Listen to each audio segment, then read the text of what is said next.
Chapter 251 Spaceship Wreckage. Captain America. Alex expected it well. At about noon, the facts of the Morgue murder case were already clear, and the security captain was suspected of committing a major crime. The police immediately notified the case, and issued a reward to the society to collect all clues about the suspect. The murder in the morgue spread like wildfire and became a hot topic in the news media and the general public. Chloe was responsible for monitoring the entire network. He had learned all the details before the case was reported and summarized the report to Jason. There are many suspicious points in this incident. According to the information currently available, the security captain can only say that he is suspected, and there are many places that are unclear. For example, what happened to the resurrected corpse mentioned by the morgue doctor, and where is the corpse now? For example, how an ordinary hospital security captain brought them up and smashed their heads. For example, who owns the suspicious blood left at the scene? Will there be a fifth person present besides the 4 security guards? There are no answers to these questions, but Jason was very calm when he got the news, because he knew that the 9th party had finally appeared. He ordered Chloe to follow up the case. Major intelligence must be reported in time, and his party must not be captured by the police. Washington, temporary headquarters of S.H.I.E.L.D. The trouble in New York is not over yet, and another interesting thing happened overseas. An American ocean-going scientific research ship found a huge unidentified object on a glacier near the North Pole. A bit like a strategic bomber, and a bit like a spacecraft. Because the spacecraft was frozen by the glacier, the captain didn't dare to act rashly, so he reported the case layer by layer, and finally appeared on the desk of the director of S.H.I.E.L.D. Nick Fury read the documents and became interested in the spacecraft. He took the initiative to take the case, and sent several special agents to investigate, and to show his importance, he dispatched the Kun-type fighter jet newly developed by S.H.I.E.L.D. Several agents first arrived at the Arctic Scientific Research Station by plane, and then took the vehicle equipped with the Scientific Research Station to the target location. The cold wind is like a knife. The agents got out of the car, shocked all over. "Oh Maga, it's too cold here. I hope this action can be rewarded, or else I will suffer for nothing." They talked about laughing and walking forward, but the smile on their faces soon froze. In front of me, a huge rear wing drilled out of ice, and the pitch-black shell was full of technological sense. Rorschach, even the well-informed S.H.I.E.L.D. agent had to be surprised when seeing this behemoth. Just the tail wing is so big. The body of this steel behemoth does not know how spectacular it is. An agent took out the communicator, took pictures of the tail wing and sent it back to the headquarters, and then continued on. The ice-breaking equipment was installed, and after the agent gave the order, a laser ice-breaking vehicle began to work. The high-temperature laser device at the rear of the car rotates rapidly, drawing a circle on the ground. A few minutes later, the ice and shell were penetrated, and the 2 agents took their equipment and suspended them into the spacecraft. The flashlight shines everywhere. The internal space really looks like a spaceship, and it is more advanced than all aircraft and spacecraft equipped by the U.S. military, almost comparable to S.H.I.E.L.D. This spacecraft has been buried under the glacier for at least decades, but at that time which country could have such a terrifying military technological strength? Could it be an alien spacecraft? What? An agent asked in surprise. Following the light of his companion's flashlight, a strange and familiar symbol appeared in front of his eyes. Swastika!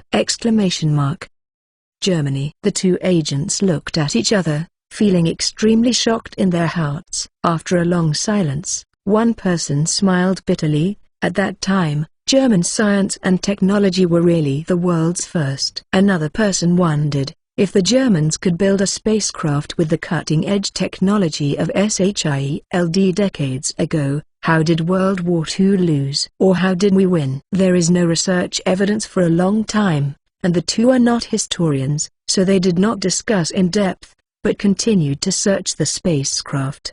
When I walked to the cockpit of the spacecraft, there was a frozen object on the ground with a layer of snow covering the surface. Kneeling down, wiped off the snowflakes with his hands, A red and blue round shield appeared in front of him. "What is this?" asked an agent who was not well versed in history. "Omega." The other person was very familiar with the shield, and was surprised from ear to ear. Without hesitation, he immediately pressed the communicator. "Headquarters, help me answer the call from the director." "Sir, it's 3 o'clock in the morning in Washington." "No matter what time, I have an urgent report." "Okay, good luck to you." Hey." Nick Fury's voice was low, obviously dissatisfied with the call. "Director, we found a shield in the spacecraft in the North Pole." "Shield?" Nick Fury asked annoyedly. "What shield is worth calling me at 3 in the morning?" The agent was very excited and short of breath. "Director, don't get excited after hearing this." "Huh," Nick Fury said with disdain. "Young man, there are few things that excite me in this world." "This is Captain America's shield." There was no sound from Nick Fury. After a while, his lazy voice rose by an octave. "Mom messing with fac." "What did you say?" The agent cleared his throat and said seriously, "I'm not mistaken, it's the shield of Captain America Steve Rogers." "Roxite, don't move, I'll send someone over immediately." "You must stay here and not let anyone in." Nick Fury immediately dialed Phil Coulson's phone. "Coulson, there is something for you to do." "The location is in the North Pole. Don't worry, it will be a big surprise." "You set off now, Dawn can be there before." Coulson is a qualified little brother. After receiving the order, he immediately went out to the temporary headquarters and boarded a gunfighter to flight to the North Pole. When he arrived, the North Pole was already dawn, and the scientific research station was crowded with people near the tail wing. Entering the spacecraft through the suspension, Coulson's eyes lit up without waiting for the agent to introduce him, and he climaxed instantly. He directly rushed over and fell to his knees, as pious as the natives saw a totem. Gently stroking the shield hidden in the ice, Coulson said excitedly, "Quickly thaw the ice and don't destroy the contents inside." With an order, the agents behind him started to work and took out various advanced instruments to melt the ice layer a little bit. After more than an hour, all the ice inside the spacecraft melted. In addition to the shield who was frozen into ice, there was also a brawny man in uniform. "He is Captain America. Steve Rogers." Seeing historical figures who have never grown old appear in front of them, these agents are already so excited. The #1 fan, Coulson, is more concerned about the health of the idol, and quickly said, "Get the captain on the plane and contact the best hospital in New York." "Understand." On the return flight, Coulson calmed down and reported to the director, "Sir, I found him. Thank you so much." "You still appreciate the greenhouse effect?" "If it weren't for the melting of the Arctic glaciers, the spacecraft would be buried here forever." Nick Fury smiled. "Well, I have already contacted the hospital in New York. In addition, I think we need to strengthen security and give the captain time to adapt. After all, he has been sleeping for 70 years." Nick Fury said impatiently, "He is your idol. This matter is left to you." "Okay, thank you." Hanging up the phone, Nick Fury lay leisurely on the rocking chair, shaking his 50-yard black feet triumphantly. Black Widows, Iron Man, Hulk, plus Captain America. The prototype of the Avengers has appeared. "Jason, your end is coming." Chapter 252. The U.S. team awakens. Late appointment. Steve, who was cold and stubborn, was carried onto the medical bed, and the agents pushed him into the Quinn fighter jet. Coulson took a few medical soldiers on the plane and personally escorted the idol to New York. The remaining agents continued to search for the spacecraft, hoping to find something of value. It was already bright when the gunfighter flew to the best hospital in New York. The plane slowly landed on the roof apron of the hospital, and a large group of medical staff in white coats swarmed up, equipped with various rescue equipment, and then advanced to the intensive care unit. The wards that are as luxurious as a 5-star hotel are home to the top doctors in the United States. They use instruments to check Steve's physical indicators in turn, hoping that the greatest hero in American history will wake up soon. SHIELD has placed control of the hospital, and all personnel entering and exiting must undergo strict security inspections. At the same time, a confidentiality ban must be signed, and no information can be leaked to the outside world until the US government makes the matter public. Compared with Hallie, Coulson is clearly a qualified fan. In order to witness the awakening of the captain, he left his work and stayed outside the ward at all times, playing with a stack of US Team Star cards. The captain is his childhood idol.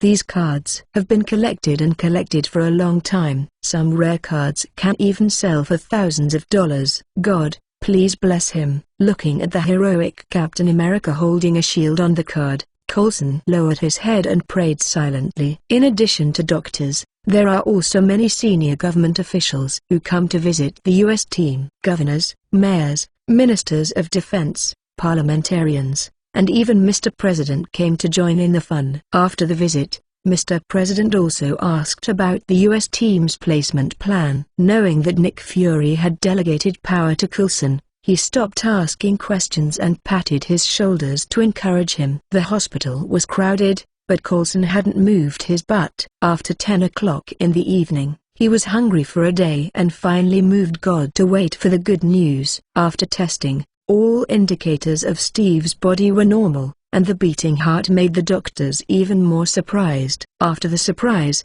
Coulson asked the doctor, "When will he wake up?" The doctor replied confidently, "He has been given the medicine, and Steve will be able to wake up within 24 hours." When he got the answer he was looking forward to, Coulson looked pleased. After expressing his gratitude to the doctor, he immediately notified the direct line of troops to transfer Steve secretly. SHIELD has a base near the hospital, close to Times Square. In order to allow Steve to have a buffer time after waking up, Coulson specially arranged it. The next afternoon, the sun was shining. In a simple ward with white walls, Steve Rogers opened his eyes for the first time in 70 years. A curveball flew past the batter. The Dodgers tied the score to 44, and the audience knew that as long as he swung a baseball, the game could be ended. The excitement of the host of the game was heard. Steve sat up slowly, looking around blankly. There are white walls, a single bed, the sound of car whistle outside the window, and warm sunlight comes in through the window. There is a wooden square table against the wall. On the table is an unknown flower and a wooden radio which looks very high-end. The sound of the game is exactly what it makes, and it sounds like a baseball game between the Dodgers and the Phillies. In the surveillance room, Coulson stared at the surveillance screen and pressed the communicator. The captain is awake, and the actors enter the arena. Squeak! The door of the ward was pushed open. A beautiful lady with wavy curly hair in an old-fashioned shirt and skirt walked in. "Good morning." "No, it should be a good afternoon." The beauty is holding the medical record book, smiling gently and kindly. "Where am I?" Steve asked without a smile on his face. "In a hospital ward in New York." "Hospital? Am I saved?" Steve thought to himself. "Oh Mika." The Dodgers scored 84 points, and the audience was crazy with excitement. "This game is so exciting." Steve frowned, his expression a bit wrong. He was also a baseball fan when he was young, and he watched this game live. "Where am I?" The tone of this sentence was full of vigilance and threat. The beauty smiled awkwardly. "I don't understand what you mean." "That baseball game May 1941 I was there." The beauty's smile was completely stiff, and she cursed the bald man half to death in her heart. "Coulson, you idiot," and claiming to be a big fan of the U.S. team, even the game was misplaced. On the monitor, Coulson swallowed awkwardly. Steve got up from the hospital bed and walked over with a cold face. "I'll ask again, what is this place, and who are you?" The beauty agent couldn't hold on any longer, and secretly pressed the alarm in his hand. Two brawny agents waiting outside the door walked in, holding electric shock sticks. "Captain, please be cold." Boom. Before he finished speaking, Steve reached out and pushed the two away. His power was far beyond ordinary people, and two strong men smashed the door and flew out with just a light push. Steve was also taken aback and ran out quickly. It turned out to be a specially made room, and the materials are all wooden boards. "I said how the walls are so fragile." There are dark corridors on the left and right, and this is definitely not a hospital. Seeing a little light in the corridor on the right, Steve immediately turned and ran to the right. When there was an accident in the ward, Coulson did not dare to take off. He immediately notified the agents in the base to stop the captain, and then notified Nick Fury. "Chief, the captain found the floor and escaped." "I know, I'll take someone to chase it right away." Breaking through all the way, Steve finally opened the first floor gate of the base. The dazzling sunlight, the endless stream of people, the more magnificent building than that time. At this moment, he hadn't realized what was happening, and seeing someone chasing him, he ran wildly along the road for several hundred meters and ran to the crossroads out of Times Square. Now, Steve was completely dumbfounded. Flat and spacious streets, towering skyscrapers, endless streams of fashionable cars, and colorful TV screens hanging on the outside of the building. Where is it here? Steve seemed to be standing at a crossroads in his life, his face panicked and confused. Squeak. After hesitating for less than a minute, several black commercial vehicles stopped by their side. A group of agents with guns and live ammunition surrounded him and stopped watching the lively crowd. "Stop, soldier." Nick Fury got out of the car and strode over. "I'm sorry for the scene just now, but we need time to give you the details." Steve looked at the self-talking one-eyed dragon before him, and asked, "What's the details?" Nick Fury explained, "You have been asleep, Captain. You have been asleep for almost 70 years. Steve frowned, his expression a little unbelievable, but he looked around. Everything fresh before his eyes confirmed this sentence. After waiting for a few minutes, Nick Fury asked, "Are you calm down now?" Steve nodded. "I'm fine, but I have another date." An old man who has been sleeping for 70 years still remembers a date. Haha, this is good news. At least there is no problem with your mind. No matter what date, 70 years have expired. There are many people here. Let's get in the car and talk. It is good. The person in front of him must be a high-ranking official, and Steve temporarily believed his words and got into the black business car. The convoy left Times Square and moved quickly. Nick Fury and Steve sat in the back row, treating him as a baby who had never seen the world, and carefully recounted what happened in the past 70 years. From the victory over Germany by the Allies, to the Cold War between the United States and the Soviet Union, to the wars at the beginning of the century, Nick Fury avoided the wars that the United States lost. I only told you about it. The detailed history requires you to slowly understand the digestion and absorption. As for whether you choose to be an ordinary person, return to the army, or join SHIELD, I will talk about it later. Steve lowered his head and said nothing. "We prepared a house for you, in your hometown Brooklyn." "Thank you." "So, do you want to go home first?" "No." Steve looked up. "Even if it's 70 years late, I will rush the state." "Okay." Nick Fury nodded and agreed. "What's her name? I'll let you check it out." "Peggy." "Peggy Carter." "What?" Nick Fury overheard the gossip expression on his face. "Margaret Page Carter?" "Yes." Steve nodded. "She should be alive." Captain America and the founder of SHIELD have such a relationship. This gossip is too strong. Nick Fury was silent for a long time, and said with emotion, "Yes, she is still alive. It's a pity that she is not in good health and she has been living in the intensive care unit of the hospital." After 70 years, Becky is also a centenarian. Steve had anticipated this and smiled and said, "Take me to find her." "Okay, go to the hospital," Nick Fury told the driver.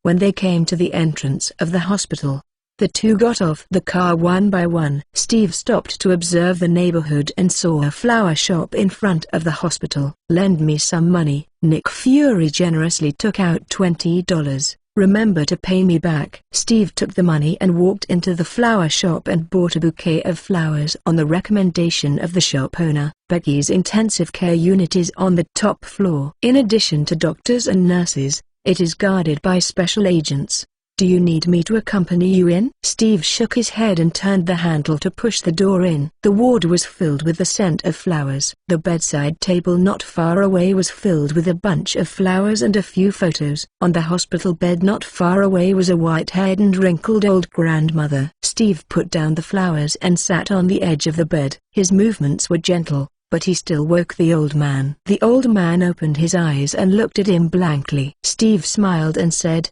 "Peggy." Steve. Peggy recognized the man in front of him and became emotional. You are still alive. You are back. Yes. With tears in her eyes, Peggy asked reproachfully, "Why have you come back so long?" "So long." With a sore nose, Steve held Peggy's hand and said, "I won't leave my girl. She still owes me a dance." Chapter 253. 70 Years. The Vicissitudes of Life. Nick Fury was standing next to the window at the end of the corridor, looking bored at the scenery outside, moving his sore ankle on his toes. It's been almost an hour and a half since Steve entered the ward, and there is still no sign of leaving. The nurses came around twice and was driven away by the agents. In the ward, Steve and Peggy held hands and talked cordially. They haven't seen each other in 70 years, and they can't finish talking. Peggy was talking most of the time, and Steve was smiling and listening. Since the disappearance of the crash, Peggy has been telling her story for 70 years. First, the life aspect. She married a few years after the victory in World War II. Her husband was the one Steve rescued from the concentration rescue. The two of them gave birth to a daughter, but it was a pity that both the daughter and the husband left her first. Steve expressed surprise. He thought Peggy would be with Howard Stark. At that time, Howard was young, handsome, talented and gold, and was the dream lover of countless girls, and he also had a good impression of Peggy. Recalling Howard's appearance, Peggy smiled. "Howard is a good man. I also dated him later, but he was too carefree and I didn't like it. He did have a fascinating face." And Steve smiled and asked, "What then?" "He is like this now." When he got older, he would be relieved. Later, he found a good woman and gave birth to a son. Unfortunately, in a car accident 10 years ago, the couple died, leaving only his only son, Tony Stark, alone. Steve sighed with emotion. "My parents are dead. He has a hard time." Peggy watched openly. "Fate is ill-fated. Who has a better life?" "Howard is lucky. His son has indeed fallen for a while, but now he has a very good life and invented many useful technologies." Indeed, compared to Howard, Peggy's life is more difficult. Her husband and daughter passed away, leaving her alone. Now the only relative is her little niece, Sharon Carter, who works as a nurse in this hospital. She is very beautiful in her 20s. Even after the victory of World War II, life is still difficult, which Steve did not expect. It's rare to meet again. They don't want to talk about these sad things again, and quickly shifted the topic to work, mainly talking about the Strategic Research Agency. Steve is very familiar with this institution, and it can be regarded as the birthplace of his brilliant life. The purpose of the Strategic Research Agency was to defeat the Communist Party. The members are elite scientists and ace fighters out of a million. Peggy smiled and began to recall the past. "I remember that you were a thin, small man, and you were bullied all day in the scientific research office. The first time you impressed me was that long-distance running training halfway through. During the journey, the instructor pointed to a flag and said, 'Whoever can remove the flag can take my car back.'" Peggy slowed down and continued, "Everyone was eager to try, but the flagpole was too slippery and too long and no one succeeded. In fact, no one has succeeded in 17 years. But you pull out the latch and put the flagpole down." Took the flag easily. Everyone was dumbfounded. Thinking of the past, Steve also smiled. "You might think I was a man of opportunism." "No, Steve." Peggy shook his head. "That's not opportunistic, it's wit and clever, unlike those who rely solely on brute force." Complimented by the old lover in person, Steve smiled shyly and could only relieve his embarrassment by handing a water glass. "By the way, do you remember the German doctor?" Peggy asked after drinking the water, and she had forgotten the doctor's name. Steve nodded. "Of course. Dr. Abraham Erskine. He selected me. I am very grateful to him, but it's a pity that good people don't live long and were killed by spies." Peggy remembered. At that time, the military was implementing the Super Soldier Project. From the general to the congressman, everyone was not optimistic about you. Only Dr. Abraham firmly supported you. At that time, The congressman also did a small test. He pulled out the insurance of the grenades, throwing at the crowd. Everyone was frightened and fled. Only you leapt on and pressed the grenade with your body. Steve sighed with emotion. I didn't think much at the time, I just did it subconsciously. Peggy said seriously, subconsciously.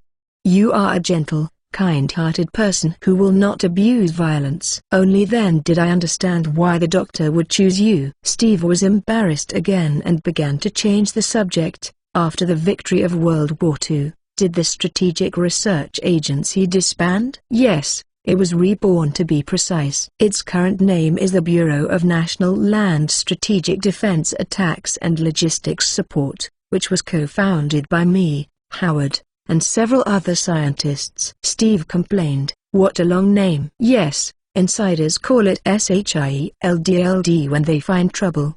The responsibility of SHIELD is to maintain world peace and stability. All difficult cases that the local government cannot handle will be forwarded. The black bitten egg sent to you is the current director. Steve suddenly realized, no wonder he heard your name.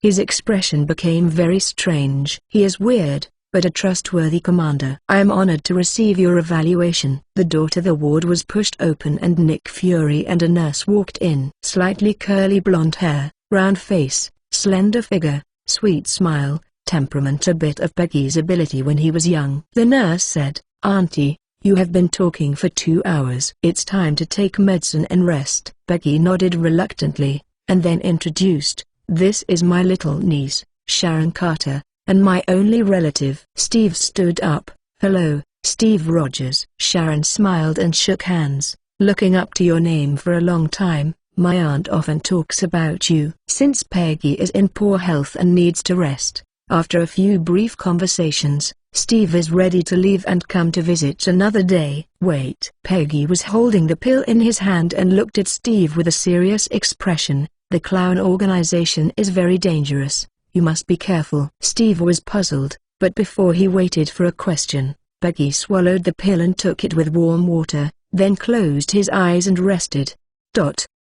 Leaving the hospital full of doubts and getting into the car, Steve asked, what is the clown organization? Nick Fury motioned the driver to drive, and then sighed, I wanted you to adapt for a while, but it seems that the old leader understands you. When it comes to the clown organization, Peggy and Nick Fury have poor expressions, and Steve seems to understand. Evil organization similar to Hydra? Hydra. Nick Fury smiled bitterly with disdain, far above it. After that, he took out a thick document from the car. Let's take a look. Know it early and give it up early. Give up? Steve frowned, slightly dissatisfied. He never gave up even in the face of Hydra. I opened the file, and the first page was a full-length photo of a white man. He was smiling in a suit, but his expression was strange and evil indescribably. The leader of the clown organization. Jason Walter. Nick Fury did not answer, closing his eyes to rest. The cabin became very quiet, except for the noise of the car's engine tires, only the sound of page turning. Steve felt very uncomfortable for Nick Fury's contempt. But as the file flipped faster and faster, his mood became heavier. The members of fanatical organizations all over the world are close to the science and technology of SHIELD, and have weird and powerful superpowers. These are just the tip of the iceberg of the clown organization. No wonder Nick Fury and Peggy would have that expression. If they were ordinary soldiers, they would be desperate when they saw this document. After closing the documents, there was nothing to say. The car quickly stopped under an apartment in Brooklyn, and the two got out of the car and walked into the room on the top floor of the apartment. The entire building has been rented by SHIELD. Your room is 2 bedrooms, 2 living rooms and 2 bathrooms, covering an area of 130 square meters. You can live by yourself. Nick Fury opened the door and introduced the electrical equipment in the house. The TV, computer, washing machine, air conditioner, are all electrical appliances you have never seen before. The instructions are on the coffee table in the living room. The basement of the apartment is also yours. I will help you transform it into after the gym. You can practice boxing and the like. Steve, thank you. I will adapt quickly. Nick Fury said, well, If you don't understand, you can ask the right one. Sharon Carter lives alone. Steve was surprised. She is also an agent of S.H.I.E.L.D.? Nick Fury shook his head. No, she's just a nurse in the hospital. The nurse's salary is too low to rent a house in Manhattan, so I arranged her to live here. You think I am seeking personal gain? Unexpectedly, Steve was not disgusted with this, and felt that the black marinated egg was very human. It's getting dark. You can rest early. You don't need to worry about S.H.I.E.L.D. and the clown organization for the time being. You can decide after you really adapt. Nick Fury's words didn't seem to involve him. The clown organization is extremely powerful, which can be seen from the data on paper. But Steve is a ruthless character who dared to break into a concentration camp single-handedly. It is not his character to be timid before fighting. He patted the document and said, after reading tonight all night, I can start working tomorrow. Nick Fury smiled imperceptibly and turned away without saying a word. The door closed. Steve put the papers on the dining table, and then sat on the sofa to study electrical equipment. The remote control. Here. There are several. Steve picked up a white remote and pressed the open button. Drop. The cabinet-type air conditioner in the living room opened its leaves, and the outside machine roared and sprayed out a cloud of air conditioning.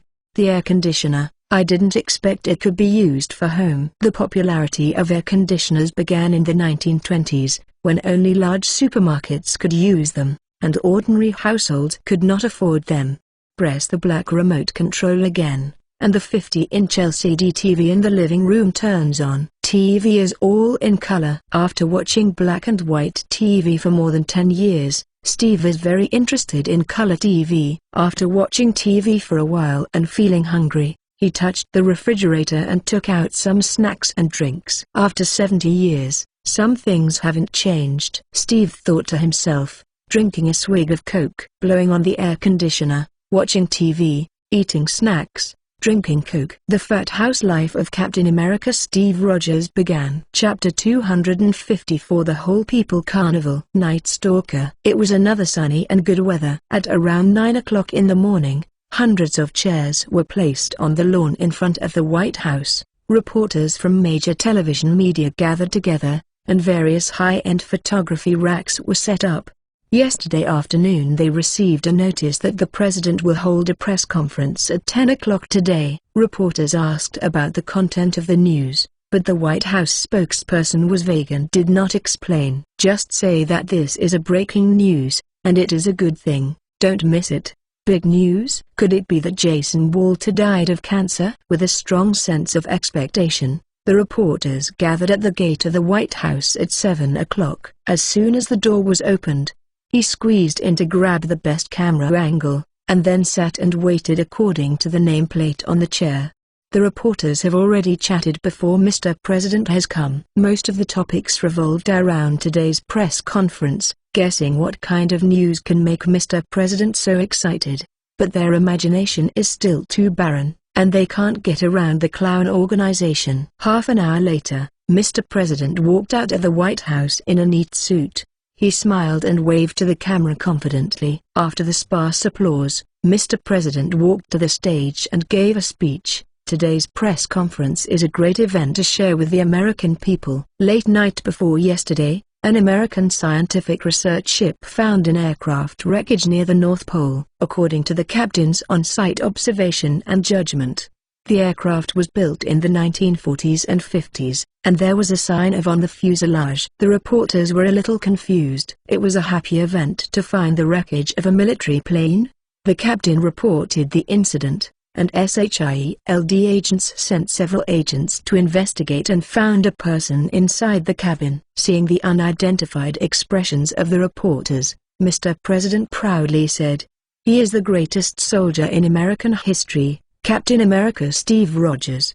The audience fell silent for an instant. Everyone's eyes widened, their mouths wide open, and they couldn't say a word. Before they could react, Mr. President threw another blockbuster. After all-out rescue efforts, Captain America woke up yesterday afternoon with a clear memory and good health. After speaking, Mr. President motioned to UN agents to play the film, and the two agents walked to the front of the stage with a big 60-inch TV. The screen lights up and the background is a high-speed car. Captain America sat in the back row, in good spirits, smiling. "Hey, everyone. I'm Steve Rogers. I woke up after 70 years of slumber in the glacier. God, when I opened my eyes, I was shocked. The world has changed so much. But I will try my best to adapt to modern life, learn modern knowledge, and then continue to protect you as I did 70 years ago." Steve was not good at facing the camera and squabbled.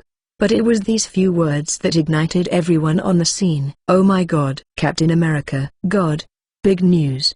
Big news." In an instant, the venue was in chaos. The reporters tremblingly raised their phones to call their superiors. Regardless of what programs the TV station is currently broadcasting, whether it is NBA or TV series, they stopped for me. A few minutes later, all TV stations in the United States were virus-infected, all programs were suspended and all became news sites.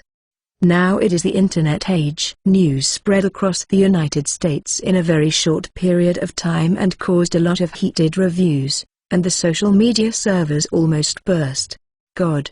The characters in the history textbook actually live. It's a coincidence. I just made a wish when I went to the museum yesterday. The American team is my idol, and the bedroom is full of his posters. Gosh, it's like dreaming. The US team wakes up, and the end of the clown organization is here. I'm a little worried. Can the US team beat Jason? Of course. The US team broke through the German defenses single-handedly, and broke into the concentration camp to rescue more than 1,000 prisoners. It can be said that he alone changed the outcome of World War II. Although I don't want to pour cold water, Jason seems to be able to do it. There is a lot of noise on the internet, and the clown organization in the eye of the storm will naturally not let the wind go. The active users of the clown community have surged like a rocket, and those who usually dive into the screen are all bubbling. The topic of the chat is naturally a concern about the safety of the organization. No wonder they made a fuss. After all, the US team is the world's first superhero. He has written history textbooks, made movies, and entered a museum. Not only are contemporary young people admiring the US team, their parents and grandparents also grew up listening to the heroic stories of the US team. In their memory, the US team is an invincible perfect man. On the contrary, people like Jason are just clowns. The chatting in the community is full of enthusiasm, and the comrades can't avoid the vulgarity. Chloe intimately transmitted the video to the chat group. Bell mode. Wow, the beauty of the US team is amazing. I like it. John agrees. I have watched documentaries.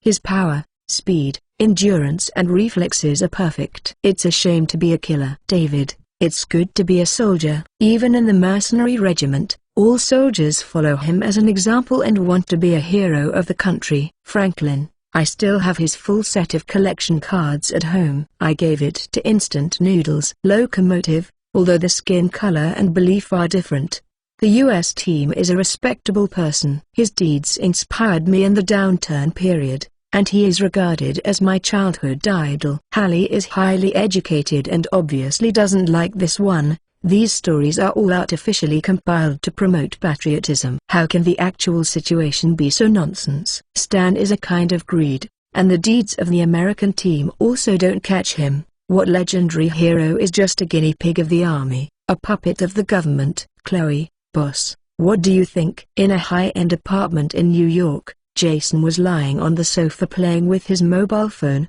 What do you think? Lie down and watch. What this said. The unhappy emotions can be felt across the screen. Franklin, the US team is resurrected and must deal with us. Of course the boss is upset. Jason chuckled. It's nothing more than the remnant party of the last century. It has no superpowers, technology, and strength. It's not worth worrying about. Hallie, Hanny, did he offend you? Jason, you're really sensitive. It's not an offense. A little holiday is not worth mentioning. The comrades came with interest and asked what the holiday was. Jason was annoyed and said bluntly, didn't I go to the juvenile management office when I was a child? In order to persuade us to be good, The prison guards gathered the prisoners together every day to watch Captain America's patriotic education film. Since then, I have treated him. I can't like this face. Hee hee. Everyone laughed. After talking and laughing, he started talking about business. Stan, the US team was discovered by SHIELD. Why don't you have any news? Stan said he was wronged. SHIELD has split, and all important matters are handled by Nick Fury's direct line. Those of us who have not been trusted for a short period of time can only do some chores. Franklin sympathized. It's so pitiful. Not as cool as the director of the Drug Enforcement Agency. Stan, yes, I can't even fish for Roy Law water. Jason, SHIELD's strength is all on the bright side. It is weak and can't cause any trouble. You have to keep an eye on Hydra now. They are much more dangerous. Stan, understood. I will remain vigilant. Alexander's bald man, I will brainwash him every day. Jason, that's good. Hanny, didn't you say that new comrades joined? What about people? Jason, this person is a bit special. It will take a while to join in. Let's stop chatting. Please work hard. The clown organization is basically unaffected by this incident. What should the comrades and official members do? But this matter has a great impact in society, and people of all walks of life are caring, as if it is Christmas. The nightclubs and bars are all full, and you can see signs with half price for drinks everywhere. I feel that this wave of drinks manufacturers is the biggest winner. Vomiting came from a dark alley. Next to the alley is a civilian bar, which has almost become a vomiting venue for bars. The drunk and vomiting man was a middle-aged man wearing a cheap suit, looking like he was selling insurance. I don't know how much he drank tonight, and vomited a dozen times before emptied the contents of his stomach. Cool mouth muttering, squinting eyes with satisfaction. He stood firmly on the wall with both hands, took off his suit and put it on his shoulders, and staggered towards the alleyway. Opening his red eyes, he saw a man in a hoodie standing in front of him. The man drew sideways and kindly reminded, "Man, I vomit a lot, be careful not to step on it." Alex did not answer, and let the man walk over, then turned around. A few blood-red, squirming, blood vessel-like things rushed out of his body. Puff. The blood vessels penetrate the man's body easily, and then transfer the flesh and blood of his whole body back to Alex's body. 10 seconds later, Alex left the alley with his hands in his pockets, leaving only a few tattered clothes. Turning into a fat house, he walked into the apartment, and Alex sat at the computer desk and began to record today's dining experience. Turning the page upward, he has recorded many records. First, although I can't believe it, I am indeed a dead person. To be precise, it is a corpse that can think and move. Second, my strength, speed, endurance, reflex nerves are beyond the limits of the human body, but unfortunately I don't know how to fight. Third, my flesh and blood are alive and can be manipulated by my own consciousness. Fourth, as long as there is enough flesh and blood, it can be repaired quickly even if hit by a bullet. Fifth, the only way to replenish flesh and blood is to meal, and at the same time it can make me full without eating ordinary food or drinking water. Sixth, after the meal, I can get the memory of the other person and control the flesh and blood to become the other person's appearance, but the practical skills that need to be practiced repeatedly cannot be seen at a glance. Seventh, after the meal, the cells, flesh, bones and organs of the whole body are very active, and perhaps enough quantitative changes will trigger qualitative changes. Chapter 255 Serial Murders. In the early morning, New York opened a new chapter after a night of carnival. The drunks are still wandering in the 9 days, and the hard-pressed public officials have entered their jobs daily. Since the early hours of the morning, the New York Police Department's alarm phone has been ringing non-stop. Robbery, rape, fight, theft, disappearance. New York's first law: after a carnival night, there will be a lot of bad things in society. It's no surprise that police officers who have worked for more than 2 years see so many. Hello, this is the New York Police Department. The operator skillfully picked up the phone and repeated the same words. Sir, I want to report. The caller is a lady. Please say, my husband went out for a drink with friends yesterday but didn't return all night. He went to the bar they frequented this morning to find someone. The boss said they left early last night. You continue to say. The operator held out 3 fingers to his colleague. The colleague chuckled, turned around and marked the missing list on the whiteboard with a water-based pen. Uninteresting work requires proper relaxation, and the way police officers relax is to gamble, betting on which type of alarm calls are the most in a 24-hour period. At present, fighting are far ahead, and the disappearance case still needs more fuel. My husband loves to drink, but he never does not go home. I am worried that he is in trouble. Do you have any evidence? The caller was silent for a moment and sobbed. I was in the alley next to the bar and found the clothes he wore yesterday. The clothes were torn a few holes and there was still a pool of blood on the ground. There are holes in the clothes and blood on the ground. When the operator, who was not awake, heard these words, his expression changed instantly. Madame, where is that bar? And the names of you and your husband. Don't worry, we will call out the police right away. What's the matter? Hanging up, the colleague asked worriedly. The perverted serial killer has appeared again, and quickly notify the sheriff. Shit. I'm going to call. After the carnival night, a mess of cases piled up. Most police officers in the police station are on duty outside, even the sheriff, who usually sits in the office and drinks coffee. But after receiving this call, the sheriff led his men to the place where the incident happened without saying a word. 7 or 8 police cars were parked on the side of the road. The alley next to the bar was cordoned off, and a group of 5 big and 3 thick policemen guarded both sides of the alley.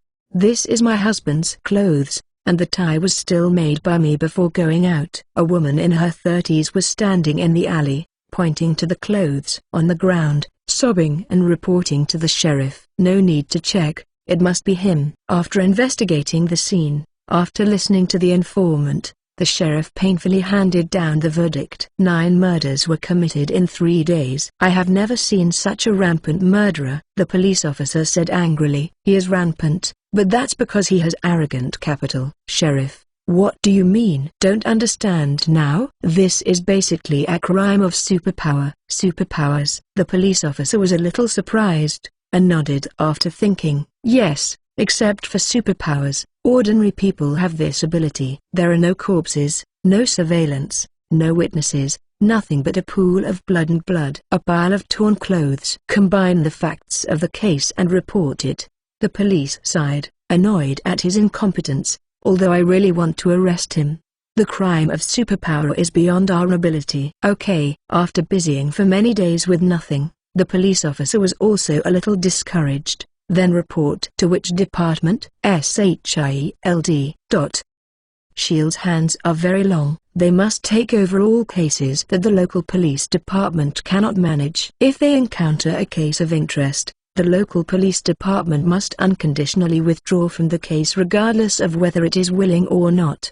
Similarly, SHIELD is the last shield of the U.S. law enforcement agencies. If SHIELD chooses to shelve the case, then this case will basically become an unsolved case, one that no one wants to touch. In the afternoon, the New York Police Department sorted out the serial killings and sent people to SHIELD. This bizarre case was randomly assigned to the Aegis model worker Agent Coulson. Poorly, he worked so hard for SHIELD, and even the top of his head was bald. But SHI superpower murder case. After reading the dossier, Coulson frowned, thinking of the clown organization in his mind. No way. Who makes the superpowers in the clown organization get together? No, it doesn't look like it. What's not so similar? The subordinate agent asked.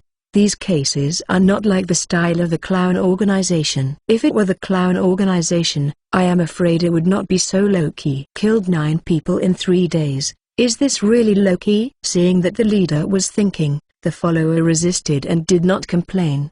Coulson has handled countless cases, and found a way to solve the case despite the fact that he was unable to solve the case. Using the Manhattan measurement method, lock the suspect's living area. Hearing this, the agent's eyes lit up, Why I didn't expect it. The Manhattan metallurgy is a mathematical modeling. By bringing different crime scenes, workplaces, locations, and other locations into mathematical formulas, the approximate range of the suspect's residence can be calculated. 10 minutes later, the agent ran over with a printed map of New York. The result is out. Several black circles were drawn on the map, and the reverse was densely packed formulas, and the final estimated location was drawn with a red pen. Coulson took a look and said dissatisfied, "There are a dozen communities here. How do you ask me to check?" The agent with the class scratched his head, not knowing what to do. Coulson said patiently, "Hurry up and contact the community police, either using the exclusion method or asking suspicious targets. First narrow the scope of the investigation." "I understand." "Wait." New York SHIELD agents are sent to set up monitoring points at the intersection of the community. All personnel entering and exiting must connect to the SHI. Okay. The efficiency of SHIELD is much faster than that of police. Half an hour after Coulson issued the order, dozens of secret monitoring points were established on the roads in this area. Said it is a monitoring point. It is actually a few civilian cars. It's just that there is a high-definition monitor in the car, which can accurately capture the facial details of pedestrians, and then connect to the SHIELD intranet for comparison and recognition. How many points did you get on the school entrance examination? How many awards you received? Have you ever molested a female classmate? Have your credit card expired? Have you had any suspicious phone calls or suspicious spending recently? In just 1 second, everything about you will be called out by the SHIELD intranet. New York agents also found police and security guards in these communities. Asked if strangers had entered in the past few days, and if the original household had any unusual behavior. The agent also gave the time and location of the 9 murders, paying special attention to those who entered and exited during this time period. The half-day high-intensity questioning was not in vain, and after multiple confirmations, they really found the suspicious person. The goal is a rich second-generation fat mansion that will not go out for 10.5 months. But in recent days, he has gone out frequently, especially at night, and the time is highly consistent with the time of the murder. This intelligence is very critical. The New York agents immediately monitored the Fat House's room and reported the situation to SHIELD headquarters. When Washington got the news, Agent Coulson decided to personally lead the team to carry out the arrest. How about they can become a confidant of Nick Fury? Knowing that New York is the home of the clown organization, he still takes the initiative to accept the mission, which is incomparable to ordinary agents. Before departure, Coulson also asked Nick Fury whether he wanted the U.S. team to intervene in this case. After all, he lives in Brooklyn, and there is someone who can play with him. Nick Fury shook his head and said, "You just need to bring your equipment. Don't invite this big Buddha for the time being. He hasn't adapted to SHIELD's case handling methods yet." SHIELD's handling of cases is very simple and rude. 6 words: kill the wrong, not let it go. Any people and things that may threaten the security of the United States will be handled secretly, and the danger will be suppressed in the bud.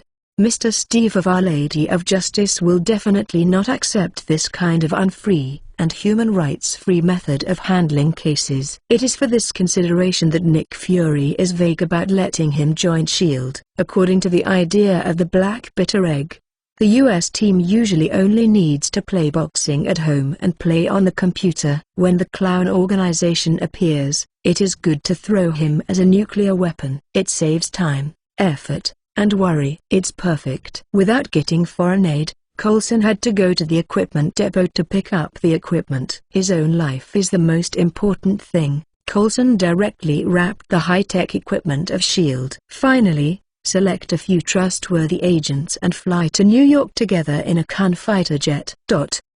In the high-end apartment, Alex is still studying his body. This body is like a secret treasure house.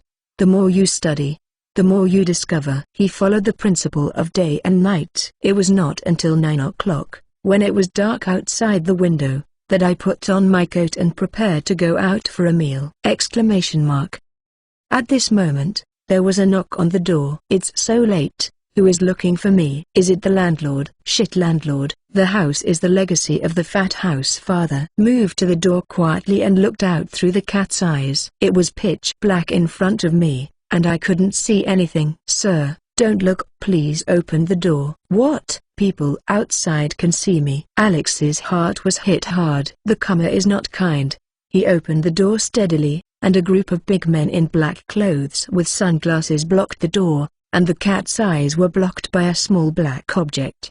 This gadget is necessary for agents to perform missions. It can view the scene inside the room through the cat's eyes, while the people in the room cannot see the outside. "FBI." The black-clothed man showed his credentials with a very dignified tone. "Lian." "What is the FBI looking for?" Alex bowed his head and said in a cowardly whisper, having not seen this scene, "Don't worry. There is a homicide near the apartment." "We are just a routine investigation." Covered with white fat, she looked like a woman only, and the agent was embarrassed to speak loudly. "Okay, please come in." Alex opened the door to let them in. Chapter 256 Identity Revealed. Fight in the apartment. The area of the room in the fat house is more than 200 square meters. Cartoon Girl posters instead of wallpaper are spread from the entrance hall to the living room. Every Cartoon Girl stretched out her hands with a smile, giving a weird feeling of being welcomed home by countless beautiful girls. The layout of the living room is also very simple. Opposite the soft lazy sofa is a 60-inch LCD TV connected to a PS3 and an Xbox. The bookshelf on the wall is full of game discs. The agents entered the room and looked around. A strange smell rushed into their noses, and they covered their mouths and noses, including Coulson. The oily smell of no shampoo, the sour smell of no bath, the smell of socks, the smell of Chinese food, and the smell of male hormones even came out of the trash can. Well, the standard dead fat house room. Although the smell is not a biological weapon, the agents' expressions of disgust, as if they would rather the smell be gas bombs. "Sit down, don't be nervous, let me ask a few simple questions." An agent who sang a red face helped Alex to the sofa, and the other agents tacitly checked other rooms. Alex glanced at the agent who had died and the white suitcase in his hand. "What's in this box?" "Don't look, I want to ask a question. You must answer truthfully." Alex returned to his senses and nodded hurriedly. After half an hour, the inquiry was finally over. It was a few simple questions, but the agent asked them endlessly. "Even if you have scored in the exam, whether you have been physically punished by the teacher, you have to ask what the beautiful classmates in the class call." Alex got all the memories of Fat House through his meal. As long as he wants, he can even tell the color of the underwear he has worn since childhood. But precisely because he couldn't do this, he was exhausted by the agent's questions. What questions should be answered without thinking? What question should hesitate to answer uncertainly? What question should never be answered? The agent's inquiry seemed to be out of order, but in fact there was a secret. Fortunately, Alex has a certain counter-reconnaissance method, and he performed perfectly from beginning to end, without showing any horses. "Okay, thank you for your cooperation." The agent shook his hand and left the room to the corridor. Coulson was lying on the guardrail watching the scenery, and an agent was standing beside him reporting the situation. "Sir, all parts of the room have been checked. There are no omissions, no problems." "Where is the computer?" "There are traces of long-term use, and there is no abnormality in the preliminary inspection." "Preliminary inspection?" "Yes, it does not rule out that he is a computer expert and deleted all the data. If you want to completely eliminate the suspicion, you must bring the computer back to SHIELD for inspection." "Okay, I get it." "How about you? How did you ask?" The agent said, "It's perfect, no flaws." Coulson smiled. "That's a problem. Alex is still inexperienced after all. How can a fat house with a fat brain and social phobia pass the SHIELD test perfectly?" "There is another doubt," the agent added. "Stay close with him. You can always smell a faint bloody smell, which is most obvious when you speak." "Of course, this is just my personal feeling." These doubts are enough. Get ready to do it. Coulson's case handling model is inherited from Nick Fury, with a harmless face of humans and animals, and in fact he is more ruthless than anyone else. Understand? The agent took out an anesthesia gun from the holster, strode into the room, and fired 3 shots at Alex, who was drinking water. Shoo! Alex didn't notice, and the 3 anesthesia bombs penetrated the body accurately. He threw away the water glass, and stood up in a panic while covering his neck. "Sir, what are you?" The agent sneered. "Don't pretend, you have too many flaws." Hearing this, Alex was surprised, and his brain started to move quickly. "Flaw? Is there a problem with my answer just now? I think should not be. Could it be said that this is the FBI deliberately testing me? Should I fall to the ground unconscious? No, it cannot be done. The risk is too great and I cannot take it." Fight. In an instant, Alex made up his mind. He pretended to be paralyzed, and walked staggering. "This is a veterinary anesthesia bomb, which is specially used to anesthetize lions and elephants." "Veterinary narcotic bomb? Oh, it doesn't feel at all." Alex showed disdain. His body rushed out like a tiger and leopard. "Shit!" Before the last sound came out, the agent was caught by Alex's neck, and he drew his pistol and shot at the agents. Bang bang bang. Alex's speed was so fast that he couldn't see clearly, but SHIELD agents were not fish on the chopping board. At the moment he ran away, the agent who sensed the danger immediately rushed to the bunker, and all the shots were empty. And he focused on the other agents, and didn't notice that the one who was stuck in his neck hadn't lost resistance yet. The agent didn't use force to break Alex's finger, because it must be in vain. He chose to reach into his pocket and drew out a dagger, then cut off Alex's wrist with his backhand. Stabbed. A sharp pain came. Alex was a little dazed. When did FBI's combat effectiveness become so strong? It is completely different from the memory. At the moment he was stunned. The agent fell directly to the ground, and the other agents took the opportunity to pull the trigger at him. Bang bang bang. There was loud gunfire in the apartment, and special bullets shot into Alex's body, splashing blood. After one round of shooting, only half of the more than 200 catties of fat was left, and a large pool of slaughter-like blood poured on the floor. The agents changed their magazines and looked at the blood man in front of them vigilantly. "Humphrey." The disdainful nasal sound means that the owner is still alive. The marksmanship is accurate, the skill is good, and the reaction is fast. "You are definitely not FBI. We are SHIELD. You are the son of a bitch." SHIELD. Alex clenched his fists disdainfully. "No matter which game you are in, the pistol won't kill me." "What about this one?" Coulson appeared at the door, holding a handheld laser cannon that often appears in movies. Boom. Before he could answer, Coulson pulled the trigger. A group of blue lasers spewed out, blasting Alex out of the wall in an instant, and landed on the street outside the apartment.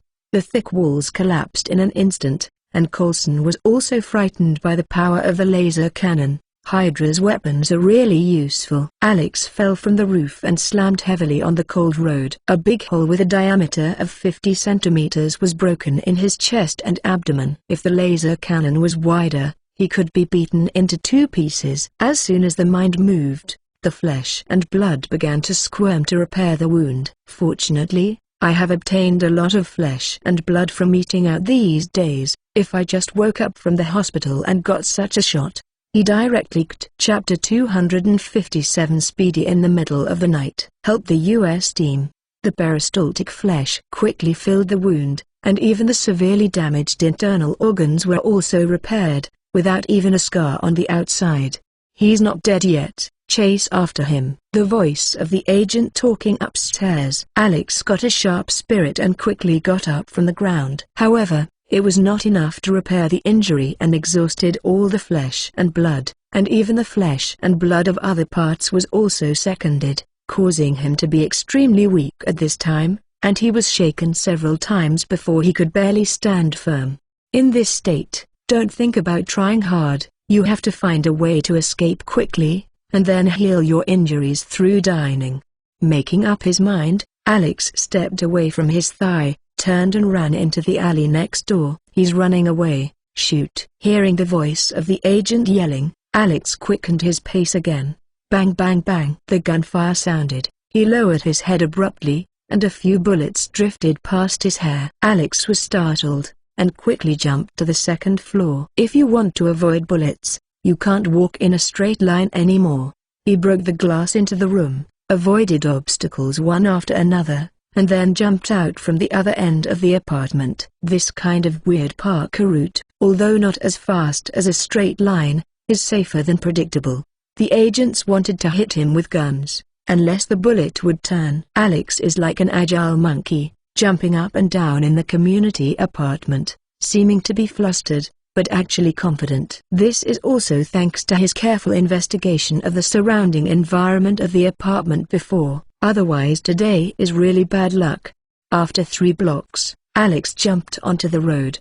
The streets are lively, full of pedestrians and vehicles. Alex stopped a convertible, pulled the driver straight out and jumped into the car. Boom! There was a gunshot and a sudden pain in his right shoulder. He didn't look back, but slammed on the accelerator to accelerate his escape. Kai kai! The tires were spinning at high speed, and bursts of blue smoke came out. The convertible roared, squeezed out between the 2 cars and knocked off the rearview mirror. FBI! Get out of the car! The agents behind him ran to the road, forcibly recruiting a few cars and chasing them. New York is a city that never sleeps, and there are only a lot more vehicles at night than during the day. They were racing wildly on the road like this, and gunshots were heard from time to time. Coulson sat in the back row with his head out of the car window, still holding the laser cannon in his hand. He tried to pull the trigger several times, but Alex drove the line and distorted it and didn't give him a chance at all, and carefully observed the route and found that he was actually driving towards the center city. This damn bastard. Of course, Alex's idea, Coulson, is clear, that he wants to be a rat because he would never dare to use a powerful laser cannon in a crowded place.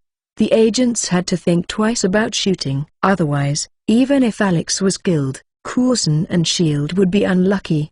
The enthusiasm of demonstrations across the United States has just cooled down because of the awakening of the U.S. team. If at this time there is another news about the use of lethal weapons on the streets of government agents, the demonstration will definitely break out again, and it will be more violent and lasting than before. The consequences are too serious, not to mention Coulson, even Nick Fury can't afford it. Hey, things have become difficult. Coulson was extremely upset. Knowing this, when he fell to the ground, he should rush out and give him a shot. There is no regret medicine in the world, and no matter how much he blames himself, it will not help. Coulson finally dialed Nick Fury's phone, reported the scene to him, and formally asked for help from the headquarters chief.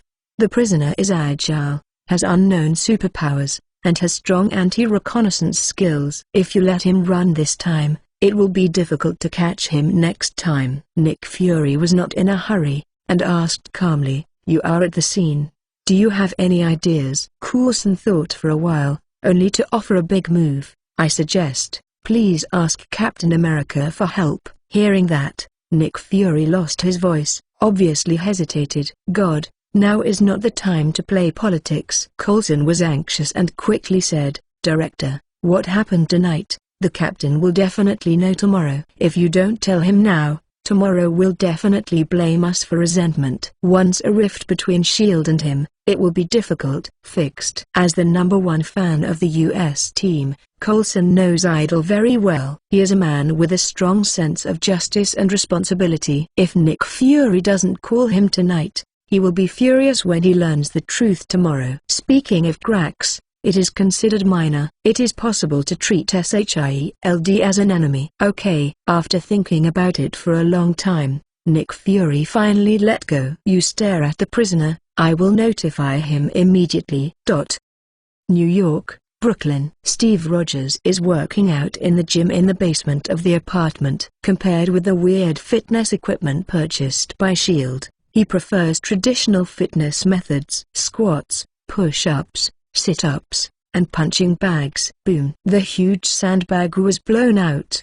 The outer fabrics burst directly, and various fillers scattered all over the place. Steve gasped slightly, the white t-shirt and gray trousers soaked. He turned around to put on a new sandbag, only to find that all 5 sandbags used for training had been blown up. Steve is out of interest, thinking that today's exercise will end here. Walking out of the gym empty-handed, the washing machine rumbling sound came from the corner of the stairs. Steve glanced at him and found that he was an acquaintance, so he stopped to say hello. "Hi." Sharon Carter, dressed in loose home clothes, stood up with a sweet smile. "Hi, Steve." "Did the washing machine interrupt your training?" "No, this is not training. At best it is a warm-up." Sharon looked at his strong pectoral muscles and nodded, believing. "Peggy's health is okay." The smile on Sharon's face passed away. Auntie's body is not optimistic. Even after retiring, she still cares about SHIELD's affairs,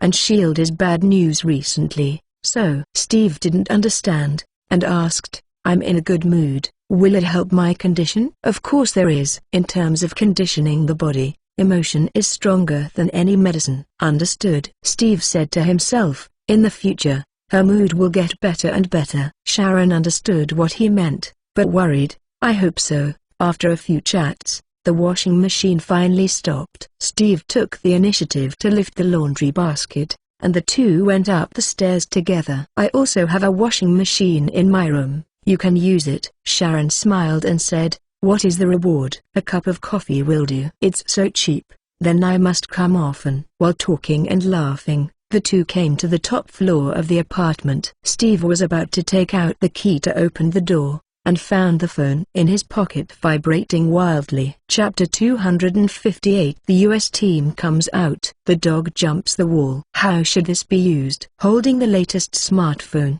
Steve embarrassedly asked for help. "I think it's better for you to make progress gradually, and you shouldn't make too long a learning schedule." Sharon smiled slightly, stretched out her index finger and slid gently on the screen. "Understood. Thank you." Steve put the phone to his ear. "Captain." Nick Fury's unchanging voice came. "Fry." "What's wrong?" "We are in trouble and need your help." Hearing the tone is not very good, Steve immediately said seriously, "Who is the enemy?" "Is the Clown Organization." "You take your weapons and equipment, and wait for the details on the road. The gunfighter will arrive at your door in 3 minutes." "It is good." Putting the phone in his pocket, Steve rushed into the room. Sharon stood still, her eyes full of worry. The U.S. team may not understand what the Clown Organization means, but as a New Yorker, she is very clear and unforgettable. Steve rudely took off his casual clothes, opened the password box in the closet, and replaced him with a military uniform specially made for him by SHIELD. As a soldier, how can one fight without wearing a uniform? The style of this military uniform is the same as the one worn in the Roaring Commando, and the original is left for exhibition in the museum. The fabric of the new military uniform is nanomaterial, which is not only bulletproof and cut-proof, but also able to absorb certain impact damage. This level of protection is no different from ordinary clothes for Steve and his enemies. But it is also a kind of shield, better than nothing. Putting on his new clothes and holding the old shield, Steve went to the full-length mirror and looked at himself. The appearance in the mirror was still familiar, and even made him a little dazed, feeling that fighting to the death with Hydra was like what happened yesterday. Soon, the floor and windows vibrated wildly, and a buzzing noise came from my ears. Steve opened the window, and a new fighter plane that had never been seen before slowly landed, causing many passers-by to watch. The fighter arrived earlier than the prescribed time, and Steve did not hesitate to jump off the top floor and board the plane. Team leader, New York SHIELD agents in the cabin greeted him one after another. The U.S. team is the idol of many Americans, especially those who serve as special agents. Steve nodded to them and asked urgently after the plane took off, "What happened?" The agent took out the communicator and clicked on a video taken on the spot. Alex made a big fuss in New York, and the news quickly spread on the internet because Jason specifically urged Chloe to be especially attentive to such incidents. He was informed as soon as he got the news. In the luxury villa on the outskirts, Jason walked around the villa with a crying baby in each hand, not knowing if he was hungry or something. In the kitchen, several professional child nutritionists are making vegetable puree and meat puree. "Sir, Your phone." A subordinate walked over and respectfully handed the phone over. Upon hearing this, 2 nurses walked over and took the child away. One by one, Jason was finally free. He picked up the phone and found that Chloe had sent him several videos. These videos were shot by passers-by on the street. The picture is very blurry, but it can be seen that several cars are chasing in the city. "Chloe, boss, is this person being chased the late comrade?" After watching the video, Jason replied, "I don't know. Any other news?" Chloe quickly posted a few more pictures. The exterior wall of this apartment was broken from the inside, and the edge marks should be laser weapons. There is a lot of blood on the road, and ordinary people can't survive this amount of blood. Laser weapon? Apart from the clown organization in the United States, only SHIELD agency dares to use this weapon of mass destruction in a big way. Combined with the exaggerated amount of bleeding on the road, the identity of the person being chased has already been revealed. "I'll go out, don't let the kids play too late." Jason went upstairs to change his clothes and told the housekeeper lightly. This tone is like having dinner and going out for a walk to digest. "Understood, sir." Alex drove a car in the city center. Although he had already displayed all his car skills, the agents behind him were still inseparable like a bone maggot. He was anxious, but there was nothing to do. Boom! The right rear tire was blown out, and a spark slid from the wheel hub on the ground, completely cutting off his idea of escape. "Asshole, you forced me." Alex gritted his teeth and cursed viciously. Glancing at the mall not far away, he squeezed the steering wheel and slammed to the right.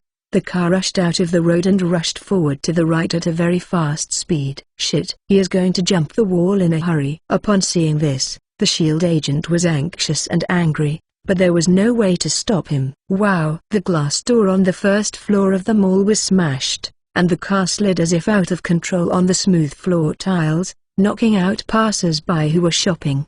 What? When the car stopped, the mall burst into a huge scream. Passers-by panicked and fled round. Alex kicked the speed door. His eyes scanned the crowd like a hungry wolf. After finding the target, he quickly rushed over. After half a minute, SHIELD agents arrived. Several agents rushed in with automatic rifles, followed by Coulson with a laser cannon. The tourists on the first floor are almost running. The pale yellow floor tiles are full of blood, and the blood marks of a few cars when taxiing are shocking. The car was severely deformed, and there were a dozen people lying on the way, crying, or motionless. This demon. Damn it! Seeing the miserable situation in front of him, Coulson's face was pale. He promised Nick Fury to complete the task, but it turned out like this. "Sir, what shall we do now?" Coulson analyzed the scene and said calmly, "I don't know if he got in the crowd and ran away. Regardless of him, you contact the rescue helicopter,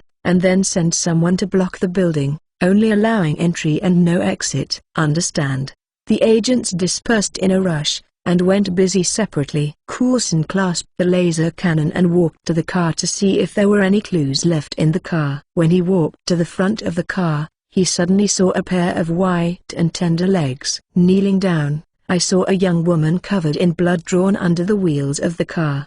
The thick blood had already glued her black hair to her face. Shit! Coulson's heart shook, and the anger in his chest seemed to be sprinkled with gasoline, burning more vigorously. "Devil, scum, I will kill you." His lips quivered slightly, and he put down the laser cannon and grabbed the woman's legs, preparing to pull her out of the car. Fortunately, the woman was slender and was not stuck in the chassis, and Coulson rescued her without much effort. Touching the arteries in the neck with my hand, there is no more beating. Coulson closed his eyes and sighed heavily. Oh, God! He knelt on his knees and prayed to the woman's body. However, when he turned and left, the body behind him suddenly moved. Chapter 259. I will support your own wife and daughter. Director, people should run away. I'm going to. Puff. Coulson was on the phone with Nick Fury, and suddenly there was a sharp pain in his chest. He lowered his head. A pair of bloody fists penetrated his chest,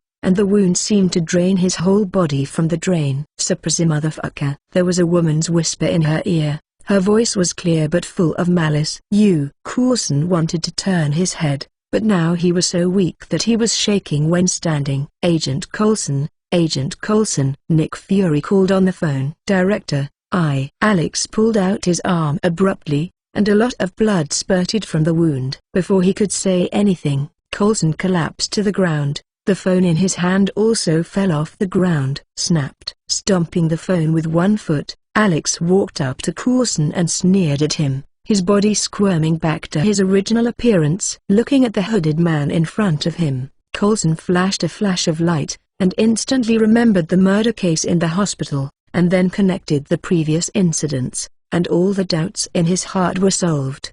This is your superpower. I finally understand. Now you understand, don't you think it's too late? Alex picked up the laser cannon on the ground and looked carefully. You just hit me with this thing. Coulson snorted coldly, seeming to be proud of what he did just now. Alex pointed the gun at him and put his finger on the trigger. This gun hurts people, and it will give you a taste of it. Coulson still didn't speak, with a look of death. At this moment, the agent who searched fruitlessly returned, and happened to see Coulson lying on the ground covered in blood, standing in front of him with a person whom he had never seen before.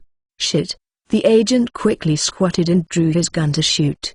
Bang bang bang. With the sound of gunshots, Alex shot several shots in the back, exploding blood. Caught death. He resisted the sharp pain in his back and quickly turned to aim at the agent and pull the trigger. Boom! A group of blue lasers spewed out, and the hit agent instantly melted into a puddle of mud. Even the gun in his hand turned into molten iron.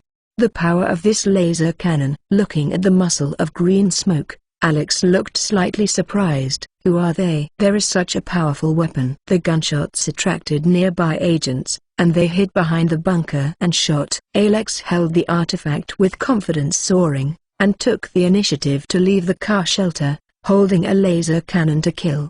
The laser gun is so powerful that even if the agent hides behind the bunker, it can blast the agent and the bunker together. After the last agent was dealt with, the energy of the laser cannon was finally exhausted. Alex threw it away and walked to Coulson to look at him condescendingly. Coulson's eyes were sad, and he understood that his comrades had died, and the most important thing was that these people were personally selected by him. Thinking of this, even though only a breath remained, his eyes were firm and said, "You can't run away. SHIELD will definitely catch you." Knowing his true identity, Alex looked very disdainful. Thanks to the clown organization, SHIELD's status in the hearts of ordinary people is almost the same as that of district police stations. S.H.I.E.L.D.E.L.D.E.L.D. You said, "If I become like you, will your comrades arrest me?" As he said, the flesh and blood of his upper body were surging, and several thick blood vessels began to leave the body. "With your identity as an agent of SHIELD as a cover, I will be able to hide and grow up in New York with peace of mind." Coulson's expression remained the same, not sure if he really believed in SHIELD, or he didn't want to give up his last hope before he died. Alex was upset and smiled and threatened, "But don't worry, I will still take care of your family." After speaking, several blood vessels accelerated in an instant, and rushed straight past like a cobra. Suddenly, a round object flew very fast, accompanied by the sound of breaking wind. Alex's heart tightened, and the fear of death enveloped him. The electric light in his brain turned sharply, and his upper body suddenly leaned back in the posture of iron bridge. The round object passed by in front of him, cutting a few cobra-like blood vessels easily. Alex fell to the ground, rolled on the spot, then looked up. The circular object turned out to be a shield, but at this time it was mostly submerged in the stone wall. The hairs all over his body suddenly rose. "I thought that if I didn't hide it just now, I was afraid that it would be cut into two pieces by the shield, and there would be no life." Alex became nervous and set up a fighting posture to face the direction of the shield flying. "I saw a man in a strange uniform burst through the glass and rushed in. He is Captain America." Alex was stunned. The U.S. team is a great hero in history. He never dreamed that the hero printed in the history textbook would come to arrest him himself today. This row of noodles. It's worth it. Steve glanced at the horrible situation on the scene, and his breathing gradually became heavier. What he hates most in his life is that the strong oppress the weak, because he was once a weak, and he has tasted all the flavors of it. Steve gritted his teeth and asked, "You killed these people?" Alex shook his head and said sophistry, "I didn't want to kill them, they ran into my car." Killing so many innocent civilians to the death. There is still the mind to tease and joke. The anger in the US team's heart was immediately uncontrollable, and it rushed over with a roar. He didn't even ask the other party's name, he just wanted to get fat and beat him up first. Alex took a posture and moved his feet, looking for the best time to shoot. Punch. Out leg. When the distance between the two was less than 10 meters, Steve suddenly jumped forward. "No, it's knee top." Alex made a mistake, but it was too late to dodge. He immediately turned offensive to defensive, blocked his face and chest with his arms, and squatted slightly to prepare for impact. Boom! Steve's knee was pressed hard against his arm. Hearing a crisp sound, the bones of the forearm broke one after another, and the piercing pain made his expression distorted. Immediately afterwards, a powerful force came. He seemed to have been hit by a train. His body flew backwards very fast, and after breaking multiple layers of glass, he flew out from another exit of the mall, throwing the enemy into the air with one blow. Steve's mood was immediately relieved. He didn't catch up immediately, because the man on the ground obviously had something to say to him. Team leader. Steve knelt down and put his ear to his mouth. The agent in front of him was a bit familiar. His superpowers can absorb humans change their appearance get memories and, after saying a few words intermittently, Coulson's voice stopped abruptly, and his last breath finally dissipated. He left a place of blood, already at the end of the battle. If it hadn't been for important information to be passed on, it might not be possible to persist now. "I see, thank you." Steve nodded his thanks solemnly. It seems that even after a few decades, there is still no shortage of cruel and bloodthirsty villains and heroes who will die. Chapter 260. Locked area. Devoured frantically. On the road outside the mall, Alex fell to the ground and struggled. His arms were broken. Blood was flowing like a shot, and the intense pain made his expression twisted and hideous. He is still too young and frivolous. "I think that Captain America is not very strong, but the government has forcibly boasted and raised his merits and strength in order to cooperate with the propaganda of patriotism and personal heroism." But now he finally realized that not only did the history textbook not boast about the strength of the US team, but there were even major omissions. Alex is very clear about his current strength positioning, and all indicators have reached the peak of mankind. But even so, he was killed by the US team. This shows that the quality of the US team in all aspects has completely crushed him. If the two fight head-on, Alex will undoubtedly die. Lying on the ground for a while, the squirming flesh and blood restored all the injured parts. Alex immediately got up and ran away. The only way to survive now is to use his transformation ability to pretend to be an ordinary person and escape. But before that, he must have a good meal. After hearing Agent Coulson's last words, Steve quickly took off the shield from the wall and ran outside. There was no one on the road, and there was only a pool of blood around the shining glass slag, and there was no blood stain of escape. Steve is very powerful in combat, but he is not good at tracking, not to mention the target is a superpower who can change his appearance. He took out the wireless headset that SHIELD agents gave him from his pocket, put the headset on and pressed the call button. "The target is gone." "Captain, didn't he leave a mark?" "There is only a pool of blood." "And before he died, Agent Coulson told me that the other party had superpowers to change appearance." "What?" "Agent Coulson, a person cannot be resurrected from death. The most important thing now is to find the murderer and give him revenge." "The murderer's ability to transform is not a fake type such as a human skin mask. The appearance, shape, voice, clothing, and even memory are exactly the same." "That's troublesome." "To be honest, the human skin masks of the clown organization were a headache for us before." "Is there no other way?" "I don't know, but the special police team of the New York Police Department has all been dispatched. They have completely blocked the roads in the nearby neighborhood. We immediately reported the information about the murderer, and today we will find him even if he stays up all night. Okay. Then I'll help too. After the call was over, the gunfighters hovering in the air quickly flew over.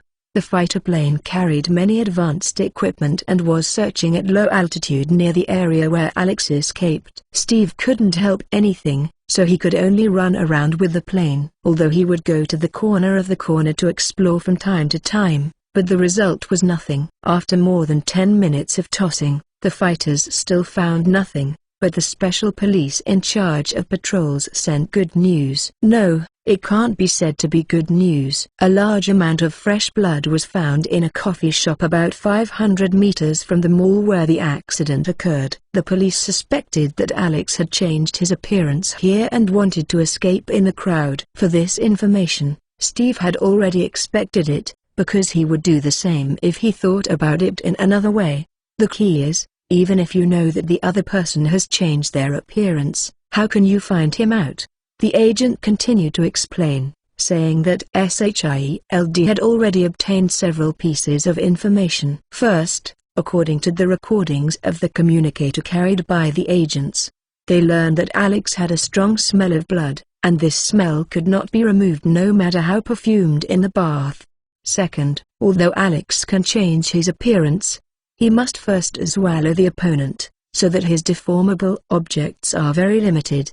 With these two pieces of information, SHIELD responded as follows. First, send agents and police dogs to visit and investigate every household in the blocked area to see who has the bloody smell that cannot be removed, and to force control of all suspicious targets.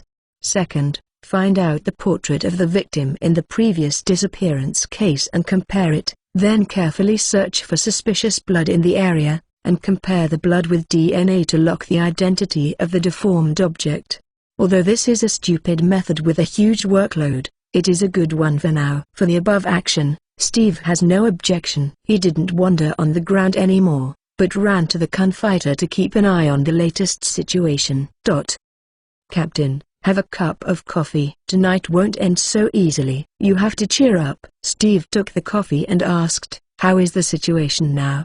The agent shook his head and said discouragedly, only 1/3 of the search was carried out, and more than 20 pools of suspicious blood were found, which means that the bastard killed at least 20 people. The suspect with the smell of blood was also arrested. Several, but no one resisted and all were honestly detained. Steve held the coffee cup tightly and nodded slightly. Captain, you played against him. How is your strength? Steve recalled.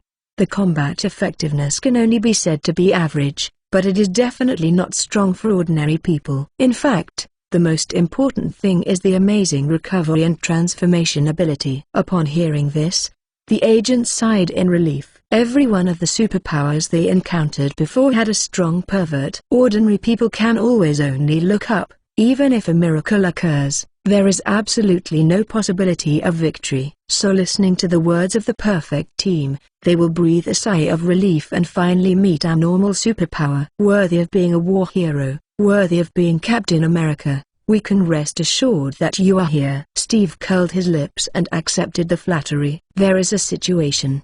Before long, an agent said with a serious face. The crowd gathered around, and he continued, find a suspicious target with a similar face. Over there. The pilot quickly moved the fighter jet in the direction of his finger. Boom. Before they could approach, a loud noise came from a 10-story apartment. Steve rushed into the cockpit. Through the transparent glass, he saw a dark figure jumping from the balcony of the apartment, jumping to a lower apartment. It's him. Open the hatch, you watch him. The pilot manipulated the buttons proficiently and said confidently, don't worry, as long as he appears on the screen. Don't even think about slipping away. The cabin door opened, and Steve leapt forward holding a shield and jumped onto the roof of a building. After rolling on the ground a few times to stabilize his figure, he saw the man in the black sweater again. Don't want to run. Steve gritted his teeth fiercely, grabbed the shield and slammed it. The shield was wrapped in a huge force and flew away at an extremely fast speed, and even the time and distance of landing were calculated.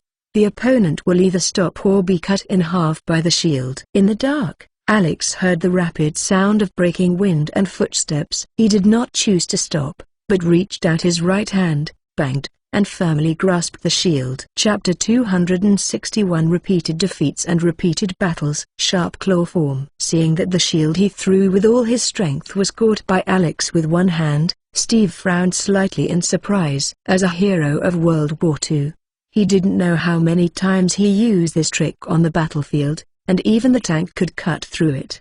So far, no human enemy has been able to catch this shield made of Edmund alloy head-on.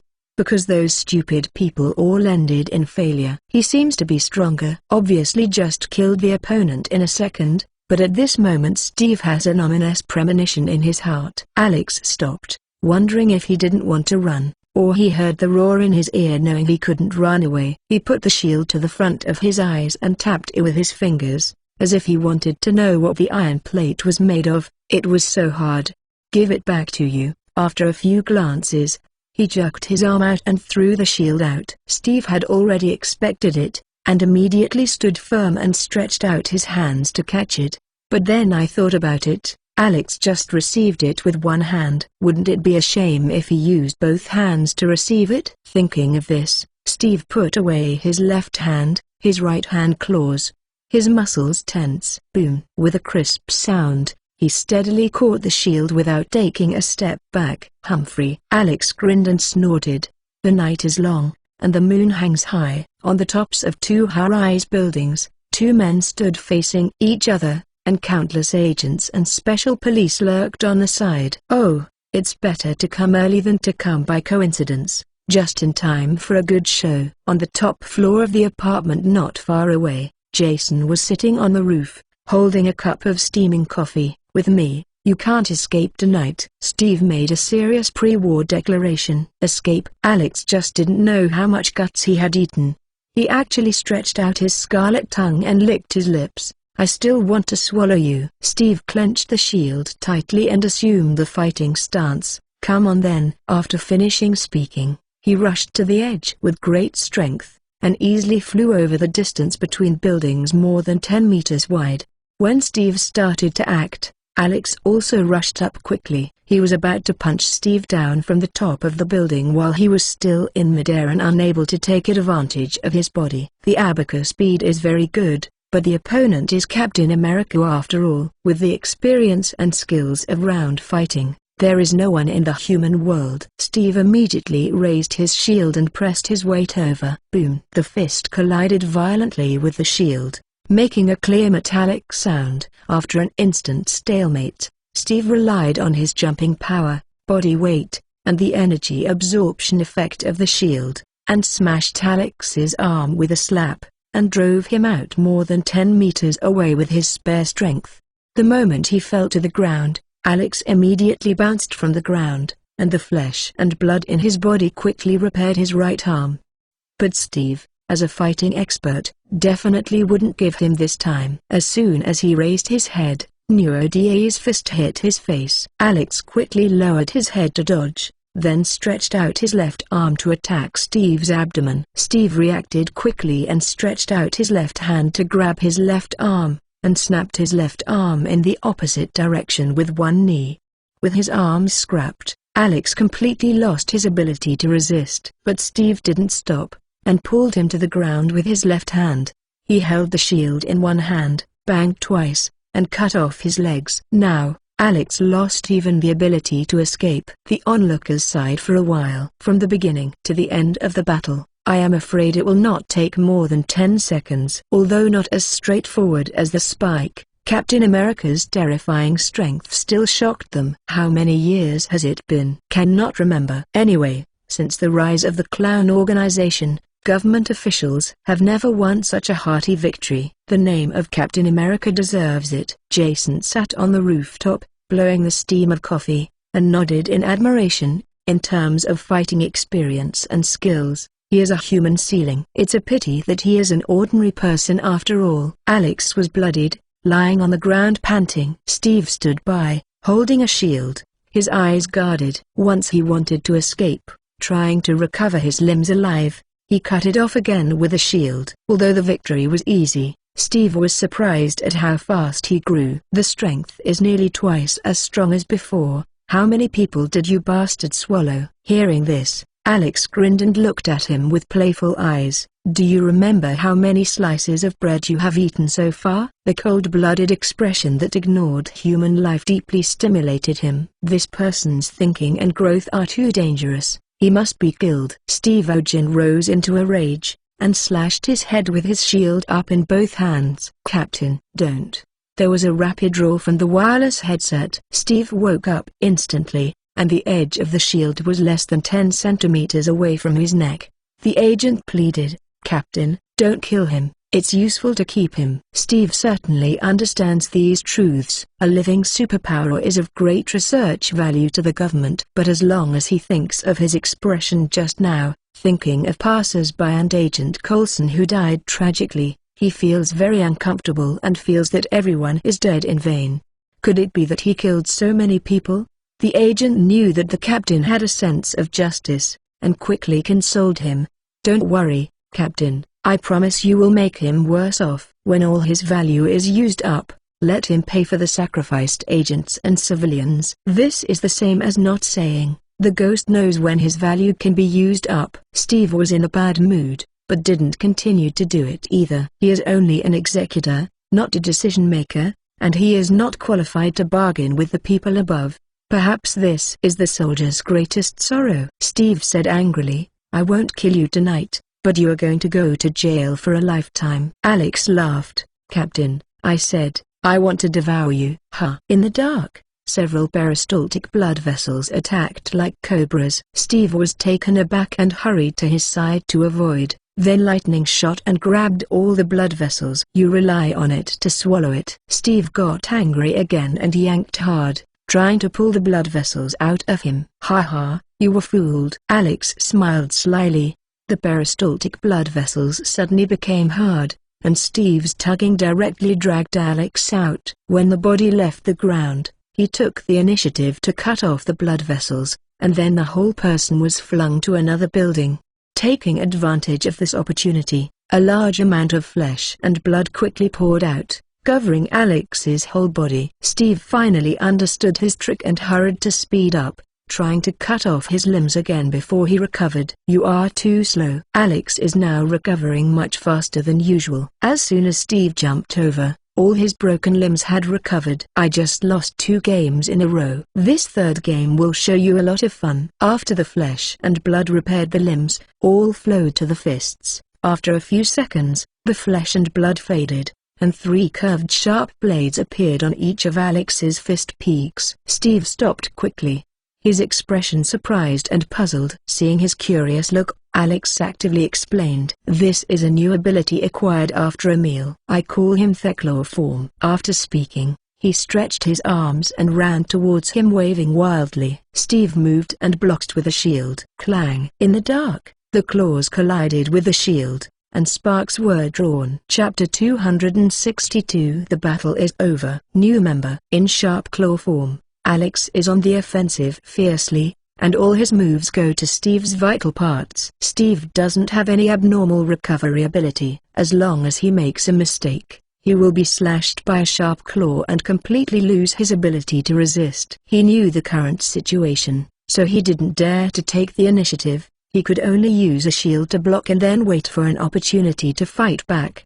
Clang clang. The sharp claws hit the shield with scratches, but did not hurt the body. Edmund alloy can be said to be the hardest metal on Earth. Although the claws are sharp, they are still several blocks behind compared to Edmund alloy. After several fights, Steve discovered this weakness, so he quietly applied force while blocking with a shield. How can you only block? Isn't Captain America good for nothing but a shield? Alex had the advantage at the moment and couldn't help but ridicule. Steve was not affected by words, and his defensive actions were still dripping. Although he fell into a disadvantage for the time being, the probability of a turnaround was still very high, but the agents who were lying around thought that the US team was in big trouble.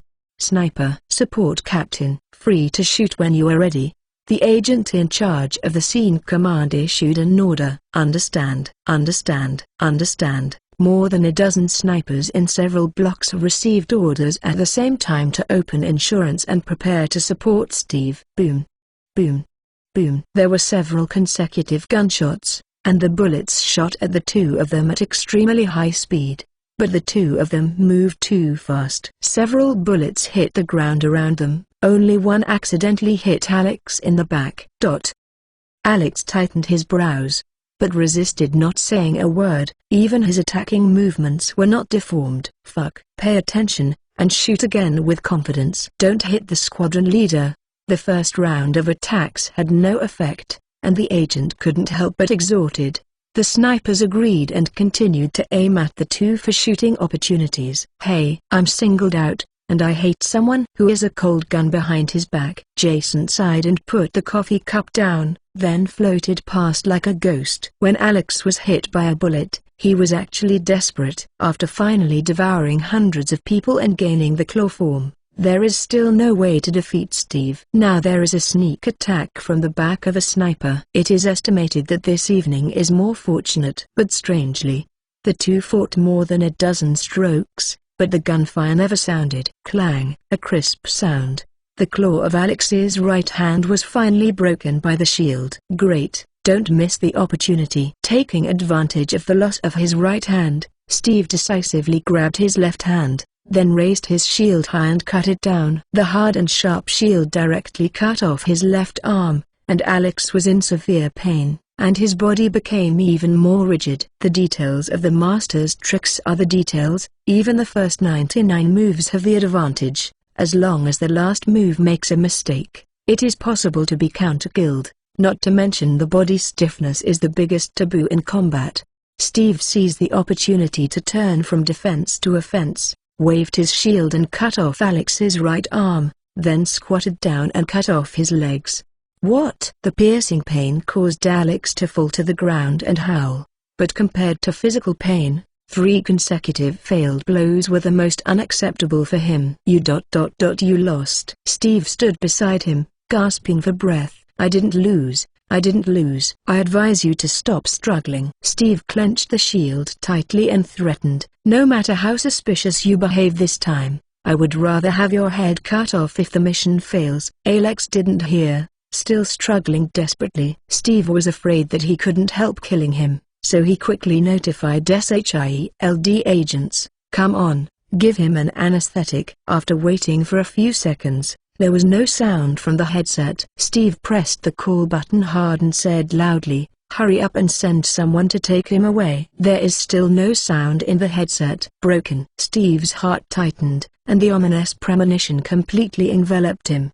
Bang bang bang. There was applause in the air. Steve turned his head to look and saw a figure slowly drifting out of the darkness. A black trench coat moved with the wind, with an evil smile on his handsome face. You are Jason Walter. Knowing the identity of the visitor, Steve got goosebumps all over. I don't think that even the heroes of World War II know my name. It's a great honor. Jason fell to the ground and walked over slowly. Which snipers did you kill? Jason nodded. You are not ashamed to win by sneak attack. You want to save him. Is he yours? Steve looked at Alex. Not for the time being, but it will be soon. Jason's tone was flat but full of confidence. Sorry, this person can't be handed over to you. Even though the opponent is strong, Steve still puts his posture. Just because you don't deserve to say this. Jason slowly stretched out his hand, palm facing forward. Steve frowned, and couldn't think of any fighting technique that still has this starting style. Jason didn't explain. He still had a faint smile, and the energy in his body quickly gathered into his palm, condensing into a punch-sized energy ball. This is your superpower. Steve knows Jason's superpower, but he feels shallow on paper, far less shocking than the scene. Go away, I don't want to kill you today. As soon as the voice fell, the energy ball shot out, and Steve quickly raised his shield to block. Boom! The rooftop exploded in an instant, and Steve was blown out hundreds of meters before disappearing completely. Jason lowered his arm and snorted disdainfully. The roof was blown into a big pit, thick smoke billowing. Alex was swept to the edge of the roof and almost fell. Jason walked over and asked, not dead yet? right?" Alex turned his back to him and said nothing. Jason was unhappy, and moved a few steps closer. At this moment, Alex's back was squirming, and several blood vessels suddenly shot out. "Ha ha ha, Jason, you underestimated the enemy. As long as you swallow you, I won't be afraid of anyone in the future." Alex laughed wildly with excitement, and his eyes were bloodshot. But he waited for a long time, but no flesh and blood passed into his body. He turned around and saw that Jason looked at him coldly. The blood vessels did not penetrate his body at all. The piercing power of blood vessels is comparable to a sniper rifle. He is fine. The idea is good, but you have to have the ability to do it. This time I will not remember the villain, but next time I promise you will become a corpse." Jason grabbed the blood vessels, and the turbulent energy was immediately transmitted over, and the scarlet blood vessels slowly turned into powder and dissipated in the air. Alex was completely dumbfounded. "You heard it just now. I want to invite you to join the clown organization. Please give me an answer quickly." This sounded like an inquiry, but when Jason came out, it seemed to be giving an order. "If I don't agree, I'm afraid it will become a dead body right away." Alex smiled bitterly. "I'll join." Chapter 263. Please start your performance. Ding. The wicked part: Alex was successfully recruited. Character source: prototype. Character ability: Blacklight Virus. Virus? Jason glanced at the transparent light curtain, feeling a little curious. Strengthen the body, absorb and swallow, sharp claws and sharp blades. All these are the work of viruses. It's really interesting. Dr. Stone has one more thing to study. Creating an energy ball to wrap Alex. The two went straight to the sky and flew back to a stronghold in New York. "Boss." The guards in the stronghold saluted respectfully. Jason nodded. "Take me to the cell." "Yes." The guard glanced at Alex, then turned to lead the way. "Who is this person?" He was bloody, and even his limbs were chopped off. He wouldn't be the enemy of the boss. The three came to the stronghold cell, which contained nearly 100 prisoners, most of whom were police officers, detectives, soldiers and agents captured by members. Jason asked, "I watched your battle, and it seems that you can recover and become stronger by devouring humans, right?" "Yes, boss." Alex was lifted in the air by the energy ball, because the lack of flesh and blood in his body could not repair his body. Jason waved his hand and sent him to the cell. "These prisoners are all yours." The energy ball was lifted and Alex fell to the ground, awakening the sleeping prisoners. "Oh my God!" the prisoners exclaimed and huddled in the corner of the cell, looking at the people with horror in their eyes. Seeing Alex was covered in blood, their eyes showed sympathy, thinking that he was also the law enforcement officer caught by Jason. Alex looked at them too, with the same expression as a person who had been hungry for 3 days looking at the braised pork in the bowl. Jason took out his cell phone and started the internal video conference. But the party comrades were not sleeping. "Hallie, honey, what's the matter?" "Franklin, boss, you don't sleep at night, and you like to abuse prisoners. Liv." "David, shut up. Is the boss such a boring person?" Jason ignored them and said, "Don't you want to see the new comrades? This is it." He adjusted the lens for a close-up. "Locomotive, it's amazing. All limbs are broken and they are still alive." "John, boss, did you hurt him?" "Jason, no. He was not afraid of tigers when he was born with a calf. He singled out Captain America and was abused by the American team 3 times. Stanfield applauded. "I have the courage, but I am definitely not daring to single out the heroes of World War II." Bell mode. "Jason, do you need me to heal him? If you set off now, you will be in New York tomorrow morning." Jason shook his head and smiled mysteriously. "Alex, please start your performance." Hearing this, the group chat was immediately quiet, and everyone watched eagerly. Alex turned his head to look at the prisoners shrinking in the corner, the bloodthirsty and fanaticism in his eyes undisguised. Several thick blood vessels shot out, and instantly penetrated the chests of 5 prisoners. "What?" After a moment of sluggishness, a harsh scream came from the cell. The eyes of the comrades are also widening, afraid of missing any details. "I saw 5 blood vessels constricted forcefully, pulling the prisoner over and sticking to Alex tightly. A large amount of blood-colored sticky substance gushing out of the prisoner's body enveloped them, and these sticky substances quickly merged into Alex's body. The prisoner's body became smaller and smaller, and after 10 seconds, all 5 prisoners were swallowed. When all the bloody stickiness disappeared, all of Alex's severed limbs grew out. He was seriously injured in the battle just now, and 5 people could not eat enough.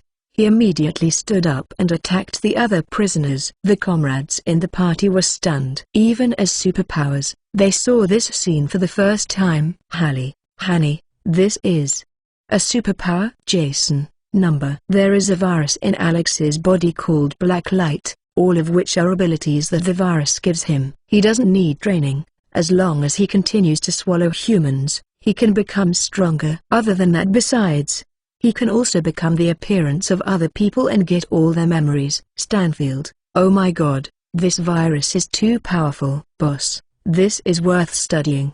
Do you need me to find some experts in this area through the SHIELD intranet? Jason, of course. Thinking about it, there is still a difference between cell biology and virology. Dr. Stern may not be able to handle it, and he also has a heavy responsibility. Belmode, the new comrades have been found. Do you want to leave temporarily? Jason, yes. A new base is to be established on the African continent. I will leave the day after tomorrow at the latest. I will stay there for a month. John, boss, do you need us to help? David, there is no SHIELD and no superheroes on the African continent. The boss can walk sideways there. Jason nodded and said, there are really no strong enemies over there. As long as I hide the base location. Chloe stares at the Pentagon, and don't let them fire nuclear bombs. Chloe, boss, you can rest assured that, Jason added, after I leave, no one can sit in the New York headquarters. Alex is too weak and is not familiar with organizational affairs. Who of you is interested in coming over to replace him? Franklin said first. Boss, Hawley interrupted quickly. Honey, I'll come on, just to see my son. Belmode, I'll go too. Jason thought for a while and nodded. Okay, then it's settled. Let's end the meeting. After a few days, the tragedy reincarnated in Manhattan. The smell of blood floated into the air and could be smelled several blocks away. SHIELD headquarters lost contact with the on-site headquarters, guessing that there was a big trouble here, and immediately sent reinforcements to the scene. The first to arrive here were 20 steel soldiers from the New York branch.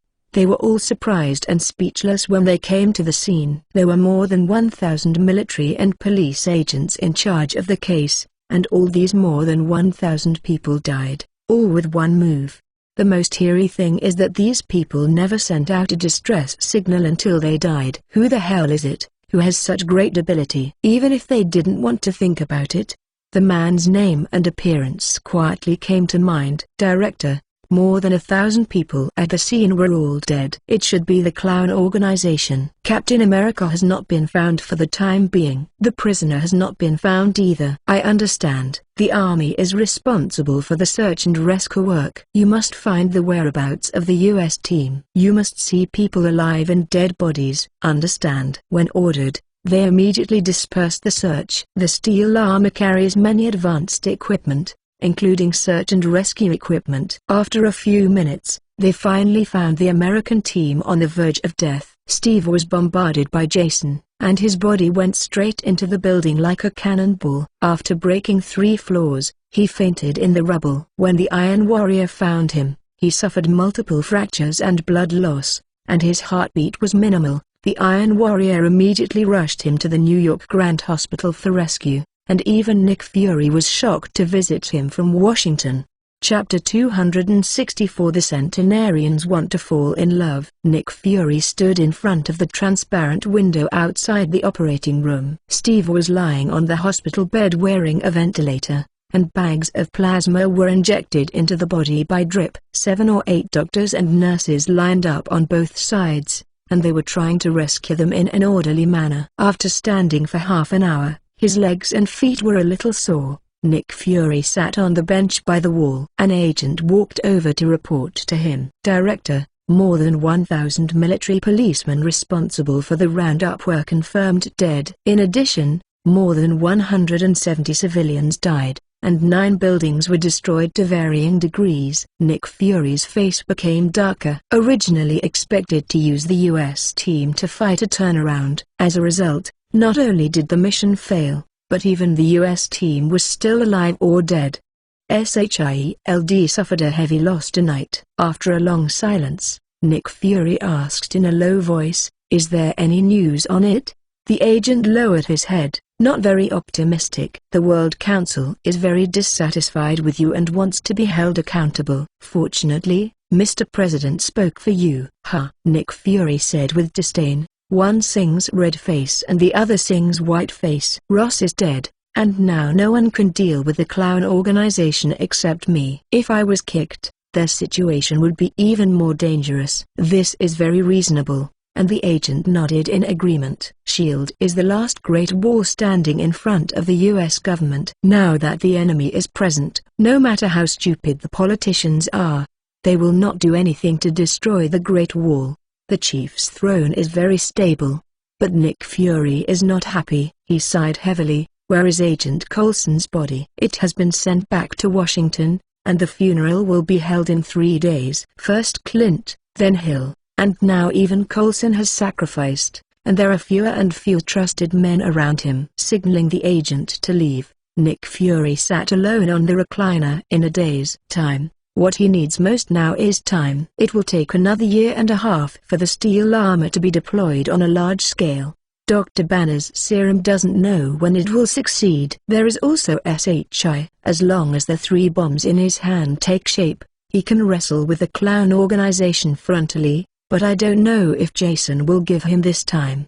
Fry. He was closing his eyes to rest up his mind when he suddenly heard someone calling his name. Standing in front of him was a beautiful blonde woman in black overalls, who was the neighbor of the U.S. team, Sharon Carter. Nick Fury stood up and looked at her approvingly. "You are here, Agent Sharon." Previously, it was said that he used power for personal gain to find a house for Sharon. It was all fooling Steve. Sharon joined SHIELD very early, but his status is rather special. He is the number 13 agent directly belonging to Nick Fury and has a high status. Her original mission was to hide in the hospital, take care and protect the founder of SHIELD, Peggy Carter. It wasn't until Steve woke up that Nick Fury transferred her over. As for the purpose of doing this, Nick Fury told her to protect and monitor Steve, but he actually has another purpose, which is to firmly control Steve through Sharon. Sharon's appearance and personality are somewhat similar to Peggy, and Nick Fury firmly believes that the U.S. team can't escape the palm of the beauty. "I'll be back to Washington in a while. You are responsible for watching here." Sharon looked at Steve and the operating room, then nodded in agreement. "Also, don't tell your aunt about this for now. She can't stand it when she is old." "Don't worry, I understand." After rescue by the doctor overnight, Steve was finally out of danger. This guy deserves to be a superhuman who has been injected with the super soldier gene. He woke up within 24 hours after being transferred to the intensive care unit. When he opened his eyes, he saw Sharon in a nurse's costume changing him gauze. His injuries were too serious, and his clothes were stripped naked and wrapped in gauze. Sharon changed hands on his own. Unavoidable physical contact. Steve, a centuries-old virgin, immediately reacted. His pale face became more rosy. Sharon seriously changed the gauze, but didn't know that the person on the hospital bed had opened his eyes and looked at her unblinkingly.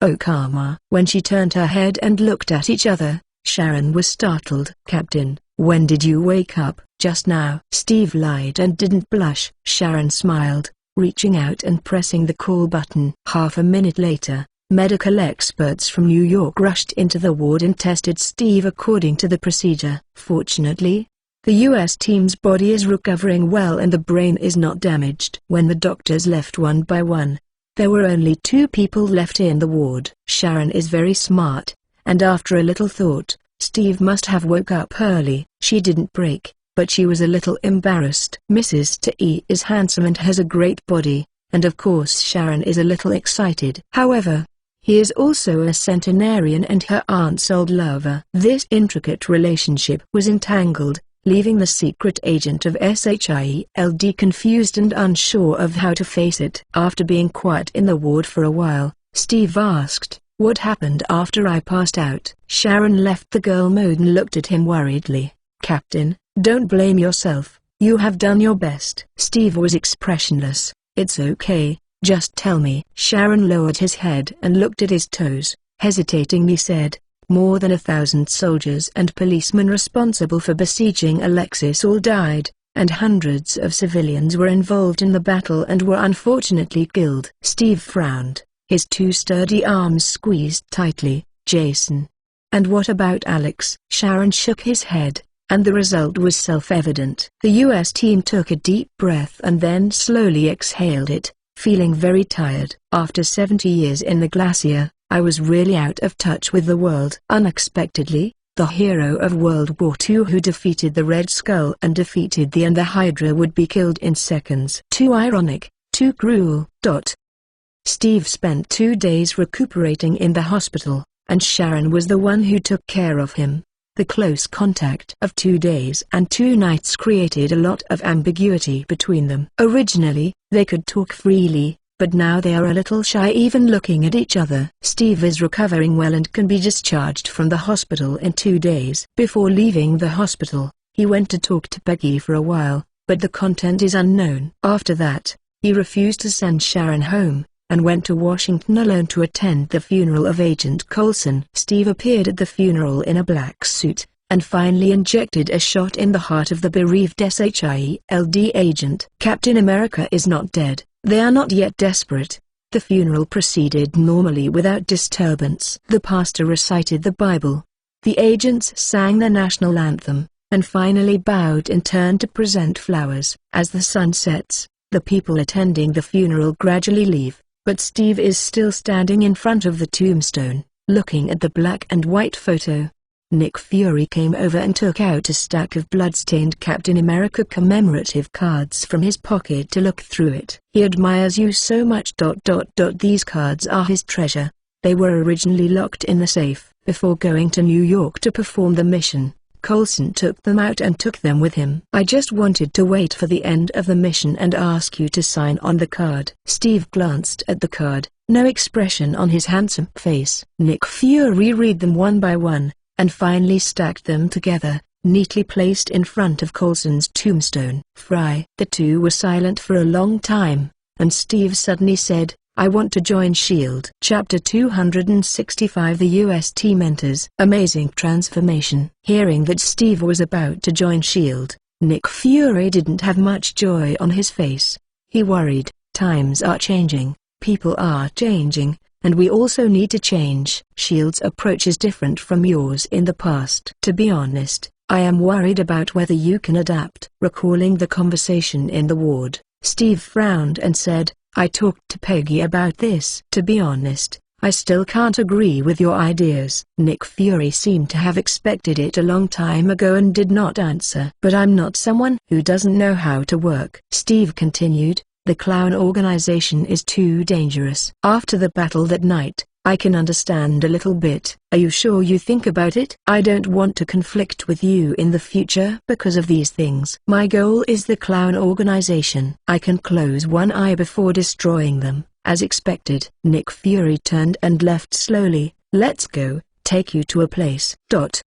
In 3 days, Jason took care of the local affairs and immediately chartered a plane with a large number of people to fly to Africa. He attaches great importance to the establishment of overseas bases. From the beginning of site selection, he must do it himself. As soon as he left, Harley Quinn and Belmode came to New York to sit on the back foot. Jason will be away for more than a month, during which time the two sisters have the highest level of authority. It's a pity that they devote all their attention to the two children. Except for the first day to inspect the headquarters, they met with Alex and stayed in the villa in the suburbs. Alex has been staying in the stronghold these days to experiment with abilities. After all the prisoners in the dungeon were swallowed, He asked his men to catch people from outside and come back. In order not to expose the location of the stronghold, members of the organization set the target on the homeless. There are a large number of homeless people on the streets of New York. Every day they catch 10 or 8 and come back to give Alex a surge. There is no need to worry about the police finding out. After more than 10 days in peace, the person in charge of the stronghold suddenly found Alex. "Sir,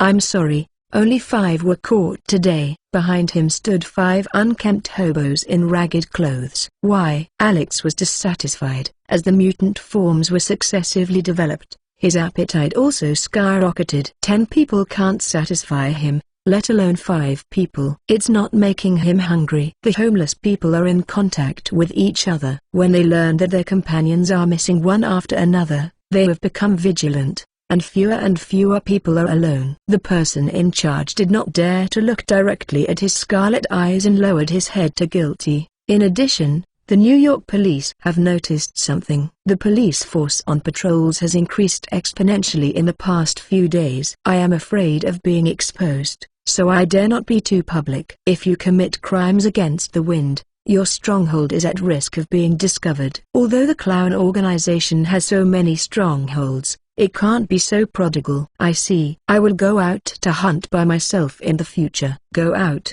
There was a reason for the matter, and Alex let him go without much blame. The person in charge was grateful, leaving behind the trembling tramp and quickly left. During this time, he sent people over every day, and he had more contact with Alex. Every time he swallowed, Alex's character would become more cruel and tyrannical. At the beginning, the two could say a few words, but now they even look at him with affright. It seemed that he was not facing a person, but a fierce beast. It was a waste of life to let him go so easily today.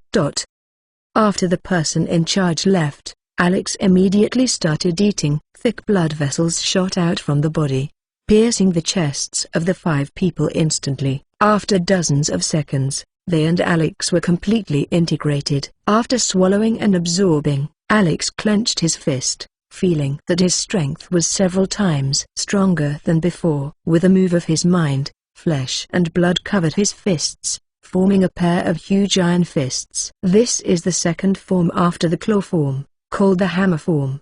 The 2 hammers are very hard, suitable for attacking slow-moving objects, and can freely change the weight to increase the power. 1 hammer can weigh up to 1 ton. The flesh was covered with the hammer again and turned into a sharp knife. The blade is sharp and hard, and the iron railings of the dungeon can be cut easily, and the strength and hardness are far above the sharp claws. Alex has acquired 3 forms of change, but he still frowned and muttered to himself, "Not enough, not enough." Although it sounds a bit metaphysical, he really feels that he is not far from his final form. Leaving the dungeon and coming upstairs, the sky was getting dark outside the window. After talking to the person in charge, Alex transformed into someone else and left the stronghold. After dinner was not full, he was going to go out and have a midnight snack, trying to reach the final form early.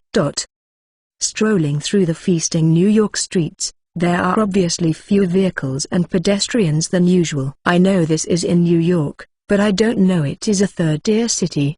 The clown organization has been very active recently, but all that New Yorkers with a little common sense have given up nightlife and stayed at home honestly. As for those who are rich and powerful, they have begun to sell real estate companies, factories, and are preparing to leave New York.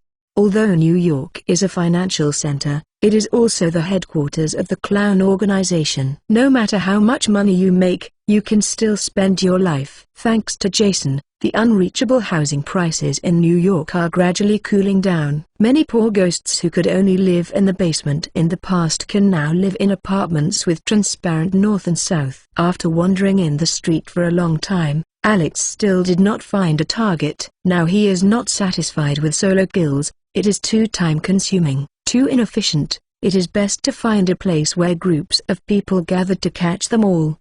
But tonight is really weird. After visiting several nightclubs in a row, he was either closed or only 3 or 2 kittens, which made him uninterested. As the night breeze blows, a discarded leaflet is rolled into the air. Seeing the photos on the list, Alex's eyes instantly sharpened, and he reached out and grabbed the leaflet. Printed on the list is a photo of the enemy Captain America, with a line of address and fare written below. This is the U.S. Team Memorial Hall. As a hero who died in World War II, the U.S. team enjoyed the treatment of a supranational father after its disappearance. Governments across the country have built memorial halls and museums for the U.S. team. Among them, the museum with the largest area and the most exhibits is located in Brooklyn, because it is the home of the U.S. team. Team leader. Looking at the photos in front of him, Alex's murderous intent was completely overwhelming. Jason once invited him to go to Africa, where delicious food is everywhere, and it is 100 times easier to capture than the locals. Although Alex was moved, he still refused. Because his battle is not over yet, there is a fourth game between him and the U.S. team. I glanced at the list, and now there is less than an hour before the closing time. Chapter 266 Night Attack on the Museum. Thanks to the propaganda of history textbooks and film and television media, Captain America's country name has always been well received. Since he woke up, his popularity in society and the internet has remained high. It is said that a New York blogger ran into the U.S. team and took a photo. After posting the photo on the internet, the number of likes exceeded 10 million in 24 hours. This popularity is beyond the reach of Hollywood stars. In recent days, New York has been an eventful period, with various violent and terror cases emerging one after another, and Jason's spontaneous swim has even destroyed half of Manhattan. At this time, there was a local superhero who was written into the history book, which made the people of New York feel relieved. As a result, the Captain America Museum in Brooklyn also became popular. Masses of people flood into the museum every day, and the crowds far exceed the museum's reception capacity. For this reason, museums that were originally open for free had to collect tickets according to the time period. It is expensive during the day and cheap at night, and the daily limit is 10,000. Even with many restrictions, the museum tickets were still robbed, and only the uninvited late-night venues can still buy tickets. At this moment, there is less than half an hour before the retreat, and the museum of the University of Nova Scotia is still full of people. Alex got off the taxi and bought a ticket at the window next door to enter the museum. "Captain, welcome back." As soon as he entered the door, a huge poster came into view, and Mr. President's high praise for the U.S. team was heard. He is a symbol of the country, a hero of the world, and the story of Captain America is a story about Guanrong, bravery and sacrifice. After being rejected by the army because of his weakness, Steve Rogers was selected by the government's secret experiment and became the world's first superhero. Alex stopped for a moment, lowered his hat and walked in. It was dark outside, and there were still thousands of people visiting and browsing in the museum. Alex did not rush to start, but visited the exhibits and videos in the museum in turn like ordinary tourists. He has regarded the U.S. team as a life-and-death enemy, and of course he wants to know more about the U.S. team. This museum is famous not only because it opened in Brooklyn, the home of the U.S. team. The museum didn't know what it was capable of, but actually got a lot of precious cultural relics, as well as interviews between the U.S. team and his friends, and a dozen high-definition large screens scrolled. After shopping for 20 minutes, Alex looked at all the exhibits in the general hall, and the image of the U.S. team became more vivid in his mind. Although he is a superhero, he is also an ordinary person after all. He had a love that didn't end easily, which can be heard in Peggy Carter's video. He also has a good brother named Bucky Barnes, but unfortunately this brother died in a mission. Peggy Carter. Alex muttered his name, thinking in his mind. There are only 10 minutes left before the retreat.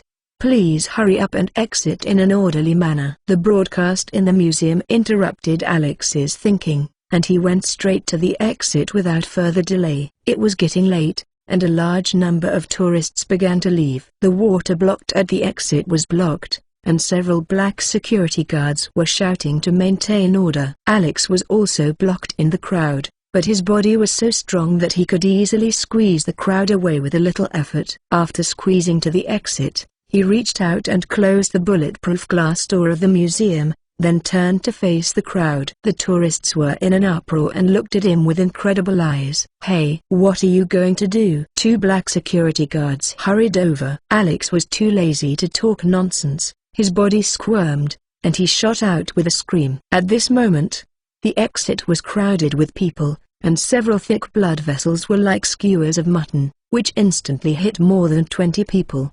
"What?" There was a moment of silence, and there were horrified screams from the crowd, and the sound of black security guards drawing guns and shooting.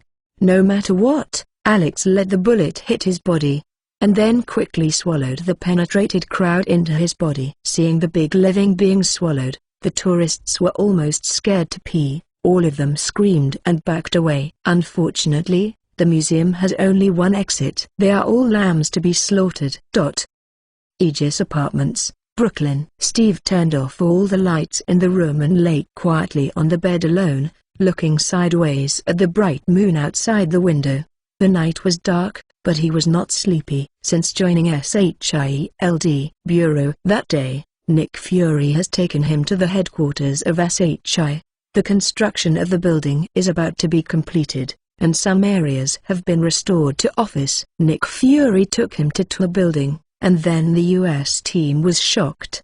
He saw a huge fortress hollowed out from the ground, a fighter jet that could take off vertically without taxiing, and a laser cannon that could blast a tank. In 70 years, the tremendous progress made by mankind made him, an old man, overwhelmed. He also met the senior agents of SHIELD. These people are all close friends of Nick Fury, and the glamorous female agent named Natasha made his eyes bright. After staying at the headquarters for a few days to get familiar with the situation briefly, he was transferred to the field to perform tasks. Because he had a talk with Nick Fury beforehand, the enemies he encountered were all official members of the Clown Organization or fanatic fans.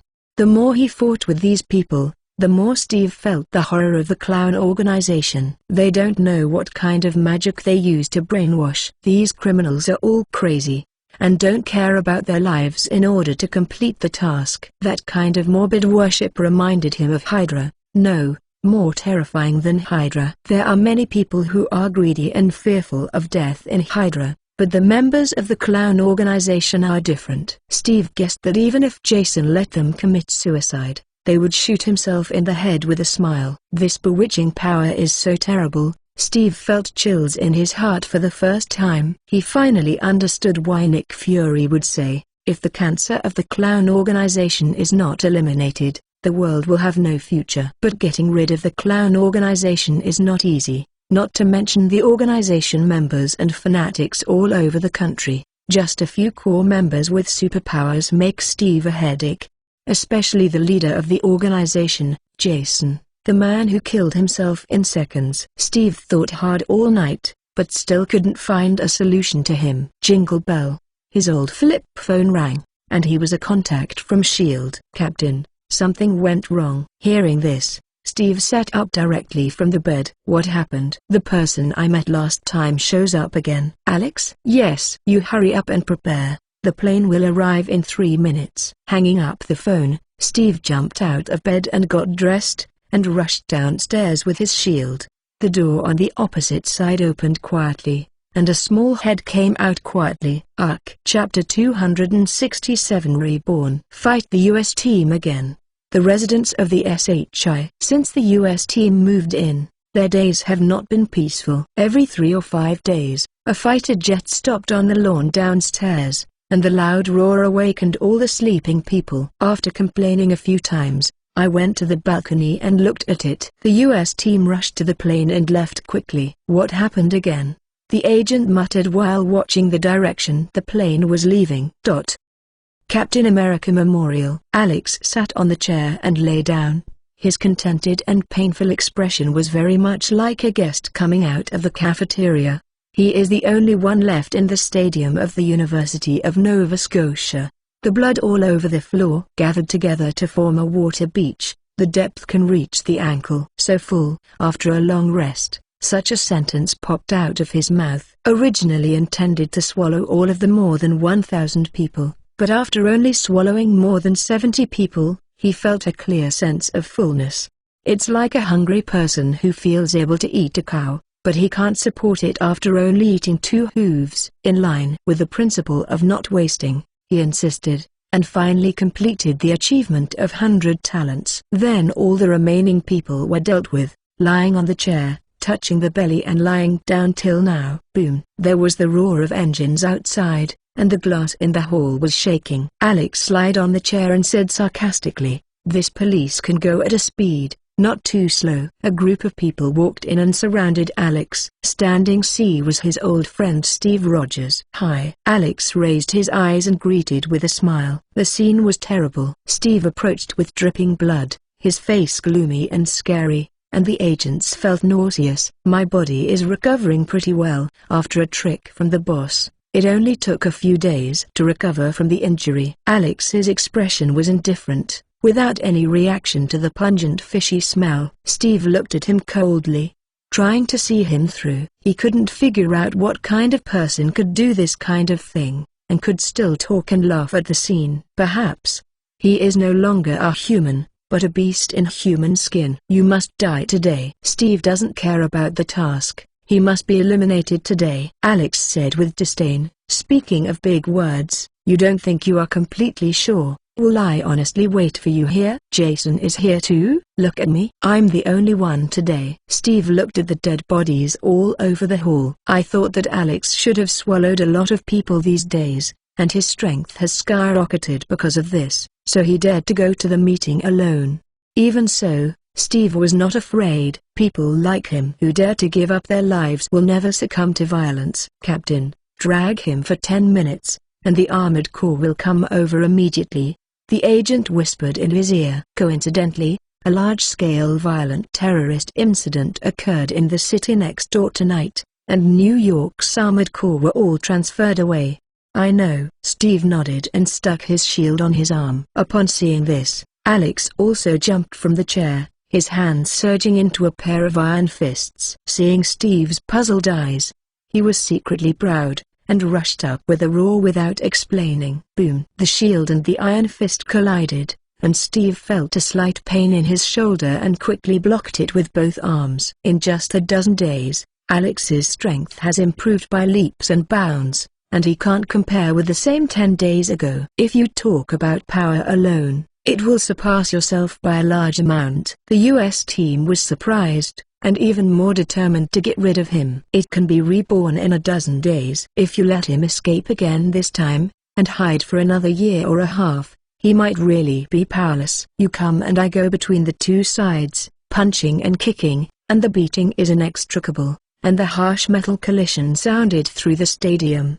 The onlookers were stunned, staring at the matchup without blinking. Such an opportunity is very rare, and extremely exciting. Even the greatest action movie is less than half a point. The U.S. team has strong physical fitness, rich fighting experience, plus an offensive and defensible Edmund alloy shield. Alex's power and speed surpassed the American team in an all-round way, but his fighting experience was much worse. The two played for several minutes, barely a tie, but anyone with a discerning eye could see that the U.S. team fell short because his breathing had begun to rush and chaotic. On the other hand, Alex was just warming up. A few minutes later, the two were playing vigorously, but Harley Quinn's voice came from Alex's invisible headset. "Alex, where did you go in the middle of the night?" Alex had no time to answer, and Harley said again, "There are now a large number of Steel soldiers flying in New York. No matter where you are, quickly withdraw. I'm a dog, looking for a helper." Alex glared at the U.S. team, his eyes full of irony and disdain. Although he hated the U.S. team and wished to smash him into pieces, as an opponent, he respected the U.S. team very much. After hearing the news from Hallie, this respect disappeared. A charged punch hit the shield, and the U.S. team slid more than 10 meters against the backlash. Flesh wrapped his fists again, and Alex switched to claw form. "Shameless. You actually called a helper." Hearing this, Steve and the agent felt tight. How would this monster know? By the way, he is from Jason, and the intelligence network organized by the clown is no less than that of S.H.I.E.L.D. Are you scared? Steve clenched the shield tightly. Alex snorted coldly, Exciting generals is useless to me, but I didn't expect the legendary Captain America to be such a person." Steve didn't wear a high hat, and said indifferently, "It doesn't matter who I am, and it doesn't matter what you think of me, as long as I can catch you tonight." "Catch me?" "Since you are not going to single out, I won't play with you. I don't have any affection for you now. I swear, I will torture you well in the future." "I already said that you can't run away today." As soon as Steve raised his hand, the agents raised the handheld laser cannon together. "Remember this, Agent Coulson hurt you badly with it." Alex was taken aback. "The power of this thing is not small. If it is hard to get a few hits, I am afraid it will really explain." No wonder Steve is so confident. In addition to his helper, he also hides a killer move. "With these wastes, I want to keep me." Alex raised his iron claws and plunged into the ground. In the next second, hundreds of spikes pierced from the ground. Suddenly, the dozen or so agents had no time to escape, and they were penetrated by dense spikes. Steve was dumbfounded, and he was taken aback. Alex sneered and stood up. "Now, can you still keep me?" "What?" Steve's muscles violently flung the shield away. Alex dodged sideways, laughed twice, then broke the wall and escaped. Steve didn't even pick up the shield, and rushed out from the crack. It was pitch black outside. Where was the shadow of Alex? Chapter 268, Secret Plan. Confused but beautiful team. Alex changed his face and mixed into the crowd, and successfully escaped the rounds of SHIELD and the police and returned to the base. After passing the access control check and walking towards the room, he can't wait to delve into the harvest tonight. Whenever the body changes drastically, it takes some time to adapt to learning. The first thing to do is to eliminate the feeling of fullness. After staying in the room for a few minutes, there was a knock on the door. The person in charge of the base stood at the door and said boldly,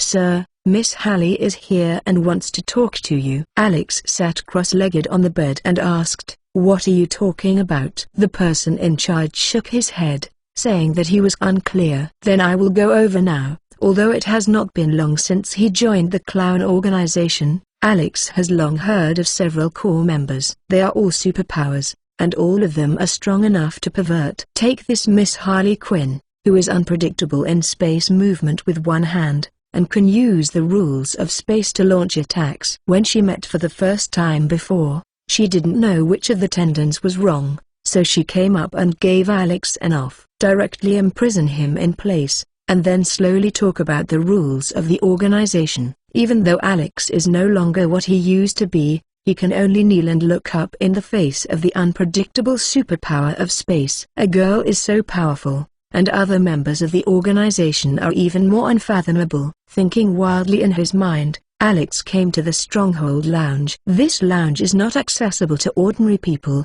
and only the top person in charge and core members can use it. Harley wore a fancy sweater on the upper body, a pair of shorts that reached the knee underneath, and her white thighs were folded together.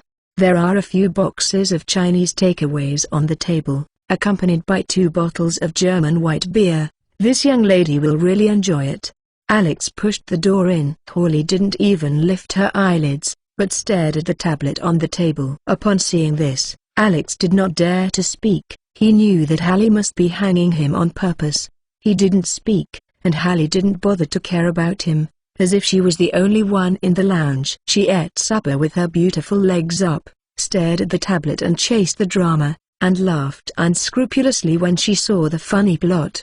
These big people like torturing people so much. Alex stood like a fool, afraid to laugh or speak, and could only complain. After waiting for a full half an hour, this damn American drama finally ended, and the Chinese food on the table was also cold. Hallie wiped her greasy hands with a wet wipe, and turned to stare at Alex. "Do you know why?" Alex breathed a sigh of relief, quietly moved his ankle, and said, "There is no report for tonight's action." "When we first met, did I teach you the rules?" "Teached. I was wrong. I pleaded guilty." Hallie waved her hand disdainfully. "You and I are both core members. I have no right to leapfrog you and punish you, and I am not interested. You should call your boss to admit your mistakes." Harley's words were too high-sounding. Although both of them are the core members of the organization, She is Jason's woman, invisibly higher than the other members. If another person came here today, just like Alex's temper, the two would have been fighting together. Okay, I'll call the boss right away. Well, get out. After a half-hour penalty, Alex finally returned to the room. This woman. He shook his head helplessly, really didn't want to contact her anymore. Dialed Jason's number with a special encrypted phone, and waited for the 5-ring call to connect. Boss, I could wait for your call. I thought you were hung up. Jason's tone was very plain, as if there was no joy or sadness. Alex was disappointed. I thought that his position in the organization would be special, but it seemed that he really thought about it too much. Boss, I was wrong about tonight, and I confessed. He admitted his mistake with an excellent attitude and didn't explain anything. If the US team, the old rival, saw him, he would probably drop his jaw. It's good to know what is wrong. The organization has not yet reached the point of invincibility in the world. With your strength, you are not even qualified to be arrogant. You must report for any action next time. It seems that the boss is in a good mood and has no plan to punish me. Understand, there won't be another time. Well,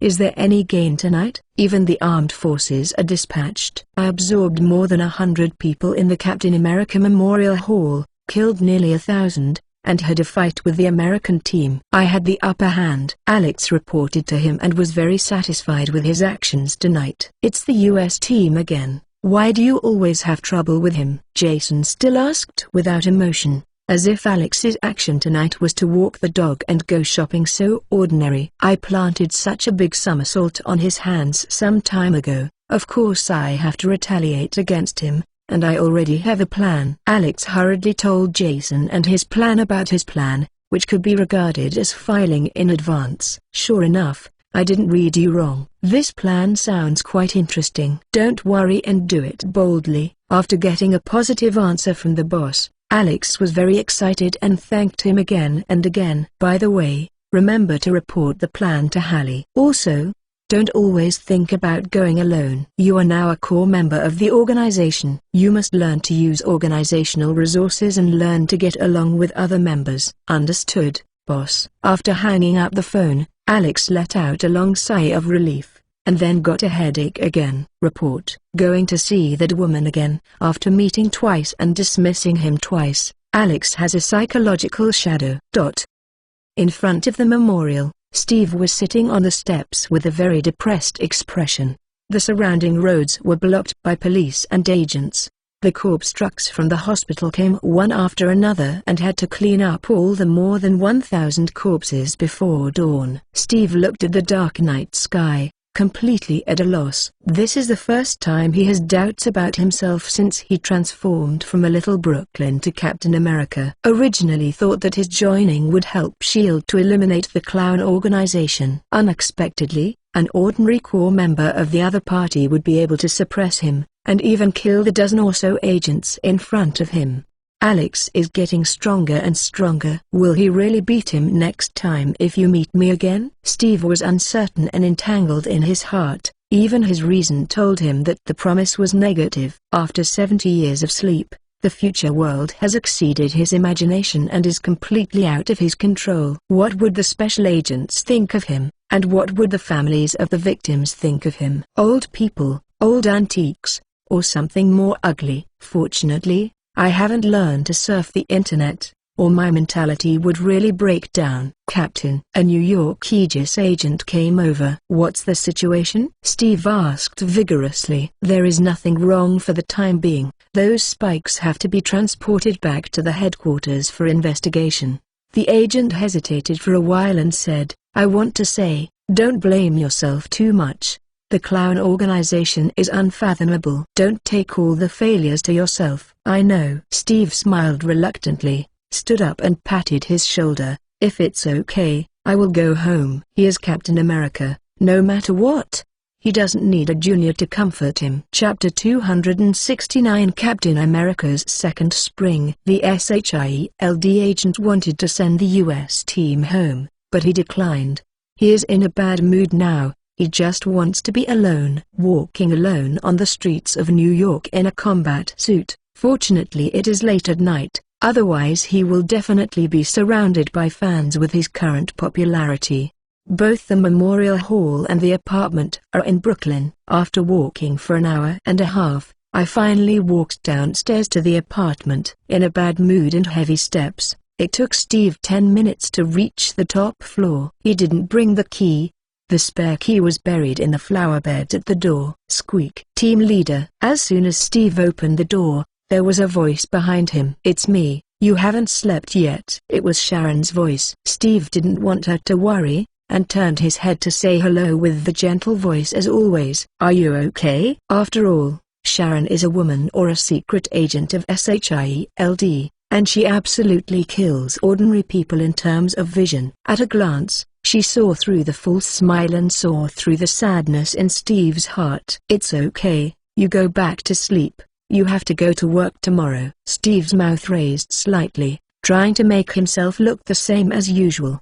"Tomorrow I will rest." Sharon walked out, wearing light pajamas. "Captain, I am a professional nurse. Seeing through the patient's emotions is the basic skill." Hearing that, the smile on Steve's face could not be maintained, and his expression and temperament became depressed. "It's okay, I just need to sleep." The machismo made him not want to bow his head in front of women. "If you have anything to say to me, don't hold it back. Auntie likes to chat with me the most." Sharon was not going to let him go. Even Aunt Becky moved out. Steve looked at her seriously, swallowed hard, and finally let her in. "You can sit down and drink something. There is milk, coffee, orange juice in the refrigerator." "You sit down, I'll get it myself." Sharon was very considerate, and she pushed Steve onto the sofa and sat down without letting him do anything. "Okay." Steve just happened to be too lazy to move. "What do you want to drink?" Sharon tilted his head and thought,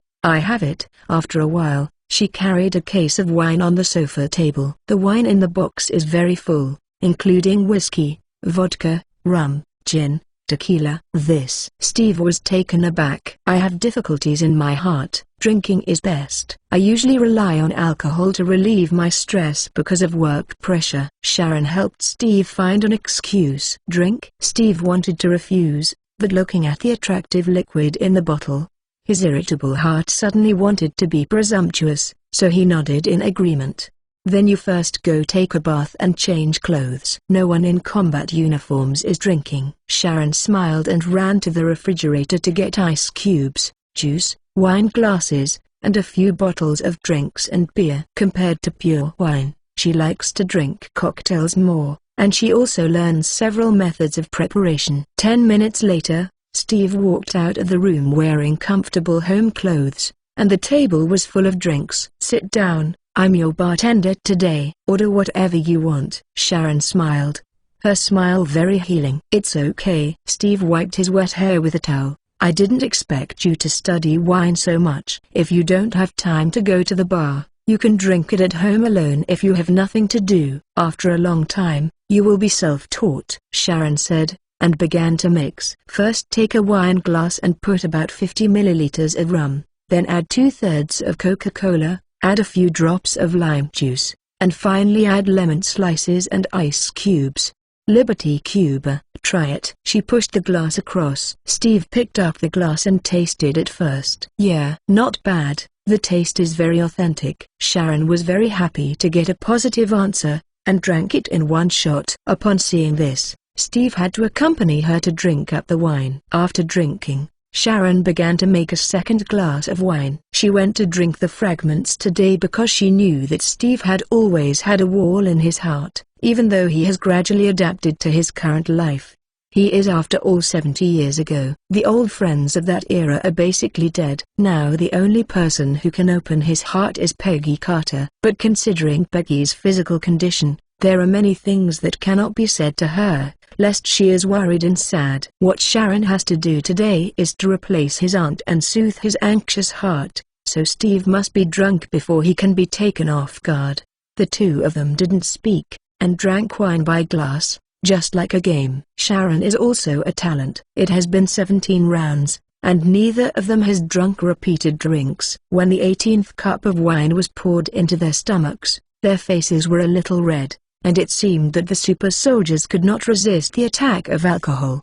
Sharon slowed down the bartending speed and said softly, "Is the task tonight not going well?" Steve opened his mouth, wondering if he should say it. Sharon comforted, "It's okay, I won't leak secrets, and Fury and Aunt will not avoid me when talking." So, after taking a reassurance, Steve finally opened the chatterbox. "It's not smooth, it's a complete failure. That bastard killed someone at the memorial. Everything was over when we came. The floor was full of corpses and blood. You know, the blood gathered in the river didn't pass my ankle. I'm not someone who has never seen the world, but even in the concentration camp I have never seen such a scene." Sharon listened carefully and pushed the glass over. Steve finished the 19th glass of wine in one sip, then squeezed the glass firmly. "Then we started fighting. That bastard's strength can be strengthened by devouring humans. 10 days ago I was able to kill him with a single shot, but now he is stronger than me. I have been at a disadvantage for a few minutes." Later, he knew that SHIELD had called a helper and was ready to flee. Those agents surrounded him. As a result,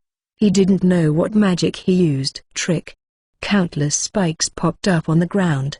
All the agents were wearing hedgehogs. "A few minutes ago we were still chatting. All died in a blink of an eye. The bastard left arrogantly after killing.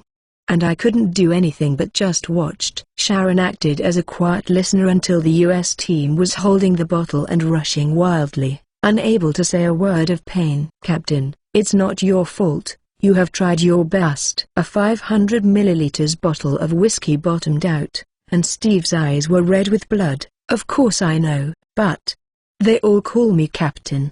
But I can't save them. I can't even help them get revenge, too. I've been thinking these days, maybe I can't keep up with this era. I was just Captain America 70 years ago. I should be buried in a glacier, become an eternal legend." An ironclad man who was able to say this kind of denial of himself was obviously suffering an unimaginable psychological blow. In addition to an honor, the title of Captain America is more of a responsibility. Steve is also a bad guy who likes to think for others. Once it turns out to be contrary to his wishes, he will be approached by the heartbreaking self-blame and guilt, and the tormented him is desperate.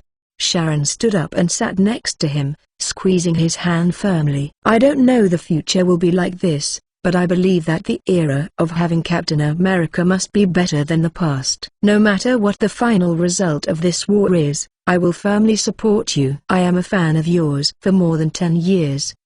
Steve was a little drunk.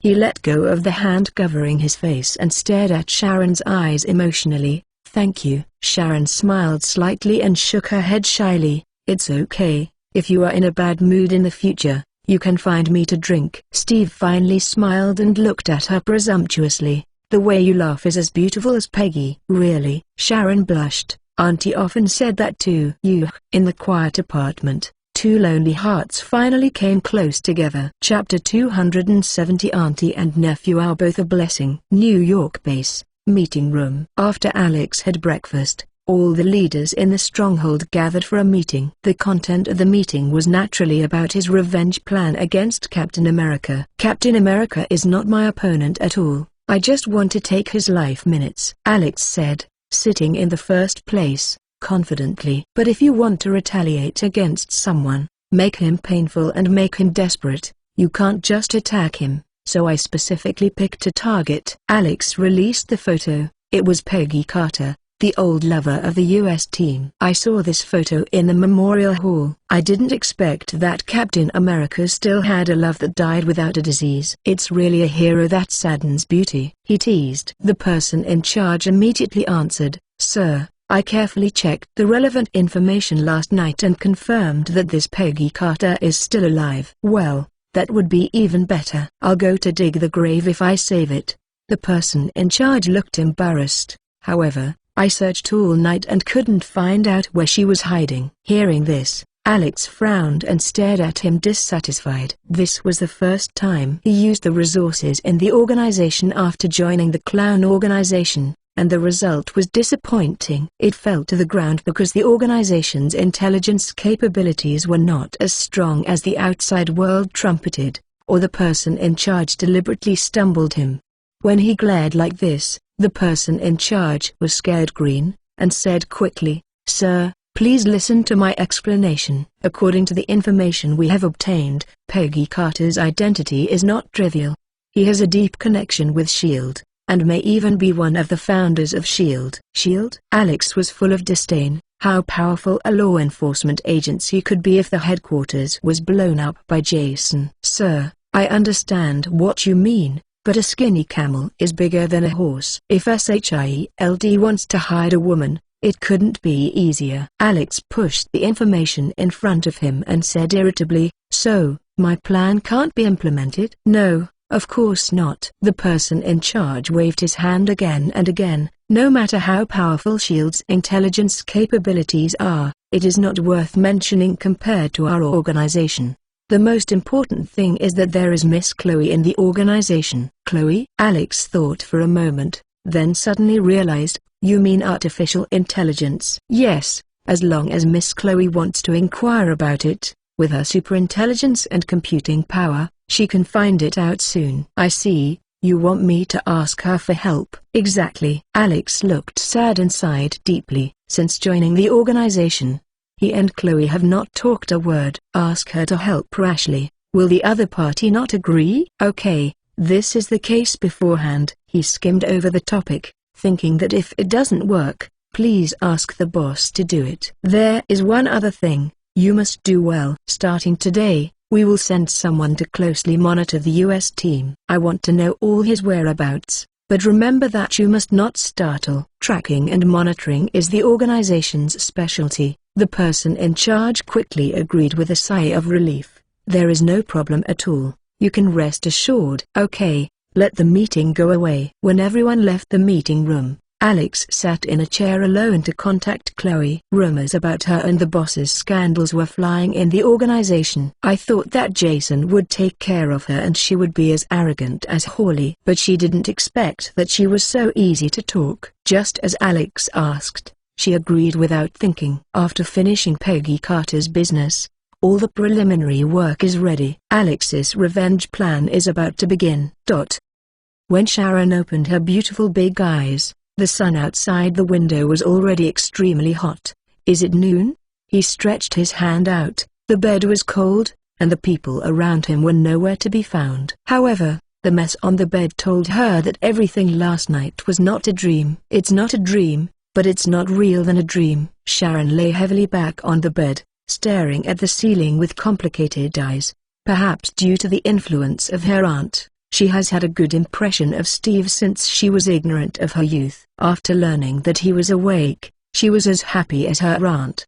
The most important thing is that Steve perfectly meets her criteria for choosing a mate. The first meeting in the hospital made her excited all night. Nick Fury then arranged Steve to the Aegis apartment and let her be responsible for protecting and monitoring him. At that moment, she felt that the fate of her life had come. But after Steve moved in, there was not much communication between the two. The main reason was her identity. She is Peggy Carter's niece, and she knows best about Steve and his aunt. If she was really with Steve, maybe her aunt would support her, but what would outsiders think of her? Steve was blocking the wall again, and Sharon didn't have it. "I thought they would go on like this until she saw a sad expression on Steve's face last night, and she couldn't help it anymore. Swear to God, she was really just trying to get Steve out of the wine bureau last night." It's a pity that the alcohol paralyzed the brains of the two of them. Although it relieved Steve some of the pressure, it also made everything out of control. Oh, Sharon was in a state of confusion. She didn't know what to do next. "The head hurts. Or don't think about it. Go home." And Washington. Sharon got out of bed with her head in her hands, her soft blonde hair messed up like a chicken coop. He took out the key and pushed open the door of his house. Suddenly there was footsteps at the top of the stairs. A mount. The eyes are facing each other. There is nothing to say. Steve is wearing a sports vest and sweating profusely. He should have just returned from fitness. "You." As soon as the other party spoke, Sharon's small face flushed, and she quickly turned and got into the room to close the door. She didn't know what Steve was thinking. Is it a night in bed between the two, or something? She was afraid that Steve's answer was the former, so she didn't dare to talk to him at all. At least not now. Steve raised his hand to knock on the door, hesitated for a moment or went back to the room. His body is different from ordinary people, so he woke up early. When Sharon was still asleep, he was already sitting on the sofa, drinking coffee and calmly thinking about the relationship between the two, and came up with the final answer. "Today you have a holiday, let's have dinner together at noon." When Sharon came out of the bathroom after taking a shower, she saw such a text message. For a moment, the intoxicating sweetness enveloped her. Bingy was very fast, and after only one morning, the deployment of Aegis Apartments had been completed. In order to monitor Captain America, dozens of vehicles were dispatched from various bases in New York, hundreds of people watched in turn, and various high-tech wiretapping monitors emerged one after another. Captain America is a national idol. There must be more than one person monitoring and tracking him. In order not to be discovered by SHI. From the moment the deployment control is completed, pieces of information are continuously passed back. Steve takes a shower in the bathroom. Steve and a blonde leave in the car. Steve and her appeared in a Chinese restaurant in Manhattan. Steve started shopping after dinner with her. Steve buys her a dress. My God, Steve actually kissed her. In the New York stronghold, Alex looked stupid at the intelligence man in his hand. Isn't Steve's old love Peggy Carter? When did a blonde pop up? Check. It must be checked. Give the secret photos to Chloe for face comparison, and the blonde's identity will become clear after a few minutes. Then, the Alexis were even stupid. She is a nurse in a New York hospital, and even more terrifying, she is still Peggy Carter's niece. Steve, you can do it. It's so hilarious, and the whole family is stunned. Shocked and admired, Alex also began to think Peggy Carter's identity is extremely special. Will her niece be an ordinary nurse? I really thought SHIELD doesn't talk about qualifications or nepotism. Alex suddenly had a bold idea, and then told Chloe her guess. Let her start with Sharon Carter and perhaps find Peggy faster. New York is very peaceful these days. The murderous madman Alex seemed to have evaporated, and SHIELD went into the sky but didn't find a clue. Neither the US team nor SHIELD knows why this is, but the US team is happy to comment on this situation. Because she and Sharon are fighting fiercely these days, it couldn't be better without all these miscellaneous things to interfere with them. It's just that he didn't expect that his every move these days was seen by the clown organization, and he knew how many times they kissed and how many times they had sex. On the other side, members of the organization followed Sharon's line and sneaked into the hospital. After several days of investigation, they finally got a reward. This evening, Chloe took the initiative to contact Alex in the group chat. Chloe picture. This old woman is Peggy Carter. It turns out she has been hiding in a special ward on the top floor of the hospital. According to the investigation of the members of the organization, the doctors and nurses on the entire top floor served her alone, and the hospital was full of Aegis agents. Alex, great. As long as I know her whereabouts, my plan of action can begin. Hallie, what are you going to do? Break into the New York hospital, not afraid of being beaten to death by the Iron Army? Alex, of course not. This kind of thing must be outsmarted. And I need one more candidate on my target list. Franklin, boy, work hard. I'll just wait to watch the news. Locomotive, every core member has an opening performance. You can't play it. Franklin, speaking of the opening performance, the boss and I picked the speed car party back then, and also grabbed a lot of money. Stanfield, in order to save the boss, I even stormed the prison. Several comrades in the party, you say a word to me, rushing to brag about their opening battle. With the encouragement of his predecessors, Alex was confident. He once again convened a meeting of the base leadership to prepare to further improve the action plan. Chapter 271 Sharon's Good Friday. Aegis Apartments. The radiant Sharon is setting up a candlelight dinner at home. These days she and Steve have fallen in love. The two are tangled together like glue, going in and out of pairs, envious of others. It's so sweet. Moisturized by love, Sharon's temperament is more mature, and her skin is fairer, and her face is full of spring when she smiles. After setting up the table, Putting roses in the vase, she walked to the kitchen to cook steak in slippers. Steve prefers tender steaks, so you must pay attention to the heat and cook them for 1 minute. Sharon. The door of the concealed room was pushed abruptly, and Steve walked in with a shield in his battle uniform. What's the matter? There is a task? Sharon held the thermometer tightly in one hand. The gentleness on her face disappeared. The sweet romance of the past few days has made her forget about it. Almost forgot. She and Steve are both SHIELD agents and are going out on missions. Yes.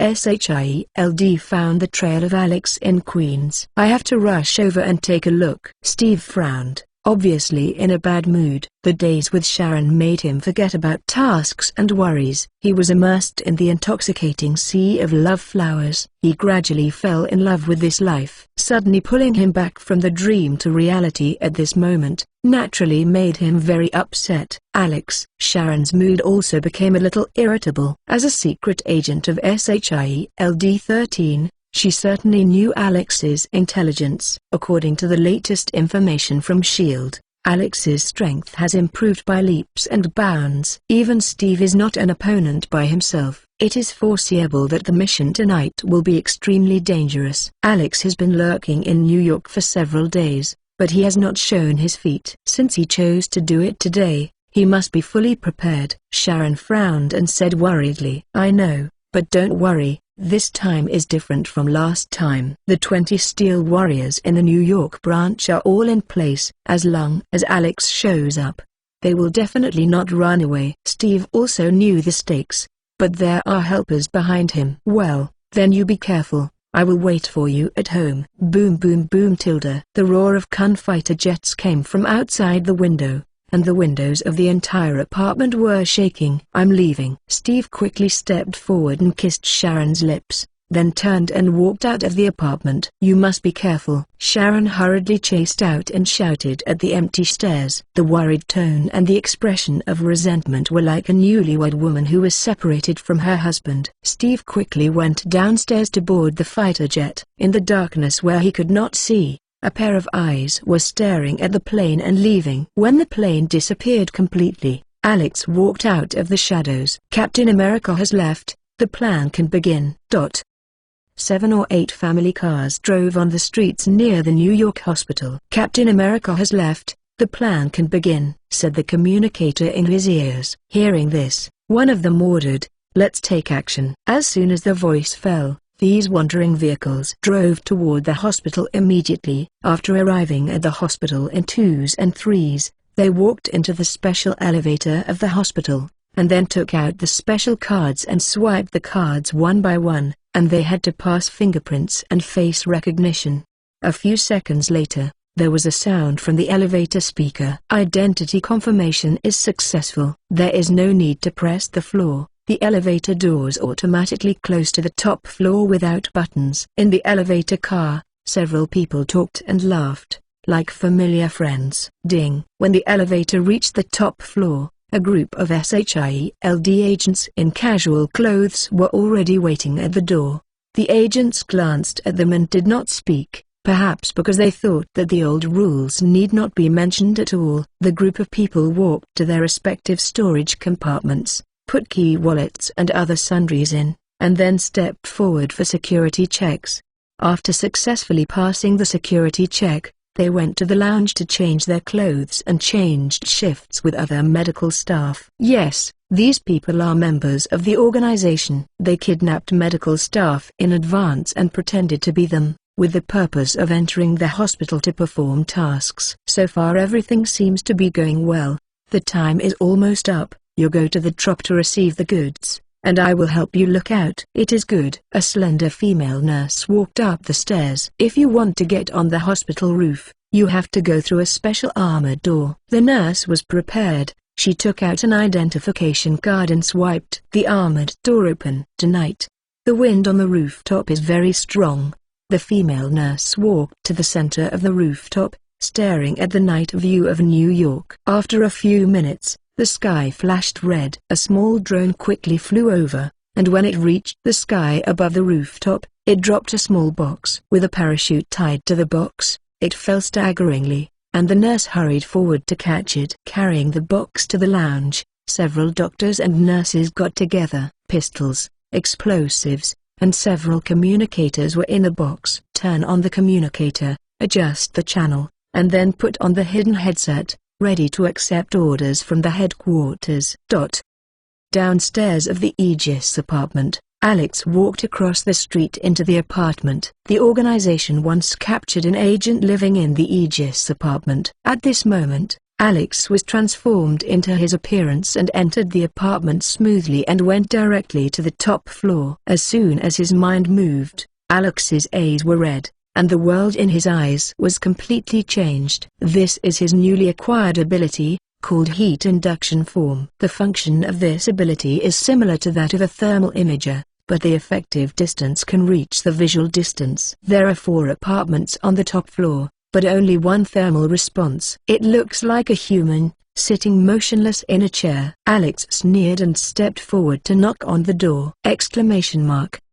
Hearing the knock on the door, the person in the chair immediately became vigilant, ran into the room, took something and quietly approached the door. It's probably a pistol. Hello, is anyone home? Alex knocked generously on the door. His current appearance was an Aegis agent, and he was afraid of a hammer. Sharon looked out through the cat's eyes and turned out to be a neighbor living downstairs and a colleague of S.H.I.E.L.D. She pinned the gun to her waist, opened the door and smiled and asked, "Hey, what's the matter?"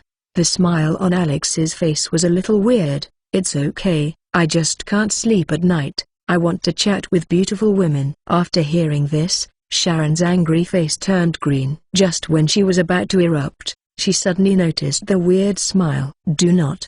He is not an agent of S.H.I.E.L.D. There is no conclusive evidence, just based on the woman's intuition. She concludes that he is a bad person."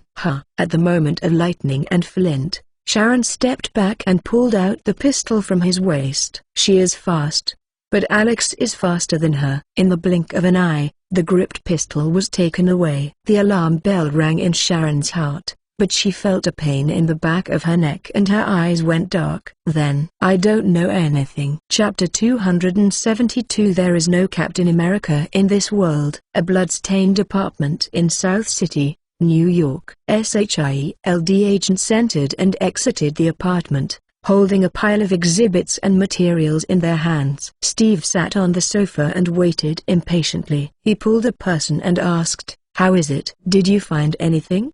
The agent shook his head disappointedly. "To be sure, Alex did it, but no valuable clues were found at the scene." Steve let go of his hand blankly, which is different from the said script. According to S.H.I.E.L.D.'s inference, Alex's daily actions are very secretive. This time an important clue suddenly appeared, which must be a trap he buried. So they will do their tricks here and send Steve and the agents to take the initiative to enter the trap to attract Alex to the hook. As soon as he shows up, the armored corps ambushing nearby will rush out to deal with him. But they had been in the apartment for almost 2 hours, not to mention Alex. They didn't even see a ghost. Could it be said that the flaws in the apartment were really accidental? After waiting for nearly an hour, Steve finally received the above order and announced that he would close the team. Pulling him out of the romantic candlelight dinner at night. I thought that Alex could be resolved successfully, but ended up sitting in the smelly apartment for 3 full hours. Steve was very unhappy, but he couldn't help it. This was the task of the agent. After getting in the S.H.I.E.L.D. car back to the apartment, the unhappiness was relieved by the thought of meeting Sharon soon. "Sir, Steve is back." Outside the apartment, a member of the organization responsible for monitoring notified Alex. "Okay, I see. You tell the hospital to start the action." "Understand." In the Aegis apartment, Alex sat at the dining table and gave instructions. There were 2 plates on the dining table. The steak that was originally Sharon and Steve's candlelight dinner was now in his stomach. "Tell you good news, your old lover is back." He turned his head and said with a smirk. In the living room, 4 slender flesh and blood tied Sharon's limbs, and the other heads were fixed to the floor and ceiling. Sharon was hung in the air. "By the way, you have to seal your mouth. so you can't make you yell. Alex stepped forward and sealed her mouth and neck with 2 flesh and blood. Steve carried his shield and trot upstairs quickly. It was getting dark. I thought Sharon was asleep, but the door was still hidden. This is the feeling of home. His heart warmed, a happy smile appeared on his face, and he stretched out his hand and slowly opened the door. Woohoo! When she walked into the living room, Sharon stared at him and shook her head desperately. Seeing this scene, Steve was completely stupid. Fuck. Alex came out with applause, spread his hands and said, "Is it surprised? Is it unexpected?" Fuck you. Steve was so angry that he made a rare swear word, grabbing his shield and preparing to rush forward. Wait. Alex hurriedly called a pause, then took out a video communicator and pointed the screen at Steve. "Don't worry about it. Let me show you something good first." The black screen lights up, and Peggy Carter appears inside, but she was strapped with explosives and a pistol was still on her head. "Is it clear?" Alex looked smug and gave Sharon a look in another direction. "Alex, what do you want to do?" Steve clenched his fists, his neck violently. He was now crazy trying to tear Alex to pieces, but Peggy and Sharon were in his hands. He didn't dare to act rashly. "I don't want to do anything, I just want to do an experiment." Alex walked to the table and put the communicator on the table. "Captain America is worthy of being a hero of World War II, a national idol. You have collected the 2 strange girls from Carter's family, and they are especially aunts and nephews. It's really amazing. This matter is still a bit hard to tell." Steve didn't want to say more, and said in a harsh tone, "It has nothing to do with you. Why did you kidnap them for revenge on me?" "Don't worry, listen to me patiently," Alex said slowly. "Everyone has an invisible scale in their heart. I just want to know who is more important in your mind between the 2 Carter ladies. Is it the young and beautiful Sharon Carter, or the former confidant Peggy Carter?" Boom. Steve's head buzzed. He knew what Alex was going to do. "This beast." "Ha. You seem to have guessed it." "Yes, that's what I meant. You want to save someone. I will never stop. But between them, you can only save one. If you choose to save Sharon Carter, the gun in the video will immediately pull the trigger. If you choose to rescue Peggy Carter, the flesh and blood that binds Sharon's neck will immediately tighten, crushing her bones and trachea. The rule is like this: 2 beauties are more important in your heart. You can weigh it yourself. I only give you 5 minutes. Choose quickly. If the time is up and there is no answer, they will both die. Steve trembled all over, his eyes were blood red, and he was extremely angry. Sharon and Peggy are women he loves deeply. Let him make a choice among them, or it is a choice of life and death, which is harder than killing him. But this is the purpose of Alex. He just wants to see himself in a dilemma. It is best to do wrong accidentally and regret for life. Why stare at me? Why want to kill me and save them all? Alex snorted disdainfully. You have already learned the strength gap between you and me. As long as you dare to do it, I can kill your 2 lovers in 1 second. Steve kept silent, but his violent chest undulation revealed his state of mind at the moment. How to do? What to do? Does SHIELD know the situation of the hospital and the apartment? Is there any way to contact them? As long as there is no problem at the hospital, I am confident to save Sharon. After 2 minutes of silence, Alex became impatient. Can't choose? Then let me help you. He frowned, pretending to be pensive. My suggestion is to save Sharon and kill Peggy. You think? Peggy is an old woman, and she has lost her teeth. Even if I don't kill her, I won't live for 2 years at most. But Miss Sharon is different. Look, she's white and beautiful with long legs, and she's also a star in Hollywood. If it hadn't been for my stuff, I would have long wanted to taste what it's like to be a Captain America woman. Sharon red eyes and shook her head desperately. Why are you sacrificing yourself in place of your aunt? Ha, it's touching. Alex. After a long silence, Steve finally spoke. You know in your heart that I can't make a choice in this situation. Indecisive, just say it straight. The explanation is so high-sounding. Alex showed disdain. Steve sighed and threw away the shield in his hand. I know you hate me and want to retaliate against me, so come on me. The war will let the women go away. At you? Alex made a thinking posture, Actually, it's not impossible. Hearing this, Steve was overjoyed. He was about to speak when Alex said indifferently, then ... kneel down. What? Didn't you hear me clearly? I let you kneel. Okay. Okay. Steve's heart became completely cold.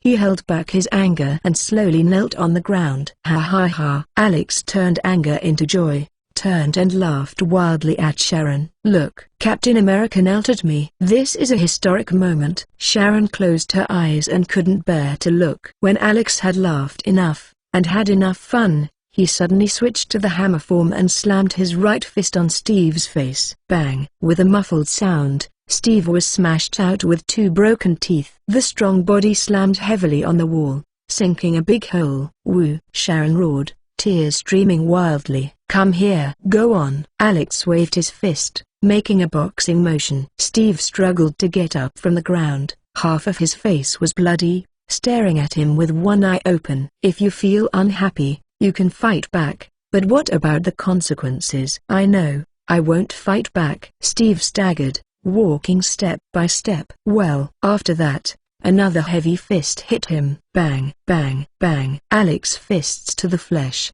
and the fat beat him for several minutes and dozens of punches. In the end, Steve was limp on the ground and could not get up. It's pretty resistant.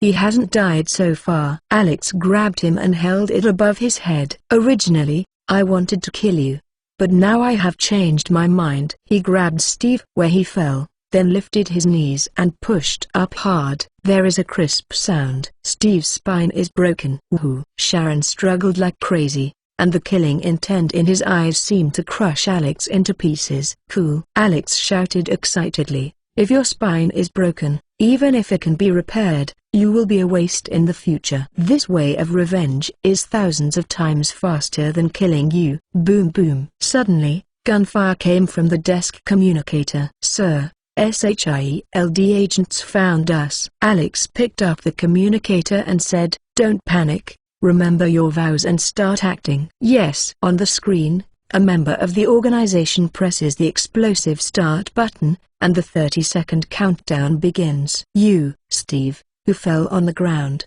said weakly, you promised me. Idiot. Alex sneered, fortunately, you are still a hero of World War II. You can believe this kind of deception, but you have no choice but to believe me. He dragged Steve up from the ground and opened his eyes with his fingers. Come on, keep your eyes open and watch it. This is the last side. Do not. Steve wanted to struggle, but there was no good meat on his body. Even his spine was broken, and he couldn't resist. Woo! Sharon whimpered, also struggling. Time just passed by 1 minute after another, when the eye-catching countdown became 0. There was a loud noise, and the screen went black. Alex let go, and Steve collapsed on the ground like mud, the only open eye filled with despair. Don't worry. There is another one here. Alex walked up to Sharon and gently touched the flesh and blood that bound his neck with his fingers. In an instant, the dark red flesh and blood seemed to come alive and began to slowly shrink the stirrups. Sharon's eyes were round, like a fish out of the water, and she began to struggle. No. Steve woke up instantly, desperately trying to climb forward. Alex did not stop, but crouched down cruelly. Come on. If you don't want Sharon to die before your eyes, just keep working hard. After speaking, he turned and left the shield apartment. Chapter 273 Unexpected Foreign Aid. Sharon finally died. Right in front of Steve's eyes. He was strangled to death by the dark red flesh and blood. The heart has stopped beating, and the beautiful big eyes are bloodshot, bulging out to escape from the eye sockets. Desperate eyes stared at Steve. The scene was terrifying and terrifying. Sharon, Peggy. Steve was distraught, his heart aching like a knife. It failed. It was over. Everything was over. The clenched fist began to relax, his brows stretched.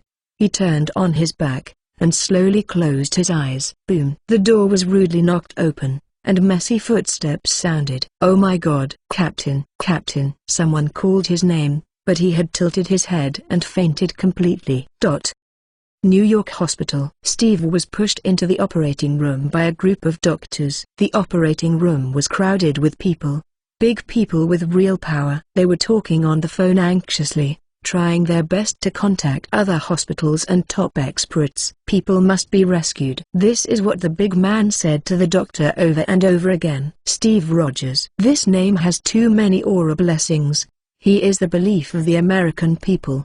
He is an undefeated hero of World War II. He is a living legend. Since it is faith, it must not collapse. Otherwise. Suddenly, there was a noise in the elevator entrance, and Nick Fury came over with the Black Widow, the Black Windbreaker as always, the face as cold as ever. Seeing him, the big men immediately rushed over to surround them and questioned them angrily. Fry, how did you promise me before? What did you do? What the hell did USHIELD do? The clowns organized such a big conspiracy, and there is no information in advance. Tell you, if something happens to Steve, I will definitely send you to a military court. The big man's veins burst, his face flushed, and his saliva was sprayed on his face. It's not that they like Steve so much, but because Steve is involved in too many political interests. If he dies in the hospital today, a new round of protests will erupt across the United States. In order to quell popular anger, the people above will definitely withdraw their posts without mercy, whether they are nervous about their wealth and life. Therefore, the most urgent task, in addition to saving Steve with all his strength, is to determine who is responsible for this incident. What didn't say, this pot must be carried by S.H.I.E.L.D. Nick Fury was chased madly, but there was no trace of anger on his face, and he didn't even say a word of refutation. He just walked to the operating room and looked at Steve, who was dying on the hospital bed through the one-sided glass. When the big shots were dry, Nick Fury asked. He said that, standing next to Natasha's side, I didn't say anything, just asked about Steve's condition and hung up the phone. Do you think he will come? Meeting. Nick Fury nodded and sat down on the chair in the corridor, with Natasha sitting next to him. Sitting and bored, he asked. How is that big guy now? Natasha smiled. It's very cooperative. I can see that he really wants revenge. It's weird, there are so many people in the game. Only you can surrender him, and he is willing to listen to you. This is a bit ambiguous, and Natasha smiled back and said, I am a professional. However, although he is very cooperative, the progress of the experiment is still too slow. I am afraid that I will fall behind the clown organization. Don't be afraid. Everything has me. The sky won't fall down. Nick Fury suddenly said seriously. Because of this? Natasha glanced at her. I saw Nick Fury playing with something similar to a pager. Yes. Can you ask what this is? Whenever the clown organization takes action, you hold him in your hand. Don't ask. It's a life-saving thing, but it can't be used frequently. Natasha listened to it in the clouds. But Nick Fury didn't want to say more. She couldn't ask any more. The operation lasted for 7 hours. It was already dawn and the big men had already left. Click. The door of the operating room suddenly opened, and the red light that had been on for more than 7 hours finally went out. Come here. The chief surgeon glanced at Nick Fury and walked to the corner alone. Doctor, is his condition not so good? Nick Fury followed. The doctor nodded. He was injured too badly. Although he is out of danger, his bones have been broken, especially the spine. The next half of his life is estimated to be spent in a wheelchair and a hospital bed. Nick Fury's heart tightened, and he asked quickly, is there no other way? The doctor thought about it seriously, then shook his head and said nothing. Have you tried exoskeleton technology? Hearing this, Nick Fury suddenly turned around. A fancy shirt with tight trousers, and a face with large sunglasses, still wore an expression of I owe me 5 million. Stark. Tony nodded slightly as a response, and didn't seem to want to talk to him. The doctor pretended not to see the unhappiness between the two of them, and he thought about it for a while and said, I know the exoskeleton technology, but that technology. Without waiting for him to speak, Tony stretched out his hand and gently pressed the watch, and a laser projection appeared. This is the latest technology from Stark Industries, completely different from the outdated exoskeleton technology. Tony and the doctor discussed the feasibility of the plan fiercely,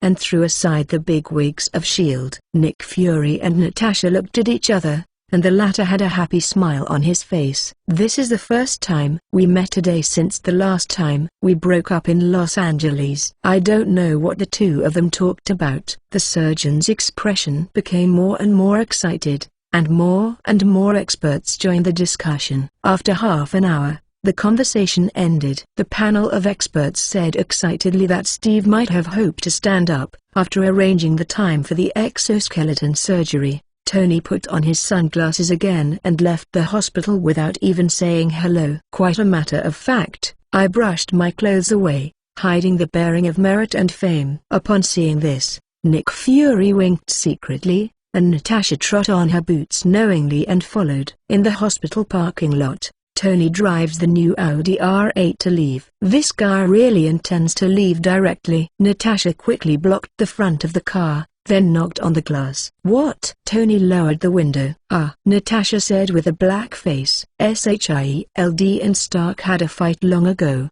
but they licked their faces and asked him for help. Although there is no selfishness in this matter, but I always feel that I owe him something. If you thank you, it will be avoided. I'm not rare, and it is not because of you that I saved him," Tony said coldly, not showing any affection. "Besides, don't be too happy. Even if the operation is successful, the captain will be just an ordinary person in the future. Don't expect others to continue working for you." After a few sarcasm, he closed the window and drove out of the parking lot. "Ugh." Natasha sighed helplessly. The first attempt to repair the relationship failed. Chapter 274 Africa Warning. Amazing discovery. New York, Newark Airport. After spending a month and a half in the hot African continent, Jason finally set foot on American territory and breathed the sweet breath of freedom.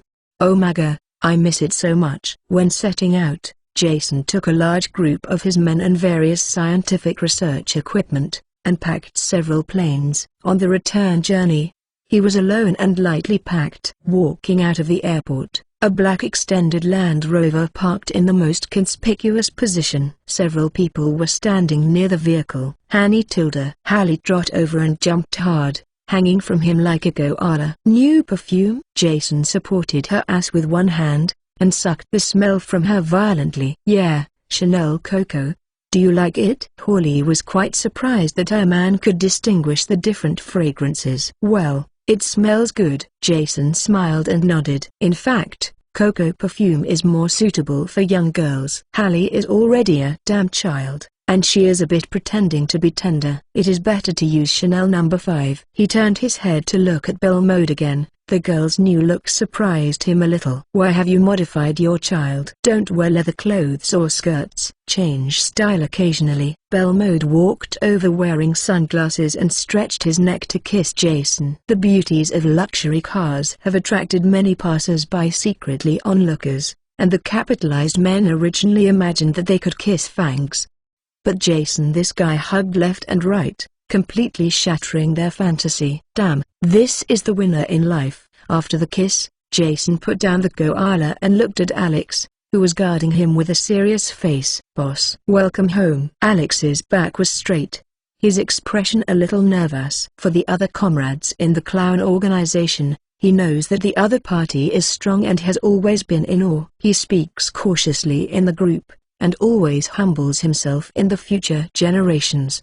But for the leader of the organization, Jason, he could not see through. This is a ruthless character who can bloodstain the airport between talking and laughing. As long as he wants, he can kill himself in an instant. "Just get closer. You can feel the fear from the depths of the soul." Jason patted him on the shoulder, motioned him to relax, then nodded approvingly. "I've heard all the details, and it's a good job." Alex's face was beaming, and his excited eyes seemed to be performed by the principal of the school. Go home." Alex turned and pushed the guard away, and personally opened the door to invite Jason to get in the car.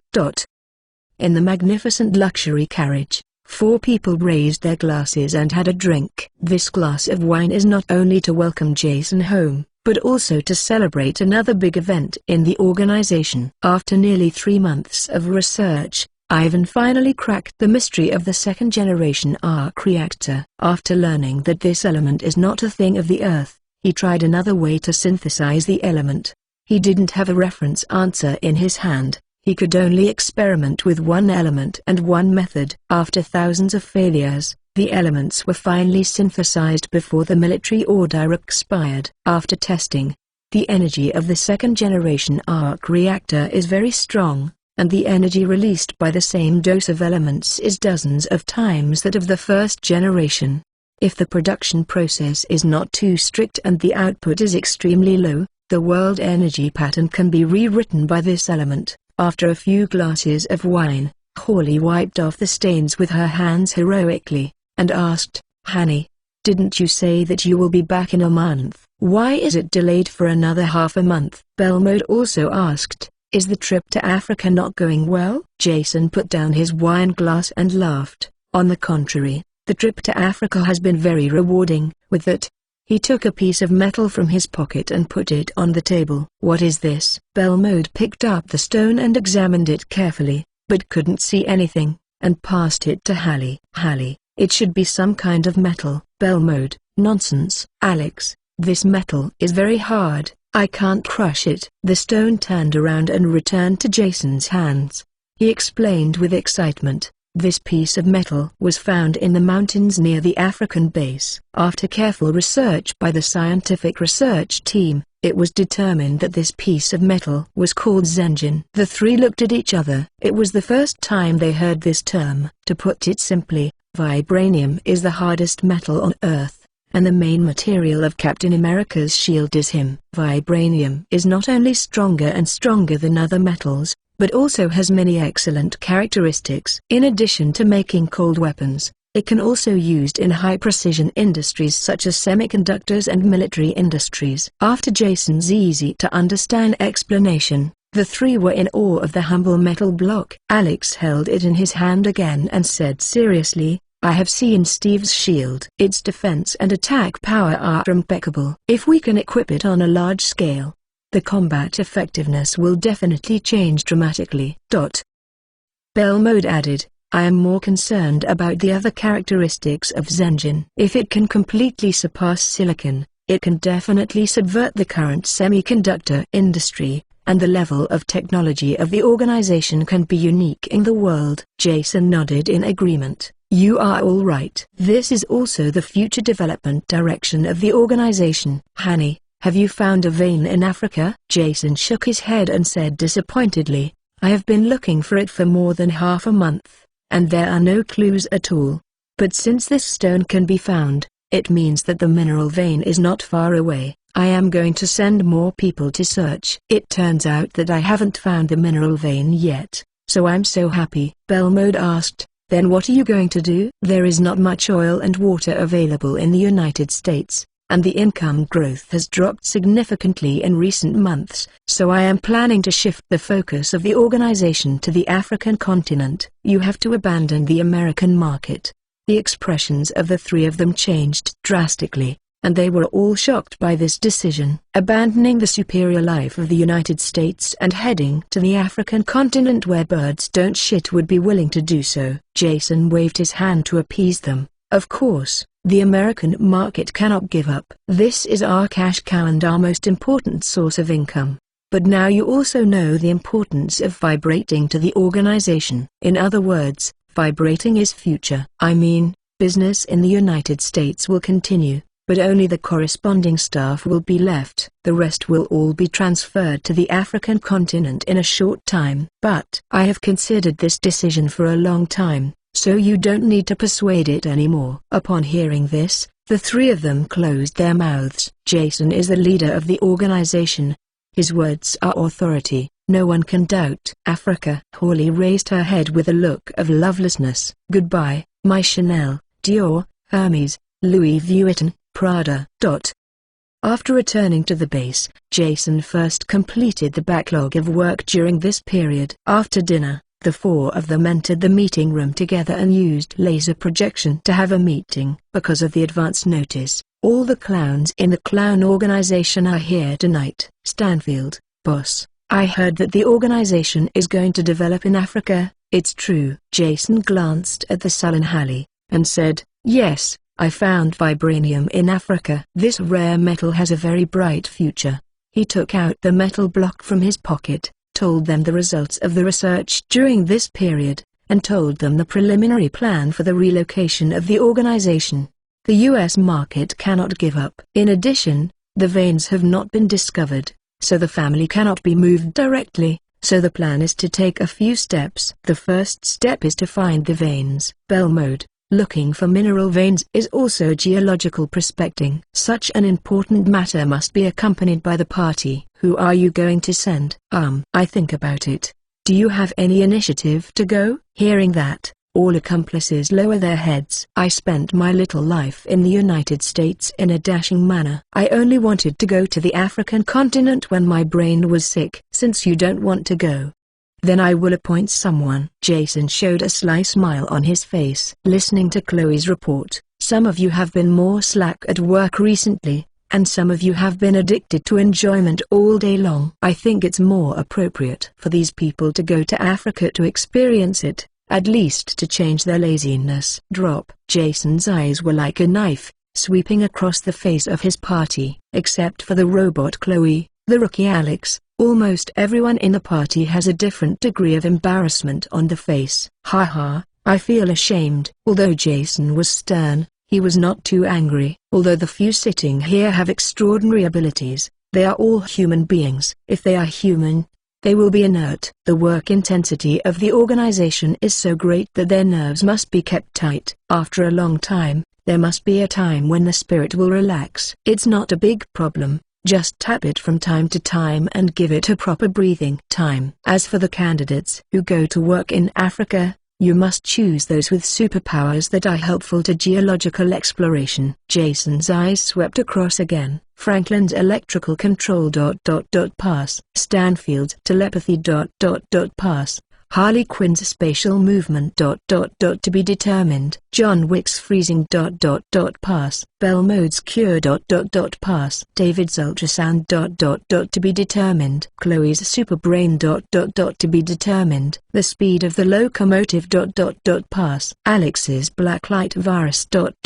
pass. After considering for a long time, Jason finally selected 3 to be determined. Harry, David. Hearing this, Hawley looked desperate. David opened his mouth, but wanted to refute a few words. And Chloe? Yep, Chloe. This guy is a model worker in the organization. Work 24 hours a day, 365 days a year without holidays. The candidate to go to Africa is chosen among the 3 of you. As for the sentence just now, I was joking. It is about the future of the organization. How can I send people casually? But I think you all have ghosts in your heart. After you go back, you have to reflect on it. Today I am talking about this kindly, but once there is another. Hearing that he had been excluded, the comrades who had not been named were immediately relieved. At the same time, he nodded frantically, saying that he would immediately reflect on the improvement, and his attitude was very sincere. This is all fate. When I chose superpowers back then, I was really too wise. Chapter 275 Norse Mythology. Thor's Hammer. Chloe is a recognized model worker. She has no complaints about sending to Africa, but the other 2 immediately started hurting each other. Hallie, Hanny, I think David is very suitable. Ultrasound is very important for geological prospecting. As long as he goes to Africa, we can quickly find the veins. Not to be outdone, David retorted, I think space movement is more appropriate. Ultrasound can only know what is hidden in the mountains, but space movement can take things out. Hallie is simply a natural master of exploration. In order to escape the trip to Africa, the 2 completely put down their faces and began to tout each other. It doesn't matter if you hang up high. The comrades all laughed and listened for fun. Jason was annoyed by it and said, since you are so optimistic about each other, why not go to Africa together? The 2 superpowers work together, and the effect is definitely extraordinary. Hearing that, the other comrades ha-ha happily, but Hawley and David are dumbfounded. Hanny ... I have a lot of work in the local area. Hawley offered to act like a baby. David is interested, but he also wants to pull people into the water, boss. And Chloe? Jason waved his hand, not heating this set. Don't say it, this thing is set. Your job is done by Alex. As for Chloe, think about it, She can't leave now. In the United States, wait until the mineral veins are found. Jason gave the final word, and Hawley pouted and looked unhappy. The person in charge of the African base has been determined, and the next step is the question of who is sent to Africa. The official members of the organization have exceeded 50,000, and 20,000 are left to continue to maintain local business.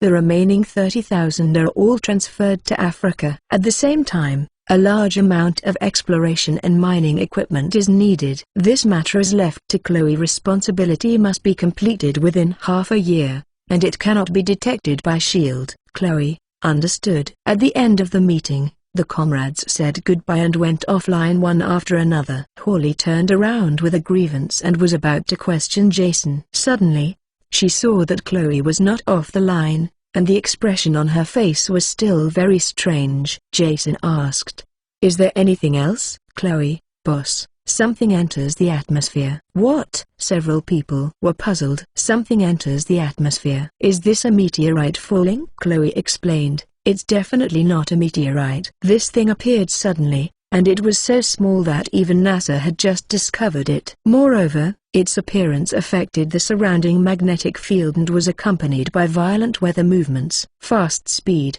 small size, change the magnetic field, affect the weather. What the hell is this? Jason frowned and thought. Suddenly a flash of inspiration. By the way, how can I forget that, master? Counting the time, it's time for him to play. Jason, did you figure out where you fell? Chloe, worked out, in New Mexico. Without hesitation, Jason immediately said, I'm going there. You must continue to pay attention to this matter. Once the detailed location of the fall comes out, notify me immediately. Chloe agreed and then went offline. It happened so suddenly that Hawley forgot to be held accountable, but worriedly said, Honey, is this thing important? Jason paused to think for a few seconds, then shook his head and said, this thing does not belong to the Earth, nor does it belong to us, but its appearance is a sign. Bell mode. What sign? Jason sighed and said, it signifies that the space war is about to start. Cosmic war. The faces of several people were surprised,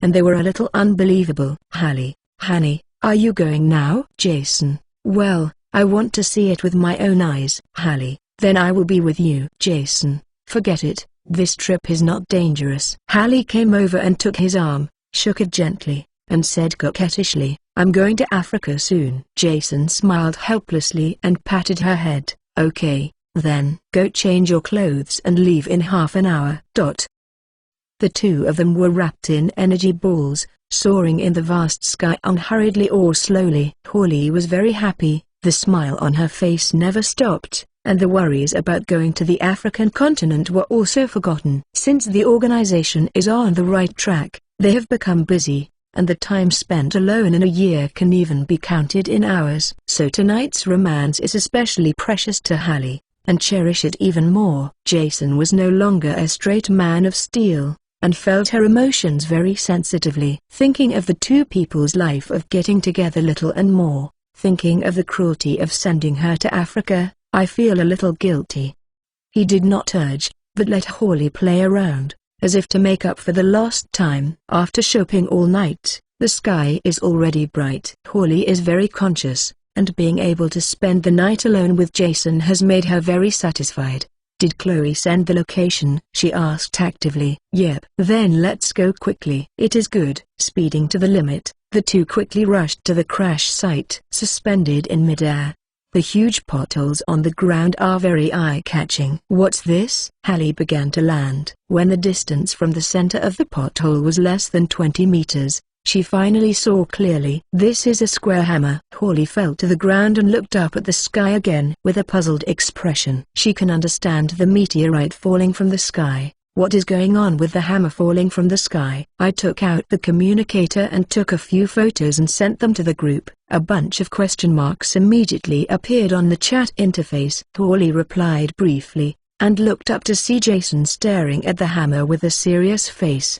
He leaned in too, but he didn't see anything extraordinary. Honey, do you know this hammer? Jason showed a complicated smile, neither nodding nor shaking his head. Have you heard of Norse mythology? Hallie, I've heard some, but it's not particularly clear. Jason asked again. Do you know Odin, Thor? Hawley nodded. Of course I know that Odin is the lord of the gods, and Thor is Thor. Jason stretched out his hand and stroked the hammer. This hammer is Mardul, which is Thor's hammer. What? Hawley opened her mouth wide in horror, and could squeeze an apple into it. Are you kidding? It's just a myth, not true. Jason asked in return, if it's not true, what is the origin of the myth? The Nordic people are so idle. Did they make up a group of gods for themselves? Hallie didn't know how to refute, but she shook her head vigorously to show her disbelief. Jason didn't explain either, reaching out his hand to hold Thor's hammer. With one arm exerting force, the blue veins on his neck burst out, but the hammer didn't move. A ball of light blue energy wrapped his hands. Jason used all the energy in his body, and squeezed the hammer firmly. After trying a few times, his face turned red, but Thor's hammer still didn't take it up. As expected. Jason sighed, not discouraged. Can't you pull it out? Hawley thought it strange. With Jason's current ability, the tank can be used as a ping-pong ball. How can it be impossible to pull out a hammer? Jason shook his head and said, try it. The two changed positions, and Hawley tried to suckle, but the result was the same. Let me try again. She let go of her hand to activate her superpower, trying to move it out with the force of space. But Thor's hammer is blessed with supernatural power, and Hallie's superpowers are directly invalidated. Impossible, this. She looked at her white tender hands. Jason smiled unscrupulously. Now you believe it? Hallie frowned, presumably half believing. Let's go find a restaurant nearby for breakfast. This thing is enough for our addiction. We are not qualified to pick it up, at least not yet. Jason left without nostalgia. Hawley turned her head after 3 steps, and finally shook her head and gave up.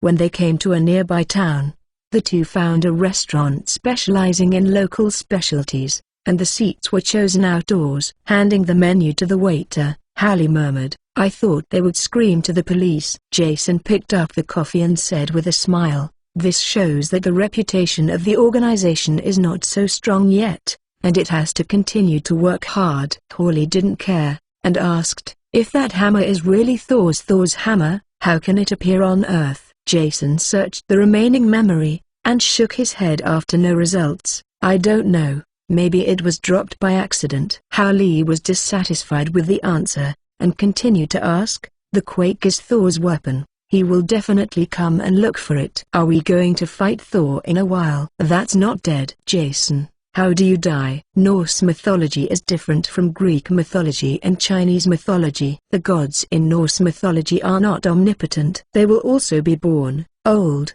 sick and die. Hallie shook her head vigorously. Even if they will grow old, sick and die, they are also gods. We are just human beings. Jason continued to recall the incomplete memory and comforted, God, it's not that scary. And we are not ordinary human beings, we have a little confidence in ourselves. Unlike Jason, Hallie has faith and awe of gods. She wanted to say something more, and the beautiful waiter came over with the plate. After giving a tip of 20 yuan, Jason concentrated on solving the food on the plate. Eat quickly, and go home after eating. We won't face Saul for the time being. If you are really afraid of the gods, work hard in Africa. It can only be so. Hallie thoughtfully picked up a piece of pizza. Jason ate fast, finished breakfast in 3 minutes, then stood aside and smoked. The small town has a beautiful environment and a small population, at most not 1,000 people. Although it is not economically wealthy, life here is very leisurely. Without the fast pace and high pressure of a big city, you can slow down and enjoy life a little bit. This kind of day is called nourishing, and I hope I can do this one day. Jason was smoking a cigarette, a little yearning. He is. Suddenly, a brawny blond man with bare feet walked over from a distance. He was hungry, staring longingly at the restaurant on the roadside. Oh, what a coincidence. When the strong man walked in front of Jason, he proactively greeted, Hey, are you robbed? The brawny man heard someone greet him and hurried over. I am. His expression was a bit embarrassing. Maybe he hadn't asked anyone in his life. It's okay, if you don't mind, I can treat you to breakfast. Thank you. The strong man was very grateful. He was really hungry. Chapter 276. This Thor is not too cold. Honey, you have to wait a little longer, I haven't finished eating yet. Hearing the footsteps approaching, Holly did not lift her head to concentrate on the pasta. Sit down, this is my wife. Jason opened the chair, and the strong man thanked him and sat down. Realizing that there are more people around, Holly quickly raised her head and looked at him curiously. This is, by the way, you haven't asked your name yet. Jason also passed the menu. Sol Odinson. I'm sorry, I don't know how to order, but you should come. Puff. What? Holly was taken aback and almost sprayed the pasta. Then stared at him in horror, then turned to look at Jason, who was complacent. He is Thor. It's not that I won't be in contact with the Protoss for the time being. How could I lead people over for dinner in a blink of an eye? I'm not ready yet. I have to do it for a while, or do I want to do it first? Since the opponent is the Protoss, I call some helpers to not be considered a penalty. Holly's mentality collapsed, and she winked at Jason in a panic. Good name. Jason called the waiter to order a lot of food, and took the opportunity to respond to Holly to calm her down. The food served in the restaurant was fast. As soon as the three exchanged names, the two waiters brought 3 large plates of food on the table. After Sol thanked him again, he began to gobble up. Although Asgard is the lord of the 9 realms and a natural treasure, the earth is more dominant when it comes to food. The ham and cheese pizza in front of me was rolled into the roll by Sol, and it was settled as a pie ought to. Nice. Swallowing pizza, he let go of his eyes and stretched out his thumb to praise. I have never eaten such delicious food. Jason scolded the turtle secretly in his heart, and smiled on his face. Then eat more and take care of it. Thor nodded gratefully and continued to destroy the next food. After being deprived of his supernatural power by Odin, he was completely transformed into a mortal. This strong body also began to weaken rapidly. In order to slow down the rate of weakness, he must supplement a lot of nutrients. The meal Jason had just ordered was enough for 10 people to enjoy at a gathering, but Sol was still a little bit unsatisfied after eating it alone. This drink tastes good. Sol picked up the coffee and drank it, then nodded in approval. Continued cup? Jason smiled, as if looking at an orangutan who could eat. Well, another drink. Sol slammed the ceramic coffee cup to pieces and shocked the surrounding guests. When the waiter heard the sound and ran out to check, Jason took out a few coins and blocked their mouths. Clean up the floor and have another caramel macchiato. Just a cup of coffee? You can have a little more. Holly smiled and spoke, very affectionate. Just 10 minutes after eating, she had been secretly observing Sol, and her nervous heart finally relaxed. In her memory, the Protoss should be a powerful, kind, and majestic existence, but the Thor in front of him not only lacks majesty, but even feels a bit funny. The tension was so good that it was dispelled by him. At the same time, she also guessed what Jason meant, so she started talking actively. I'm full. Sol responded with a smile, and touched his stomach. I think you are barefoot and you don't have any money on you. Have you been robbed? If they are not a family, if they do not enter a family, they will have the same routine. No, I am. The smile on Sol's face instantly stiffened. Recalling what happened a few days ago, he laughed at himself. I made a mistake and was kicked out of the house by my father. Father, that's Odin. Unexpectedly, the Protoss also has this kind of family ethics story. Holly and Jason looked at each other quietly. Holly's eyes were a little surprised, Jason's eyes were a little mocking, as if to say, look, the so-called god is nothing more than that.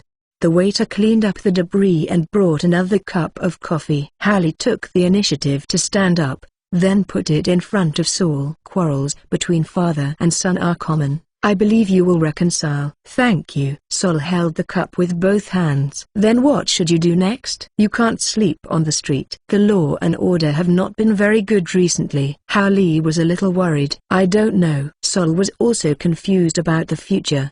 But I'm going to find my hammer first. Hammer? Holly looked blank. Yes, that is my weapon. A very good weapon. Talking about Thor's hammer, Thor smiled again and couldn't wait to show off the magic hammer.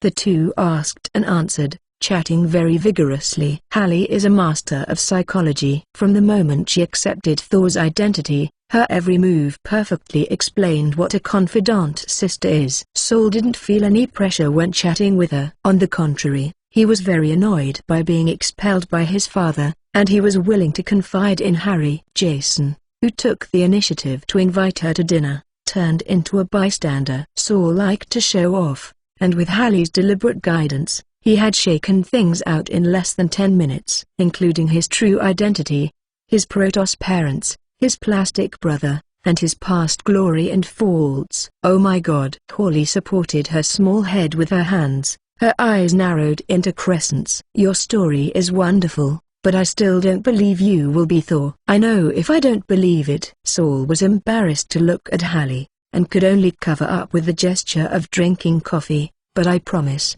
everything I say is true. Hallie smiled, winking at Jason without leaving a trace. The intelligence is in hand. What should I do next? Jason was actually surprised. He never thought that he would meet Saul here, and he never thought that this big idiot would be fascinated by Holly, and he would directly reveal the important information. As for what to do next, he didn't know. Kill him? With Jason's current strength, he didn't even need 0.1 second to get rid of Thor in a mortal state. But after killing him, the angry Asgardians must come for revenge. Let alone Odin, Lord of the Gods. The soldiers of Asgard alone can uproot the clown organization. Forget it. Let's keep a low profile and let him go for now. You are full. We should go now. Jason stood up and said goodbye. Thank you for inviting me to dinner. Saul was a little bit sad. You're welcome. Jason took out a stack of cash from his wallet. Take it. Find a hotel to stay. Saul knew that this was the Earth's coin and accepted it without any excuse. When I regain my power and return to Asgard, I will repay you, he thought to himself. When they completely disappeared before his eyes, Thor came back to his senses. At some point, there was a car parked beside him. It's you. He recognized the beautiful woman in the driver's seat, who had knocked him down before. You know those two people? The woman looked terrified. I don't know each other, but they just invited me to dinner and gave me money before leaving. They must be a good person. Good guy. The woman rolled her eyes straight. Chapter 277 Escalation of the Struggle. Time race. Leaving the small town of New Mexico, Jason and Hallie did not rush back in a hurry. Instead, they boarded a slow train and began their romantic journey again. The unexpected meeting with Thor not only didn't deepen their tension, but it relaxed them and made them smile all the way. With so much amazing information in exchange for a meal, it is indeed worth taking a few days off to celebrate. The young couple played outside for 3 days before returning to New York. Jason immediately held a video conference. Chloe was the first to speak. She told everyone about the meteorite incident she had collected in a small town in New Mexico. Chloe, the meteorite incident has ended. What fell from the outside world was not a meteorite at all, but a hammer. But the strange thing is that no one can pick up this hammer, even with a crane. Later, this matter was taken over by SHIELD, and our people were unable to infiltrate. The only information is that a mentally ill man appeared in the town. This is a photo of him. Also, the weather in the town today is very strange. There was an accidental explosion in the morning, causing half of the local residents casualties. After listening to the information, Franklin had a question mark on his face. Hammer? Why did the hammer fall into the earth from outer space? John Wick is more concerned about another question. Since it's just a hammer, why can no one pick it up? Is it made of heavy metals in the universe? Jason raised his hand, motioned them to suspend the discussion, and then announced the results of his and Hallie investigations. Asgard, Lord of the Gods, Thor.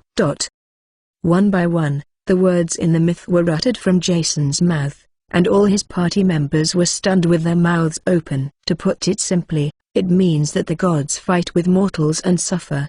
Because Saul did something wrong, Odin expelled him from Asgard in order to punish him, and at the same time threw his Thor's hammer over. Hallie's final summary. Jason chuckled. Is this a punishment? Obviously, Odin hopes that Thor will reform and raise Thor's hammer again. Hallie nodded in agreement. Father's love is like a mountain.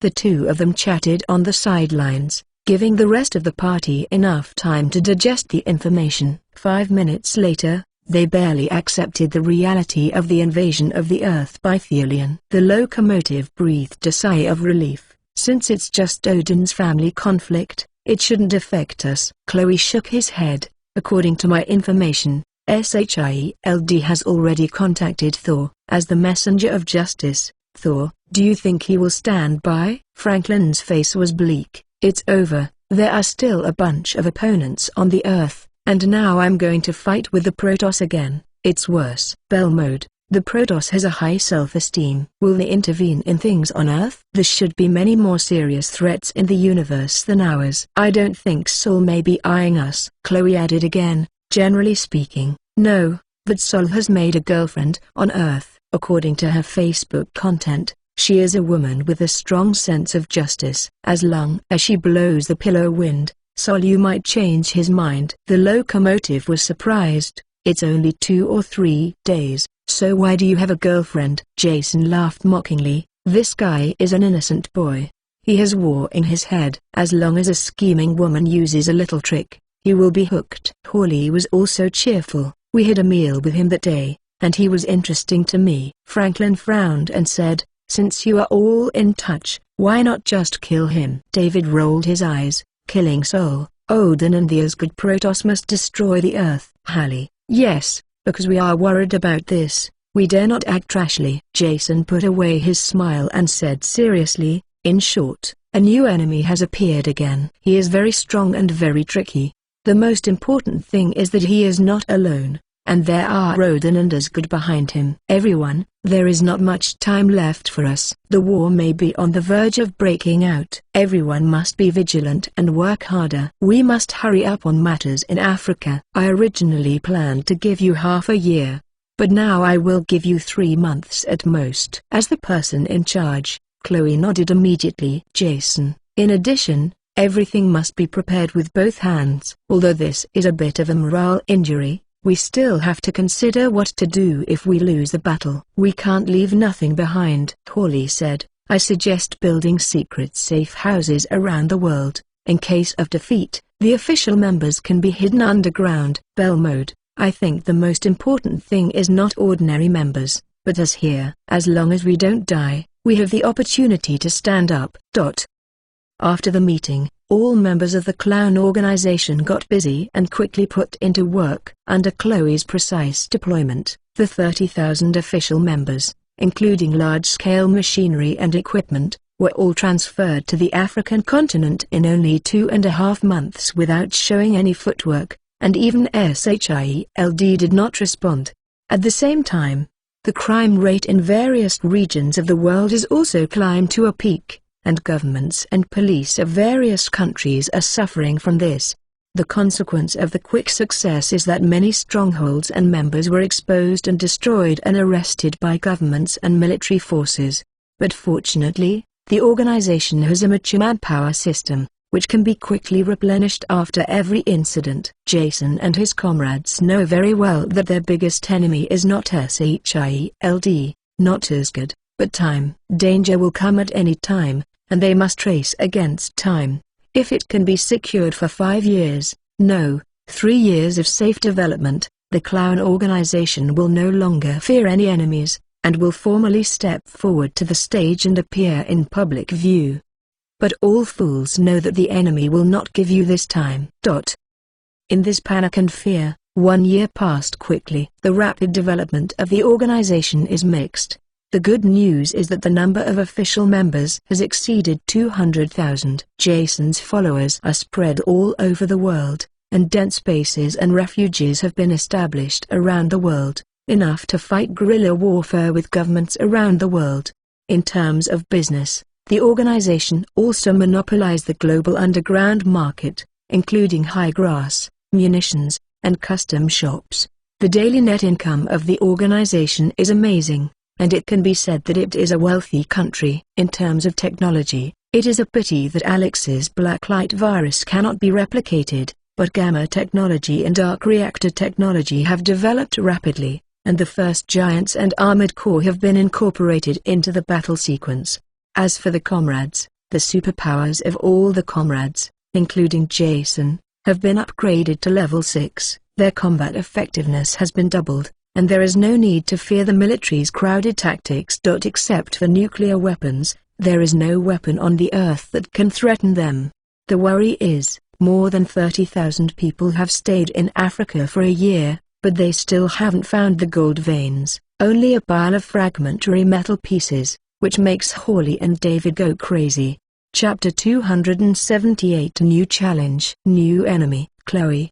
Is there anything interesting today? After returning to the base after a busy day, Jason sat on the sofa in the living room after taking a shower, contacting him as usual. There is a row of our devices in the center of the living room, which is convenient for him to hold video conferences anytime and anywhere. As soon as Jason's voice fell, Chloe's virtual projection appeared. Is it the same as before, or nothing? With a glass of Cuba Liberty in his hand, he couldn't help but laugh at himself, but his expression was somewhat bitter. 30,000 people have been busy for a whole year, and there is still nothing in Africa, and even the patient will not be able to bear it, not to mention the impatient Jason.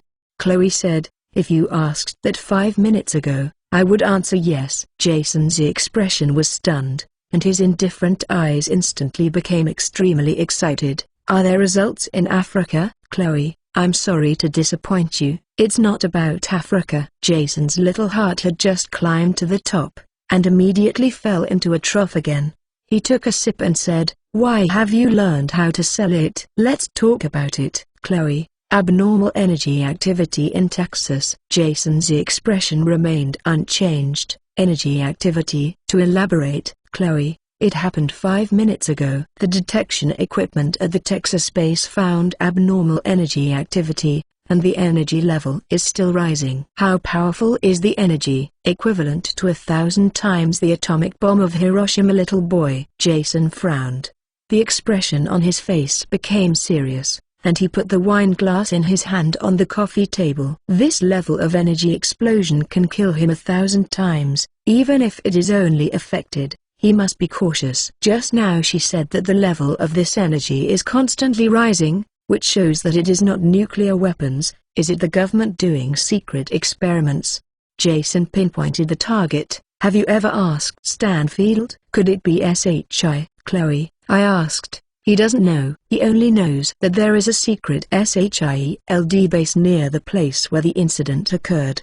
The level of confidentiality is so high that he can't even enter." Jason showed disdain. Sure enough, it's SHIELD. It's only been a year since I can't help but want to make a big move." During this year, Jason had been guarding Thor and the enemies in the universe, but he had forgotten his old opponents. However, what else does S.H.I.E.L.D. have? Lighting a cigar in his mouth, Jason filtered all the information of S.H.I.E.L.D. one by one. He just sat quietly until the cigar burned to the cigarette butt and his lips were slightly hot. "Boss, do you want to go there?" "It's too dangerous. The energy level has risen to 10,000 times. Chloe has been online, and multi-threaded computing couldn't be easier for supercomputers." "If you say that, I'm even more worried." "It's better to go there." Jason threw away his cigarette butt and prepared to go out without even changing his clothes. "And many more," Chloe suddenly said loudly. "What happened?" "That energy suddenly disappeared." Jason hesitated for a moment and smiled happily. SHIELD experiment failed. With such a large energy explosion, did Texas have been shifted? At least an earthquake of magnitude 10 or more. Chloe did not speak, but rushed to gather information. A few minutes later, she said disappointedly, "There was no explosion, and Texas did not disappear." To be precise, the energy was not disappeared but used, not simply released. Energy is used. Hearing this, Jason was even more puzzled. What is it that needs the energy of 10,000 atomic bombs? After searching aside in the system, Chloe shook his head and said, "I don't know either." "Forget it. I still have to go." Jason continued to walk outside the door. "Also, let Hawley and the others withdraw. I feel this is not easy." Texas. The SHIELD base has become a ruin. and several flames are still lit. Hundreds of agents were buried under the rubble. The search and rescue team quickly arrived at the scene and worked with the outside agents to clean out the rubble bit by bit. The search and rescue was over after a few hours, but only a few of the hundreds of agents buried in the rubble survived. What just happened was so weird. The agents on the periphery didn't even know what happened. Seeing that some of the buried agents could still speak, I couldn't help but curiously leaned forward to ask questions. The rescued agents were full of horror, and they couldn't believe it was true until now. "Come on, drink some water. A bandage is needed here." Just below. What happened? The agents took a sip of water and eased their minds. Just as they were about to talk, an indifferent voice came from behind them. "I want to know this question too." The agents raised their heads, almost frightened. "Oh, buy it, Jason." Even if there was no conflict for more than a year, Jason's face has been carved into the genes of every SHIELD agent. Bang bang bang. After the panic, SHIELD special bullets hit him in a dense number. Jason didn't move, and said in a flat tone to the surviving agents, "You guys think about it, I'll ask again later." After speaking, he instantly disappeared from the spot, and then a miserable wailing sound came from the huge venue. The agents reacted and looked at each other, their eyes full of determination. "This matter is a big secret of SHIELD, and you must not let Jason know." But they are not confident to survive the torture of the clown organization, and now the best way is to commit suicide. The agent's consciousness is extraordinary. After looking at each other, they reached out and pulled out the pistol from the holster. He tried to open the insurance, with a helpless smile on his face, and then put the muzzle into his mouth. "Farewell, my comrades." "Oh, ambitious." In midair, words of approval came. What followed was a few slender lasers that instantly cut the pistol in half. Jason slowly fell from midair and said coldly, "Even if you want to commit suicide, you have to wait for the information." The suicide failed. The agent's face was filled with despair, but he said very ambitiously, "Devil, don't dream, we won't say it." Jason looked disdainful. Before torture, everyone said that. "Come on, look at me with all your face."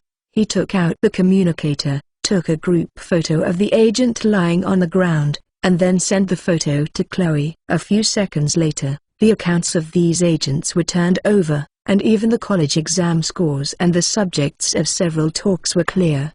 "Look, is this your family?" Jason took the communicator and showed them the photos one by one. When the agents saw the happy and sweet family portraits, their expressions became very painful. No need to spend any more words. The strong psychological wall has collapsed. They are not afraid of death, but who is not afraid of implicating their family members? Say it. Jason sat cross-legged on the ground, reminiscing like an old friend. "Speak up and your family will be safe." Chapter 279 The God of Trick Loki. Time goes back a few hours ago. The SHIELD base in Texas is conducting classified experiments. The experimental object is a square blue Rubik's Cube. No one knows its name, only knowing that it comes from the universe, so it is called the Universal Rubik's Cube. SHIELD had obtained it as early as World War II. Through decades of continuous research, it was discovered that it has the ability to connect space. The space here does not only refer to the range of the Earth, but the vast universe. SHIELD is bold, or Nick Fury is bold. He understands that it is very difficult to rely on local power to defeat the clown organization. The only way is to unlock the mystery of the universe's Rubik's Cube and enter other planets in the universe to obtain energy and resources. Ideal is full, the reality is very skinny. The experiment has been going on for many years and the progress is very slow.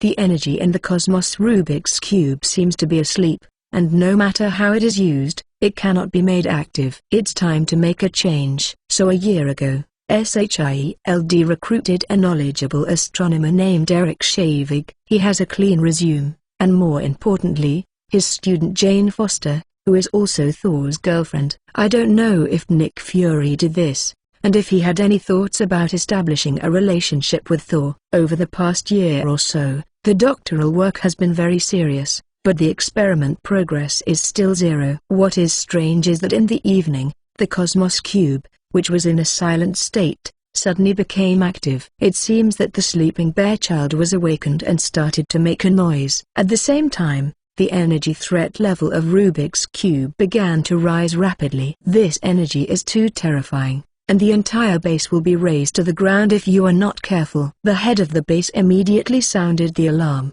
and the agents and researchers took the time to evacuate with sophisticated equipment. This incident alarmed Nick Fury, and he went to the base to inspect by plane. But at this moment, the active Universe Cube suddenly shot out a blue beam of light, opening the door of the universe. What disappointed SHIELD was that the door was not an inexhaustible resource. A black-haired man in a green classical robe walked out from the door, carrying a spear studded with precious stones. He has a handsome face, noble temperament, and a faint smile on his face. But when I looked at him, I always felt that he was being caught by a poisonous snake spitting out a letter. "My name is Loki."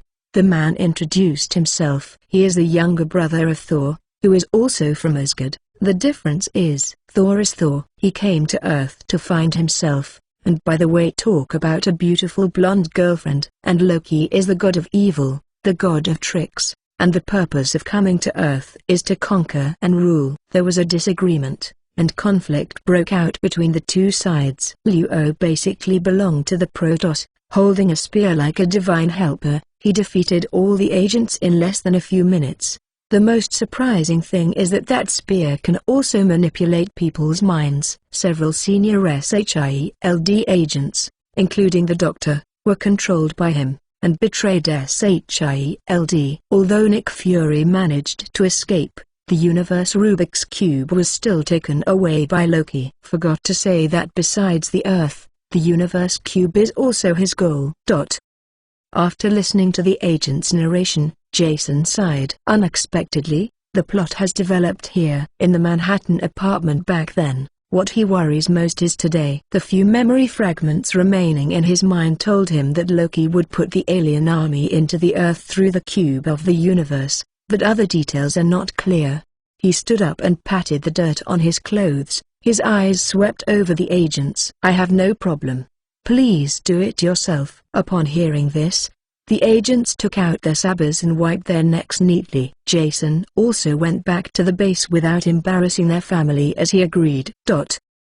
Video conference. Chloe, boss, is there any result of the investigation? Jason nodded solemnly. Yes, but this result is really unexpected. He made a long story short, telling them about the universe Rubik's Cube and Loki. After the comrades listened, there was another silence. With Thor, the god of thunder, the appearance of the evil god Loki was not particularly unexpected. What really surprised them was the Rubik's Cube that could open the door to the universe and the spear that could manipulate the mind. These two items do not conform to any theorems of the Earth, no matter which one is an artifact. Belmode knew Jason's heart very well, and first broke the silence and asked, "Jason, are you interested in those two items?" Jason smiled and nodded. The tacit understanding of the old couple is different. "Then let me grab the things." Holly was eager to try. After spending a year in Africa, she was almost crazy. David also hurriedly said,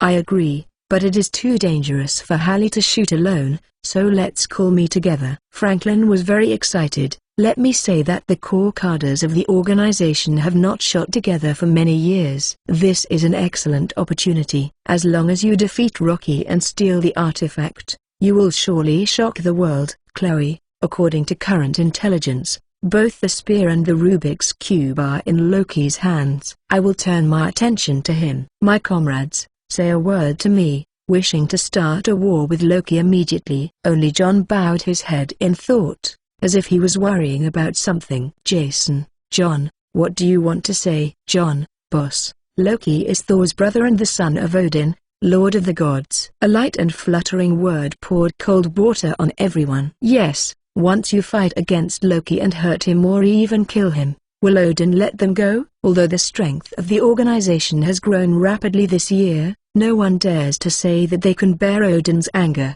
The comrades stopped talking. All of them looked like frosted eggplants. Alas, in this evil society, there is a nutcher father who is different. Jason's expression was indifferent. and he asked, "Chloe, did Thor return to Earth to date his girlfriend this year?" Everyone looked at a loss, talking about how they got involved in Thor's gossip. "Chloe, no." "Jason, you can be sure." Chloe nodded. "Saul came to Earth from Asgard and was sent by a terrifying, unknown force. Because this force is so large that it cannot be hidden, even civilian equipment can detect it. And this kind of power has never appeared again this year." "John, is it possible that he used another method to come to the Earth, such as the Rubik's Cube in the universe? He is a Protoss and it is not surprising that he has any artifact in his hand." Chloe shook his head. "I have been monitoring Jane Fortes this year. She has been soaking herself in the laboratory to work. It is absolutely impossible to have a tryst with Saul, and the expression on her face is always depressed, totally different." "The woman who fell in love." After hearing the answer, Jason smiled. "Do you understand now?" Holly scratched her head. "What do you understand?" "I understand." John reacted first and suddenly realized, "Boss means that the power that can send Saul to the Earth cannot be used for some reason." Jason nodded. "That's what he meant. Since this power can't be used, Odin can't easily come to Earth. At least there is no way to lead an army to avenge Loki, so that the backer behind Loki will be useless." The comrades suddenly realized. Some people worried that this force would be repaired, but in the end they held back and did not speak. "It is extremely dangerous to seek Rubik's Cube and Spear. If you cringe and don't dare to make a move, you will only be able to jump on the Earth in this life and never reach the height of Odin." Chapter 280 Abandoning Fantasy. Ready to fight. The universe Rubik's Cube has endless energy, and has been in the hands of SHIELD since World War II. It has the taste of a town hall. Now that the Rubik's Cube is snatched by an unknown person, this is a shame for SHIELD and a top priority for the entire country. Nick Fury was lucky enough to get his life back and immediately took a helicopter back to Washington's Tri-Wing building. This matter has been completely out of control. Once it is not handled well, the entire planet will suffer. He can't bear this responsibility just by being the director of SHIELD. The top floor of the Triangle Wing building, the World Council office. Alexander Akimbo, glaring at him with an old face black. He had just fought all over the world on the bed of a small wildcat, and when he received the news of the thunderstorm, he had to rush back to Washington overnight, and no one was happy. "The congressmen will be waiting for you when they are all here. You'd better think of your excuses." Nick Fury ignored him and pushed open the door of the meeting room. The faces of the 5 congressmen are hard to see the extreme, and it seems that this test will not pass tonight. "The cube of the universe has always been in the hands of SHIELD. Why was it robbed tonight, and what did you do at the beginning?"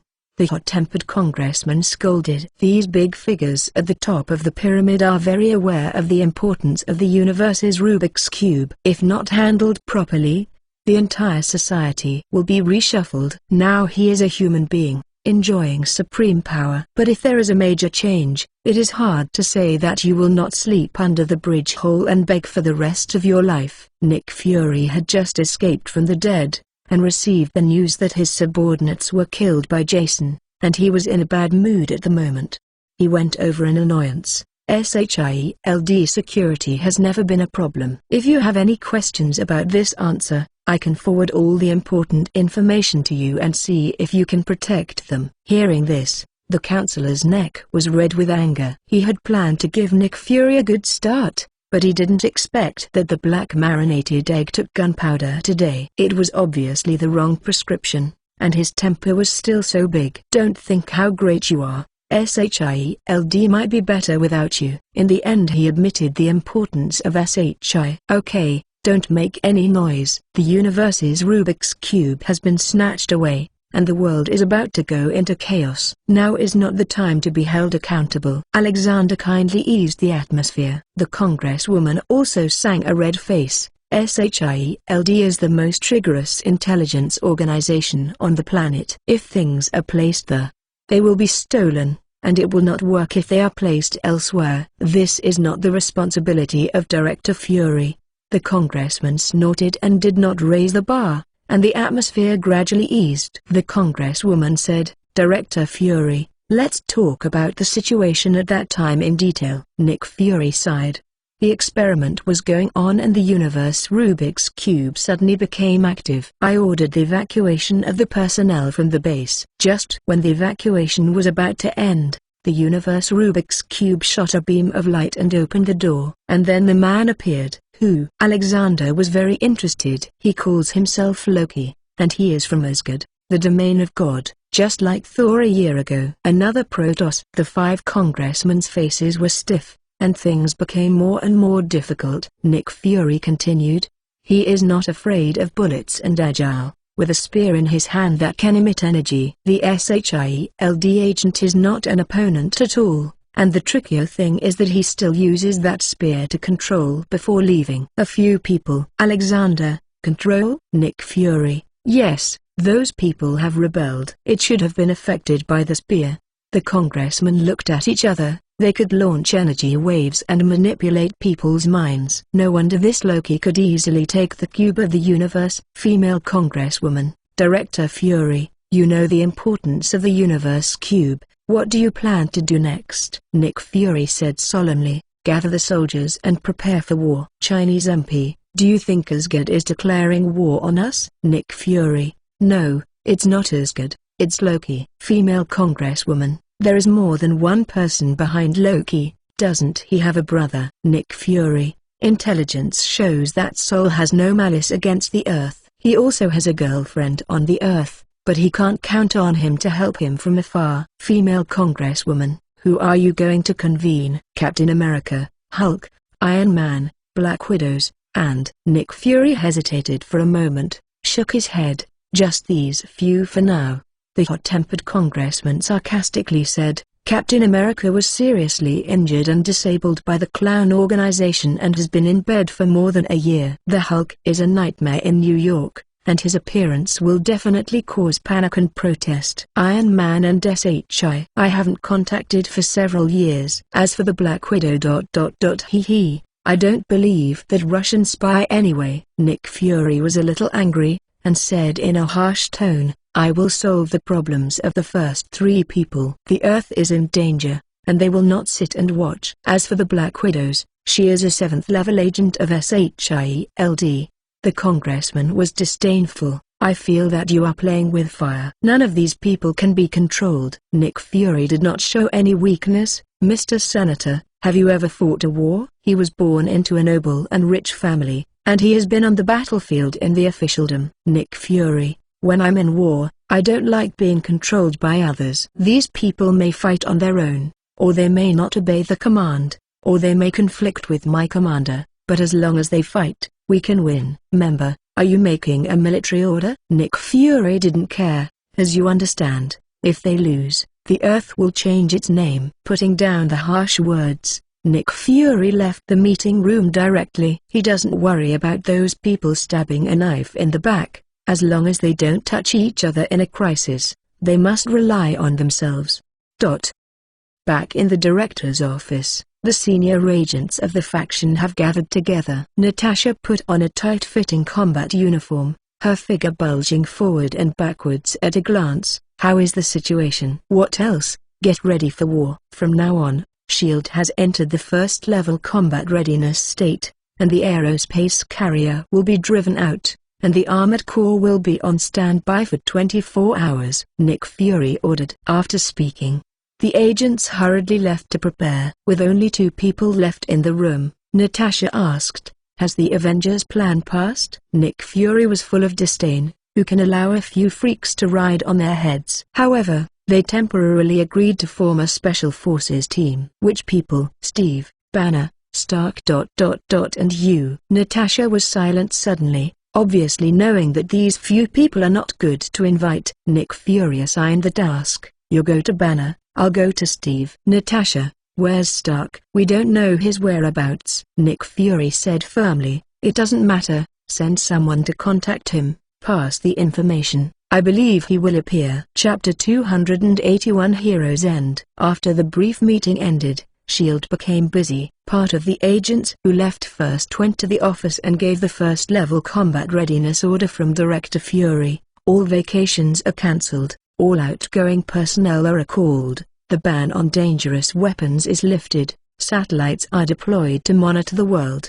Another group of people took the high-speed elevator to the lowest floor of the Tri-Wing building, where SHI. At present, Fensite project is not yet mature, and it is the most powerful weapon to eliminate the Clown organization. Since the enemy is a Protoss from the universe, Nick Fury is temporarily unwilling to expose it. In this operation, only one aerospace carrier was dispatched as a stealth command post that disappeared in the air. After talking, Natasha and Nick Fury went to each other. One took a plane to the secret base in Central, and the other went to a farm in New Jersey. New Jersey was near. Nick Fury's special helicopter landed on the farm 10 minutes later and headed to the lakeside wooden house not far away alone! Reaching out and knocking hard on the door, the person inside said, "No lock." Nick Fury pushed the door in. His combat boots creaked on the wooden boards. The wooden house is dimly lit, full of alcohol and rancidity, and you can feel the smell of despair when you smell it. Next time, stop the plane farther. Noisy. On the dilapidated sofa, a strong man poured wine with 2 glasses. His face is haggard, his eyes are dull. His long blonde hair is draped randomly over his shoulders, and he has a thick beard. The muscle lines on his arms are not obvious, and the grey t-shirt can hardly cover his blessed belly. The most striking thing is that he is wearing a set of advanced exoskeleton equipment. The outer metal strip passes through most of the bones of the whole body, and the metal strip emits a blue light full of technological sense, which is incompatible with the dim yellow light in the wooden house. Seeing all this, Nick Fury felt sad. The heroes of World War II who were once vigorous, confident and strong have actually fallen to this point. Pathetic, pathetic, sigh. He carried the box and sat across the street. The inferior leather sofa had a sullen butt, but the man across it didn't seem to care at all. He has also repeatedly proposed to redecorate the house and add furniture, but the other party just refuses. He also laughed at himself, saying that everything here is suitable for him, as if tailor-made. When it comes to this, let him go. Try it. Steve pushed the wine glass forward. The whiskey bought at a discount in the supermarket tasted quite unexpected. Nick Fury is not welcome, and took a sip from his glass. The liquid entered the mouth, and a strong smell of alcohol filled the mouth. This is whiskey? How much alcohol was added? Steve didn't drink, and looked at him with a smile on his glass. Nick Fury frowned, resisting the discomfort and swallowing the wine. Drinking half a sip of his wine, as if swallowing a handful of stones, it felt like pulling his throat everywhere. It's terrible, so terrible, no wonder the supermarket has a discount. No, let alone discounts. He believes that no normal person is willing to drink this kind of wine except for those who are addicted to alcohol. Seeing him swallow the wine, Steve smiled even more, and he straightened up his head and drank half of the glass, without any embarrassed expression on his face throughout. The cardboard box beside the sofa was filled with empty wine bottles, and his indifferent expression did not seem to be a disguise. Steve put the wine glass on the table and filled it up again. Is there anything wrong with coming to me so late? Yes, there is indeed something. Nick Fury put a pile of materials on the table and took the initiative to open the first page. Steve glanced at it and said, "This is Hydra's secret weapon." Yes, this is what Stark found in the rivers of the Arctic Glacier when he was salvaging you. He firmly believes that this is the key to eternal energy. Howard Stark. Steve fell into recollection. Every bit of joining the army in his youth came to mind, with the stern eyes of the instructor, Howard Stark's suave, and Peggy Carter's charming smile. It is said that the past is like wind, but these pasts are firmly in his mind, and he can see it when he closes his eyes. The expression in his eyes gradually saddened, but he quickly recovered to pick up the wine glass again, even unwilling to turn to the second page of the information. Nick Fury took the initiative to introduce. The universe Rubik's Cube was snatched away. The man called himself Rocky, not a local. Steve pointed to the pile of materials. You shouldn't have salvaged it then. Unless it is salvaged, we will never catch a glimpse of the greatness of the universe in this life. Nick Fury certainly disagrees with his views, intentionally or unintentionally. Evasion cannot solve the problem. As long as the universe's Rubik's Cube is thoroughly studied, human civilization will set off the fourth industrial revolution. Steve heard the other meaning in the words, but was unwilling to follow up. Do you want me to do this? Nick Fury, I hope you find the cube of the universe. Hey! Steve laughed out loud and put a leg on the coffee table impolitely. If you let me go to the restaurant to wash dishes and the mopping the floor, I would be quite suitable. Yesterday I could squat down and clean the bottom of the bed. Nick Fury stared wide-eyed and said seriously, I won't come to you without any preparation. As long as you are willing to join me, you can regain your combat effectiveness. Steve shook his head mockingly. If you really have a way, I won't be like this. Nick Fury did not explain, and stood up to leave. Rocky has declared war on the Earth. I hope you can stand up and save the Earth. Of course, the decision is yours. In a few days it will be the death anniversary of Peggy Carter and Sharon Carter. I invite on behalf of SHIELD you participate in mourning.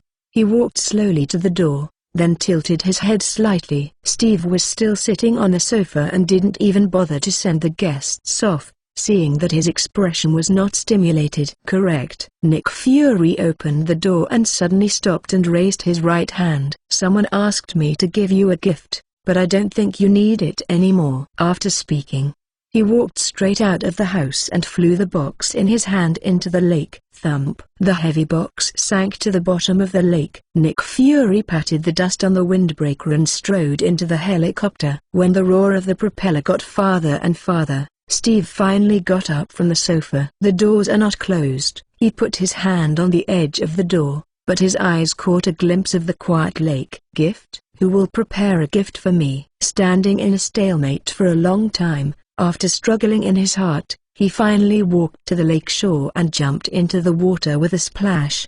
A minute later, he swam ashore from the lake with the box in his hand. The weight of the box was not light, and Steve was struggling. He returned to the wooden house and closed the door. He didn't change his clothes and couldn't wait to put the box on the table. This box is so open. The box is made of silver white metal, and it doesn't even have a combination lock. Steve reached out and fumbled on the box and suddenly touched a place. Fingerprint authentication succeeded. The magnetic male voice sounded, and the box opened with a click. Steve was surprised. Chapter 282 Banner's Spring. Tony's Trail. The secret base of S.H.I.E.L.D. in the central region. This base has not been built for a long time, and its geographical location is remote. There are old trees on the yellow sand in a radius of 100 kilometers without a trace of human smoke. The equipment and supplies of the base personnel are brought in from the outside by transport planes. In addition to the security and logistics, there are thousands of scientific researchers in the base, and their service target is only one person. The Kun-type fighter landed in the hangar, and Natasha, wearing a combat uniform, stepped off the plane with a smile on her face. You must know that unless it is on a mission, this famous spy flower will not easily show such an expression. Strange to say, this is clearly one of S.H.I.E.L.D.'s most dangerous bases. But Natasha can feel unprecedented ease here, and the pressure on her shoulders is gone. Maybe it's because the owner of this base is a man who can shelter her from wind and rain. Where is Dr. Banner? After Natasha asked about the location, she went to the laboratory alone. In the middle of the night, Dr. Banner was still wearing a white coat and glasses, staring intently at the progress of the experiment. The assistant beside him holds the notebook and records the experimental data. After a few minutes, the petri dish shattered and the experiment failed again. Banner took down his eyes in disappointment and rubbed his eyebrows with his fingers. He hadn't closed his eyes for 3 days. After a short break, he raised his head and said, "Let's try again. This time modify the dose to." Halfway through the conversation, he found that the eyes of the assistants were all looking out the window, with strange expressions on their faces. Banner also looked over and found a charming smiling face looking at him. For a moment, his heart was enthusiastic, and he smiled uncontrollably. "Dr. Banner, come here today." "Go back and rest quickly." The assistants were all smart people, and the mess between Banner and Natasha couldn't escape his eyes, so they left the laboratory under the pretext of rest. Natasha opened the door and walked in. Banner took off his glasses, and the smile on his face grew stronger. "Why are you here?" Natasha blinked her big amber eyes and said solemnly, "There is a job looking for you." The smile on Banner's face was stiff, before returning to its original state. "Oh." This unavoidable failure is realized in fun. Natasha couldn't bear to tease him, took a few steps to face each other, and said witty, "Come and see you by the way." Banner was overjoyed, his disappointment was wiped out, and he scratched his head in confusion. "That? You just said you have a job." "Work is a good thing and can relieve embarrassment." "Well, take a look first." Natasha handed out a stack of materials. Banner took the information and sat back at the table to put his eyes back on. Natasha sat opposite, one hand propped her head admiring the man who worked hard. After quickly reading the information, Banner's expression was extremely serious. The universe Rubik's Cube was snatched by Rocky. "What do I need to do?" "Find him." "But I am only suitable for fighting." Natasha shook her head slightly. Her tender eyes seemed to say, "Your ability is more than that." "The universe Rubik's Cube will always release ultra-low doses of gamma rays. We can use this to find the Rubik's Cube, and no one in this world understands gamma rays better than you." "So that's the way it is." Banner thought intently. He should have thoughts. "Then when do I leave?" "Take a good rest tonight and leave early tomorrow morning." "Where to go?" "A place where you can drop your chin." "Well, I'm starting to look forward to it." After talking about work, Natasha offered to invite. "Let's go to dinner together." Banner immediately stood up. "Okay, haven't you eaten yet?" "Knowing you haven't eaten, I'm waiting for you." Worthy of being the flower of a spy, a few words of love made Banner blush, like a little boy of first love. The two left the laboratory and walked shoulder to shoulder towards the base dining room. Banner and Steve both have fixed residences that are very easy to find, but Tony Stark is different. Since being frightened by Jason, he seemed to have a psychological shadow, and he avoided wherever Jason appeared. The luxury houses in Malibu can't live, and companies with trillions of market value don't care. It seems that the world has evaporated. Hollywood celebrities and ladies are much lonely because of this. In the past, he had left an encrypted number for Nick Fury anyway, and he could be contacted in an emergency. But since the two broke up, this number has become empty. However, Tony is not a heartless person after all. There is another way to contact him. In other words, this is the contact information he deliberately left behind. The agent in charge of the matter was sitting in the office and dialed the private number of Pepper with an encrypted phone, which was provided by Natasha.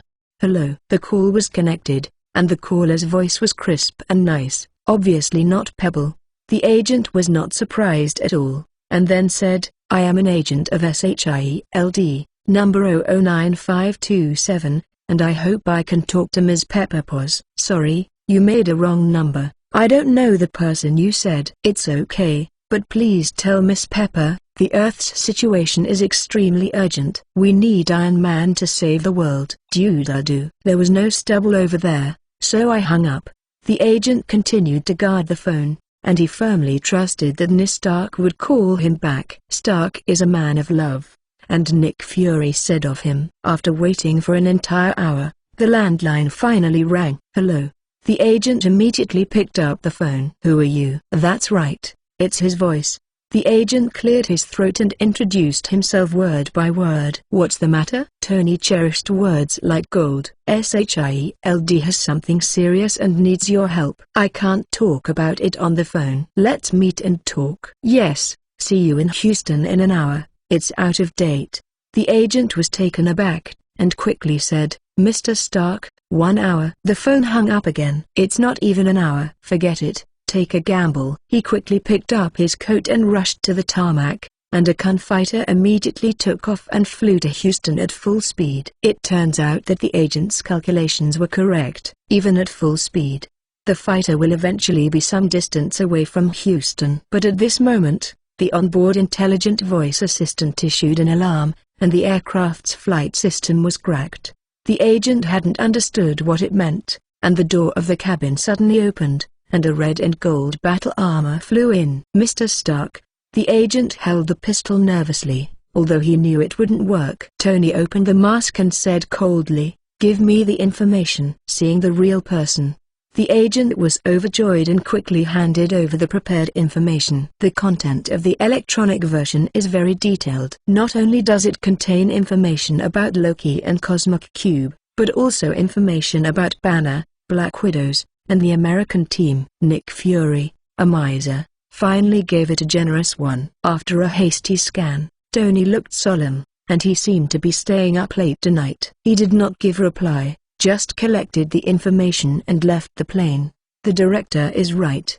The agent controlled the plane to return home, relieved. Chapter 283 Loki's Layout, a hidden stronghold in the outer suburbs of Houston. There is a long oval table in the bright room. Loki sat in the first seat, holding the Cosmos Cube in his left hand, and holding a scepter and spear in his right. There were several people sitting on either side of the long table, all SHIELD agents whose minds were controlled by him. "This place is good, and those people, how did you find it?" Rocky was in a good mood, and the first stage of the plan was successfully completed, which can be said to be smoother than he thought.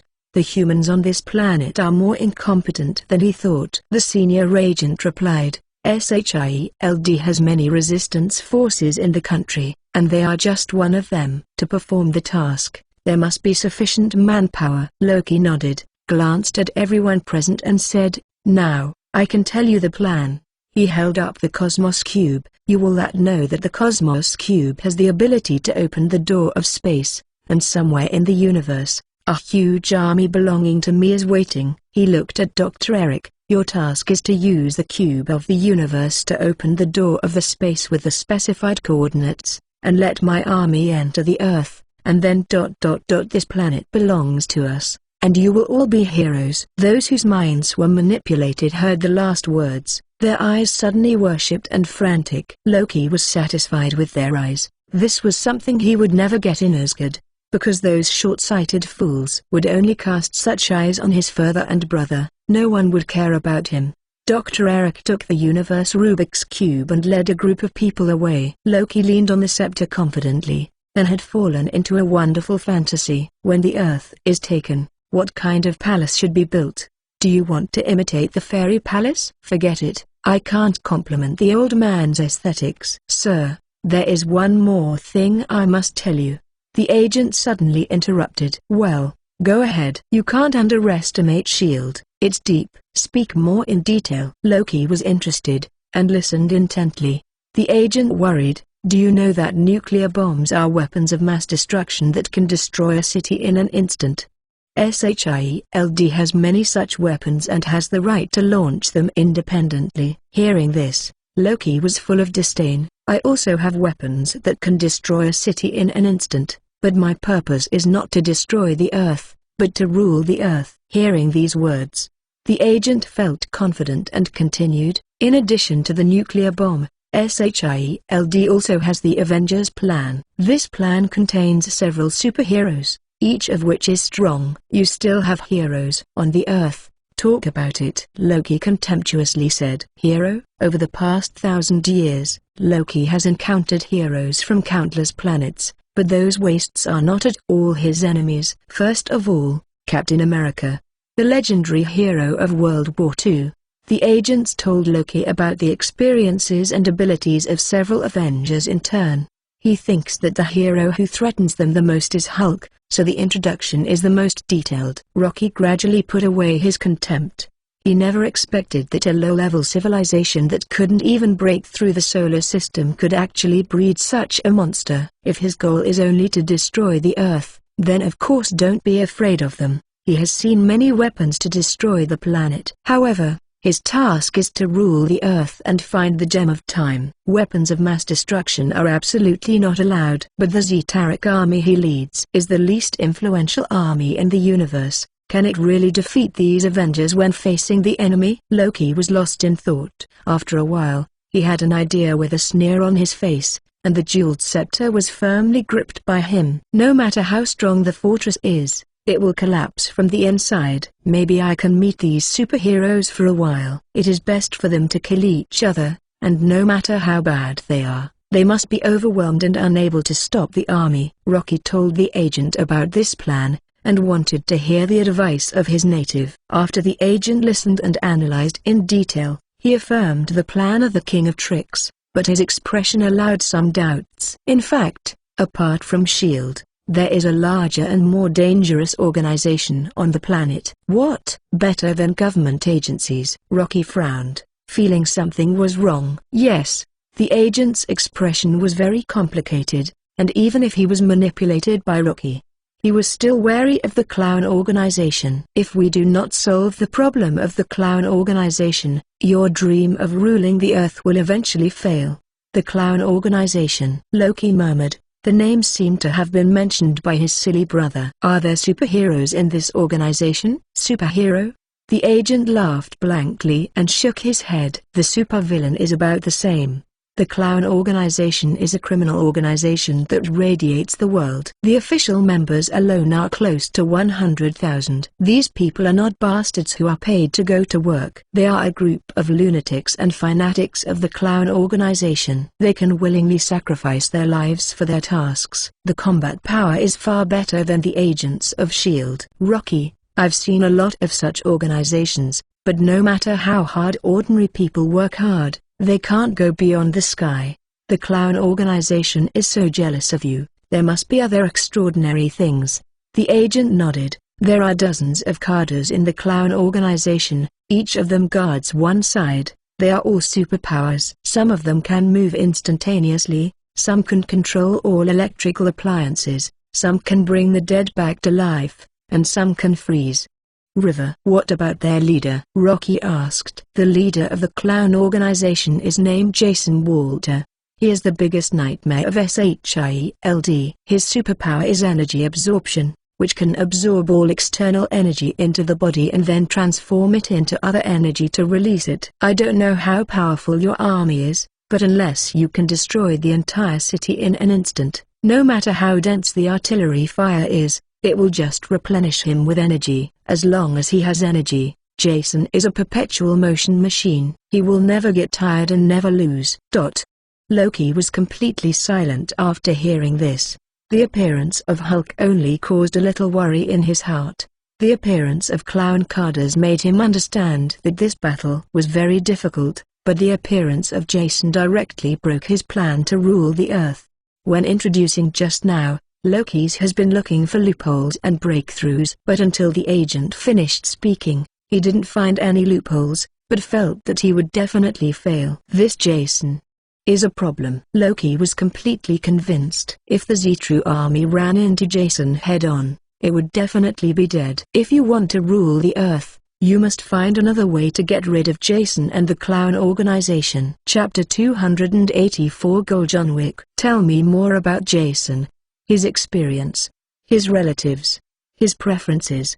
Everything is fine. Okay. Since the rise of the Clown Organization, Jason's past experience has been investigated by government agencies such as S.H.I.E.L.D. Almost every S.H.I.E.L.D. agent can memorize this experience. Because of his family, Jason had a very poor childhood life, lack of food and clothing, malnutrition, and was often bullied by his peers. The long-term harsh living environment created his rebellious teenage years. He began to reunite with helpers to blackmail and beat his classmates. The lack of family education made him go further and further down this road. In his youth, his character has gone to extremes. He was dissatisfied with the little money in the hands of his classmates, and started to rob a passerby with a loaded 9mm pistol, and was eventually sent to the juvenile prison for robbery and injury. The information archives of the Juvenile Control Office show that Jason's personality has changed dramatically during his detention. He no longer showed strong offensiveness, but was very polite and studious, and often asked the predecessors inside for some technical questions. Everyone did not expect that it was the past 2 years of experience that allowed him to grow from a goalless gangster to a legendary underworld fighter. After being released from prison, Jason joined a small gang in New York, used the knowledge learned by the juvenile to quickly emerge and gained the appreciation of the underworld tycoon Jin and became his right and left hand, and eventually killed Jin and became the king of the underground in New York. Jason is a man in New York. He has too many legendary experiences. The agent kept talking, and Loki didn't think he was long-winded but listened with relish. The clown organization did a good job of confidentiality, so I don't know what happened afterwards, but according to SHIELD, Jason should be married and have children. At the end of the conversation, Loki leaned back in his chair, lost in thought. This Jason is sinister and cunning, and he is extremely guarded, and ordinary tricks can't deceive him at all. Coupled with that almost invincible superpower, what method should I use? Intimidation. Using the identity of Odin's son may be able to deter him, but the premise is that the well does not offend the river. Once he touches his bottom line, this man will lose his mind and start frantically revenge, or he will have to stay on Earth forever. Lure. This guy is rich in the enemy's country, and ordinary money is not attractive to him. The only things in his hands that can interest him are perhaps the Cosmos Rubik's Cube and the Scepter. The Universe Rubik's Cube has been handed over to the Doctor to be responsible for opening the door to space, and the Scepter is not my possession. What did you give Jason to deal with? Rocky asked. Does Jason do anything after the Cube of the Universe was snatched by me? The agent replied. Shortly after we left, Jason went to the base and killed all the rescue agents, but several of them committed suicide. According to the investigation by SHIELD, Jason should have forced out the Cube of the Universe thing. Loki disdained, so he was interested in the Universe Cube. He knows how to use it. The agent also laughed. SHIELD has studied for decades before gaining a little gain. Of course, the clowns are not sure about the usefulness of this artifact. In terms of combat effectiveness, Jason is far better than Loki, and he can be lifted with one hand to fight. But in terms of knowledge, as the adopted son of Odin, the Lord of the Gods, Rocky can get rid of Jason 10 streets. In Loki's view, Earth natives like Jason might not even know what the Universe Rubik's Cube is, let alone use it. But people are like this: the more unknown things are, the more they can attract his attention. Jason is very possessive, and he wants to grab something good when he sees it. This is a weakness. Loki's eyes lighted up, and a bold plan suddenly appeared in his mind. But the risk level of the plan is a bit high. Once the mission fails, I will definitely be hunted down by the Zetarians. But if Jason's trouble is not solved, the plan to invade the Earth will still fail, and the Zetaris will not let me go either. Forget it. Take a gamble. Even if it fails in the end, the big deal is to go home and inherit the throne. I am Odin's son, and this old man will not die. Are there any clown carders around here? Loki's mind was full of conspiracies and tricks, and he had just decided to implement a detailed plan that came out of his mind. Yes, it's in Houston. Okay, it's him. Loki put on a suit and disguised his appearance, and drove to Houston with the agent overnight. The carder who sits here is named John Wick, who was originally a professional killer, nicknamed Night Demon. He and Jason met in prison. His superpower is freezing and can instantly freeze a river. On the way, the driving agent gave him a makeup lesson. Unexpectedly, after Loki listened, a contemptuous expression appeared on his face. Frozen? I am the son of the Frost Giant. The two drove to a high-end nightclub in Houston. Even though it was early morning, the store's business was still booming. According to SHIELD, the real behind-the-scenes owner of the nightclub is John Wick's men. After getting out of the car, the two walked towards the store. Sir, weapons are not allowed here. Please put down your spear. At the door, two big men in black stopped them. With a smile on his face, Loki violently raised his right hand and poked the tip of the scepter towards the heart of the security guard. Shit! Another security guard drew his gun quickly, but it was instantly subdued by the agent. The scepter did not pierce his heart, and a mysterious blue light flowed through his body. The security guard instantly lost his mind and became Loki's slave, and he did the same to control another security guard. Come on, take me to meet your boss. Sir, please. The two security guards led the way, and Loki and the agent walked into the private room on the top floor of the nightclub. Fuck. Who? The person inside said angrily. Boss, two gentlemen are looking for you." "What status?" "The man above." The so-called above naturally refers to the clown organization. There was a sudden silence in the room. After a while, the door opened, and a hot, disheveled hot girl walked out with high heels. "Hi." She blinked, teasing Rocky with her sexy red lips. "Junior woman." Loki remained unmoved with a cold face. "Sir, go in." The security guards stood outside, and Loki and the agent walked into the room. "Welcome. Do you have any special tasks to convey to me?" The boss behind the scenes thought he was favored by the headquarters and stood up respectfully to greet him. Loki was too lazy to talk nonsense, and raised his scepter to directly control the boss behind the scenes. "Where is John Wick?" he asked straightforwardly. "He rests in the stronghold, and he will return to New York tomorrow." The boss behind the scenes changed his eyes and bent down more respectfully. "Why is he going back to New York?" "I don't know. This is the order from above." It is said that because of some major incident recently, the leader transferred all the cadres back to New York. The boss behind the scenes explained. Loki and the agent looked at each other. All the cadres in the organization were transferred back to New York. It seemed that Jason was really eyeing the cube of the universe. "Find an opportunity as soon as possible and arrange for me and John Wick to meet alone. Understand?" Resume double change and repay the debt from time to time. Chapter 285 Houston Base. "See you, Paulie." Without further ado, the boss behind the scenes immediately called the base to ask about John. Fortunately, John has not rested yet and is giving meetings to important members of the base. He will leave Houston for New York tomorrow, and the chores at the base must be arranged before leaving. The boss was overjoyed by the news.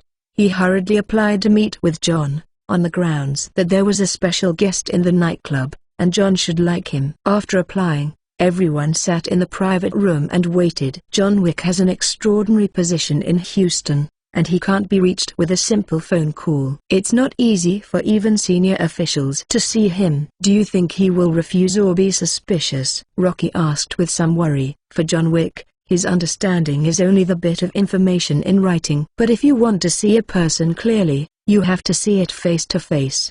"Probably not," the boss replied, his tone a little uncertain. "When the organization is employing people, it recruits people extensively in the society. In this year, he introduced 13 people to join the organization. Today he deliberately used the word special, and John Wick would definitely be interested in such people. As for suspicion, it is even more impossible." Loki entered the nightclub in disguise, neither revealing his identity nor doing suspicious things. Unless John Wick can tell the Prophet, why should he be suspicious? After waiting quietly for 10 minutes, there was a reply from the base. "John Wick agrees." Loki secretly breathed a sigh of relief, and looked at everyone with triumphant expression. "Let's go and meet our companion." The agent was a member of SHIELD and registered on the information network of the clown organization, so he stayed alone at the nightclub, driven by two security guards with Loki and the boss. John's style of doing things is different from others. Others choose the address of the secret stronghold, and they want to choose it in the deep mountains and old forests. Uncharacteristically, he chose the Houston base in a membership hotel in the city center. Xioi Inn hides in the wild. Big hides in the north. This hotel occupies a large area and is decorated in a classical style. Many local dignitaries like to come and go here. Perhaps even SHIELD didn't know that these high-ranking officials were the gold masters of the clown organization, provided a lot of wealth and resources secretly, in exchange for the convenience and peace of their own business. This hotel is provided by them for free. Whether you hate Jason or like Jason, you can't deny it. In today's situation, if you want to do a good job and expand your business, you must have a good relationship with the clown organization. Otherwise, even a top-rich man like Tony Stark would have to be forced to leave the company and live a life of displacement. American capitalists understand this truth, and the most important thing is that these people only concern the immediate and future interests. As long as there are enough benefits, even if the clown organization wants to subvert the world instead, they are willing to provide support. The nightclub security drove a Ford car and swiped his card into the hotel's underground parking lot. Just stopped. Two burly black brothers came over, with a large caliber pistol pinned to their waist. When they walk, they swing their hands naturally, but their right hand is always close to the holster to facilitate drawing and shooting at any time. These people are all official members of the Clown organization, and their combat effectiveness is no less than that of SHIELD agents. Before Black Brother could speak, the boss took a card from his pocket and handed it over. Trouble. Brother High nodded and took it, then plugged it into an instrument similar to a POS machine. This card records information about the members of the organization, including invitations to enter the hotel. Unless it is a high-level distribution in Houston, ordinary members of the organization can only enter the hotel with permission. The invitation message shows two people. Black Brother raised his head and said blankly. The boss pointed to the two people in front of him. They are drivers, so they won't go in. Brother High nodded and returned the card to him. Come in. Rocky and the boss got out of the car in turn. A black brother stayed to see the two security guards, and the other black brother led them into the special elevator to the floor where John Wick was. That's right, even if you have an invitation letter from the base, you can't go up and down the hotel. There are strict floor and time restrictions. The elevator stopped on the top floor and went down, and Brother High passed them to the hotel's senior security. These security guards are on the same floor as John. In other words, they belong to John's private army alone. Security check. The security opened his mouth. The first thing to do when meeting John is to hand over all the weapons he was carrying, as well as all the things the security considered suspicious. The boss is very sensible. Throw the pistol in the car in advance, just hand over the phone. As for Loki, there is nothing on him, but that scepter that pulls the wind is difficult to attract attention. This is a gift I gave to Mr. Wick. I hope to hand it to him, Rocky explained. The security guard took the scepter and took a closer look, then walked through the X-ray machine again, but found nothing special. It seemed to be just a beautiful craft. Let's go. After passing the security check, the security led the two to John Wick's reception room. This is an elegant room with classic decoration style, wooden antique furniture, and pale yellow lights creating a warm and comfortable atmosphere. At the end of the day's work, John took off his black suit and wore only a pure white shirt. He sits upright on the couch, holding a glass of iced whiskey in his hand, and drinking a glass of wine before going to bed is his habit all the time.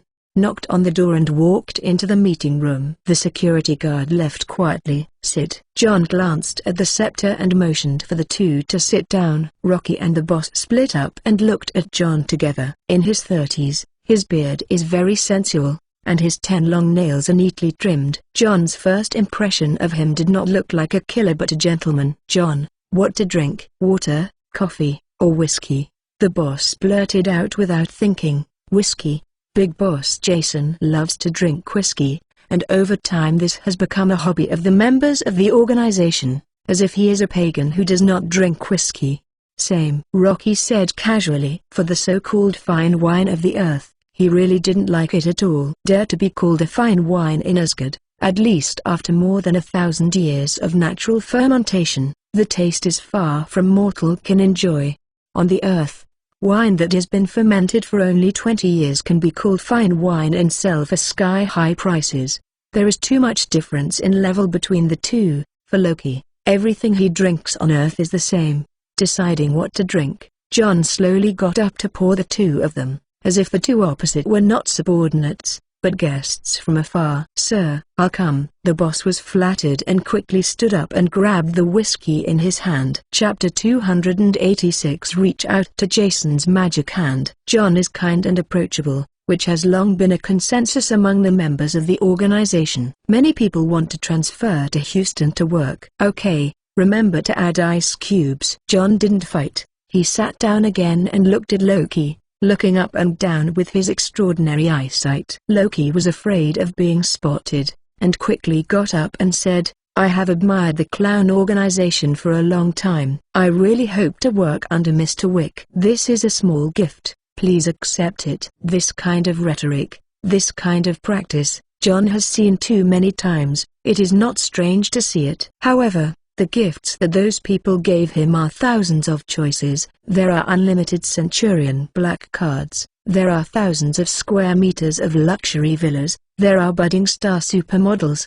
But it was the first time to give a spear. This man was really interesting. Loki guessed his mind and stood up to show it. Sir, this is not a spear, but a scepter.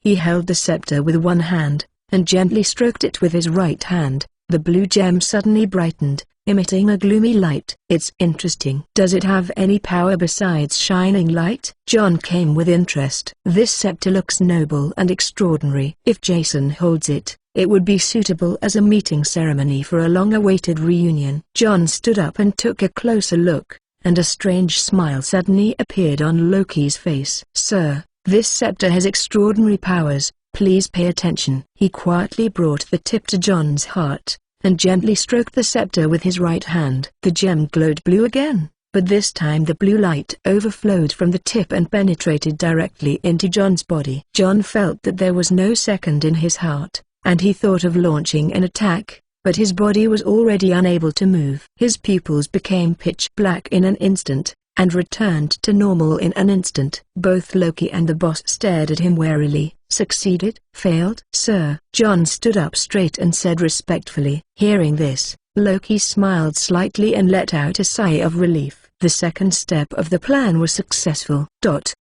When the family didn't say anything, Rocky immediately told John of his plan. As a cadre of the clown organization, no one knows Jason better than them. The probability of success ... very low. After listening to Rocky's plan, John commented truthfully. You still look down on Jason too much. His strength is far from the bottom. No one, including us cadres, knows his trump card. How do you say? The plan was criticized as worthless. Not only was Loki not angry, but he became more interested in Jason. Jason's superpowers will not be mentioned. Just go and search on the tubing. You will know what an invincible superpower this is. Unless a nuclear bomb is unknowingly put on his head, there is no power. Killing him will make him stronger. In addition, do you know why there are so many superpowers in the clown organization? In fact, before we met Jason, we were all ordinary people. You mean? The boss was horrified. John nodded. Jason ... has the ability to give others superpowers. What? Loki's scared face was deformed. Not to mention that you have superpowers, but you can actually give others superpowers. What kind of monster is he? This message was too explosive, and it took Rocky a long time to recover. After the shock, his excited expression and eyes became extremely enthusiastic. So amazing. So amazing. If Jason can be my subordinate, I don't need to follow the instructions of the Zeetarians. At that time, let alone the Earth, it will not be impossible to conquer the universe. You said that my plan has a very low success rate, so what advice do you have? Rocky asked quickly. John thought for a moment and said seriously, if you want to control Jason, you must take advantage of it. Your plan just now was for me to lead you to the base, but as long as there are outsiders present, it is impossible for him to let go of his guard. Once you let him use the energy barrier, everything is done. The only way is for you to pretend to be an organization cadre, preferably Jason's woman. Only in this way will he put his guard down and the plan may succeed. Rocky nodded slightly, agreeing with John's thoughts. How do you contact them? John, Jason is very interested in the Universe Cube and the Scepter. In order to seize these two treasures, he specially called all the officials back to New York. So my plan is like this. After half an hour, the three people walked out of the reception room. John had planned to rest tonight and leave for New York tomorrow morning, but now the plan has changed. He must set out in advance. After making 2 phone calls, Rocky and John went to the airport overnight, and a private jet was ready on the runway. Early the next morning, when the sky was still dark, the two had already appeared in the VIP room at Newark Airport. John waited alone for half an hour when the door of the VIP room was pushed open. Hey bro, what's up? Franklin, dressed in hip-hop fashion, with corn braids walked in. Hey, John walked forward with a smile, and greeted him with cool moves exclusive to blacks. After the greeting, Franklin sat down carelessly. "Your proposal last night was very good. I wanted to go out for a drink with everyone, but it doesn't look like yours." John smiled and said, "It's nothing. I just want everyone to gather at the airport, go out and get together,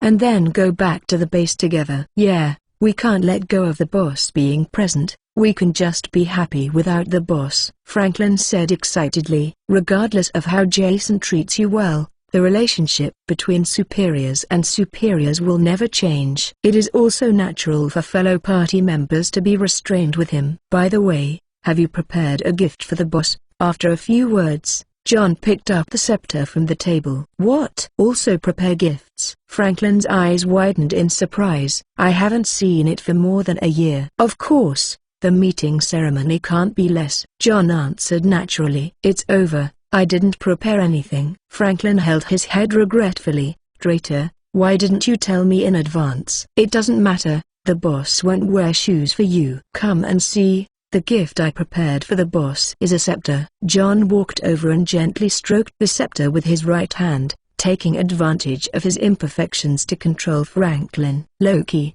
who was hiding in the cubicle, witnessed all this with a tricky smile on his face. The plan that John came up with was really great. Last night, he first tasked all his party members in the chat group when they would return to New York. Knowing that most people chose to go back today, he immediately proposed to gather in the airport VIP room and then go to the city bar to gather together. This proposal was very popular, everyone agreed, and some even decided to leave early just to catch up with the party. Just like Franklin said, they all hope to have fun without restraint. Throw the bait down, and the next task is simple. John rushed back to New York overnight, using the time difference to break them all under control. In addition to accomplishing the main task of controlling Hallie, this has a second purpose. In case the sneak attack mission finally fails, face the furious Jason. All of them have joined forces with the party and are somewhat self-preserving. Chapter 287 All members betrayed. The Last Supper. The clown organization has changed, but Jason as the leader is still kept in the dark. In the conference room at headquarters in New York, he is discussing the deployment of personnel for this operation with Chloe through remote video. It is not easy to snatch the two rare treasures of the scepter and the universe cube. In addition to them this time, SHIELD, the military, the government, and even Asgardians may be involved. Although the clown organization is as powerful as a cloud, it must use its full strength to face so many opponents. In addition to a few comrades, it's time for those high-level combat powers to make their debut. At the same time that the organization is rushing out, they also want to prevent those snakes and rats from taking advantage of it. Jason didn't want to have his lair been taken after he took the baby so hard, so he must be cautious in personnel deployment. It is necessary to take away two treasures, but also to give the organization basic defense capabilities. These days, Jason's thoughts have been on this, and he didn't think much about John's proposal to meet with the party. In his opinion, the comrades hadn't seen each other for so long, and it was nothing wrong to go out and cheer. It is also understandable that his party did not call him. If the boss is involved in the subordinate party, it will definitely not be fun. Jason has done things under Jin and knows this well. As the sky gradually dimmed, the crazy comrades finally came out of the bar and prepared to return to the base. Jason was still a little bit different when he heard the news. "It's not dark outside here. Why come back so soon? Do you miss him, the big boss? But since they are back early, let's hold a dinner for them to welcome them." More than half an hour later, several Cadillac commercial vehicles stopped at the gate of the base. The comrades got off the car one by one, and members of the base hurried forward to greet them. I don't know if it is an illusion, they feel that there is no joy of going home on the faces of these big people. Although time is tight, the welcome dinner is ready. Jason changed into a new suit and sat in the banquet hall quietly waiting. Just like Franklin said, it has been a scene that has not been seen for many years. As indifferent as Jason, the mood is also a bit agitated. It's a pity that this is still not a happy reunion. Stanfield and Chloe still can't come. The door of the hall was pushed open, and the comrades walked in one by one. Looking at the familiar faces, Jason was in a good mood and stood up to greet him. The comrades showed joy and greeted Jason one after another. The atmosphere in the banquet hall suddenly became cheerful, without a trace of abnormality. Hallie, who was standing at the entrance of the hall, suddenly yelled, then spread her hands and ran towards him. Jason hugged her with a smile on his face.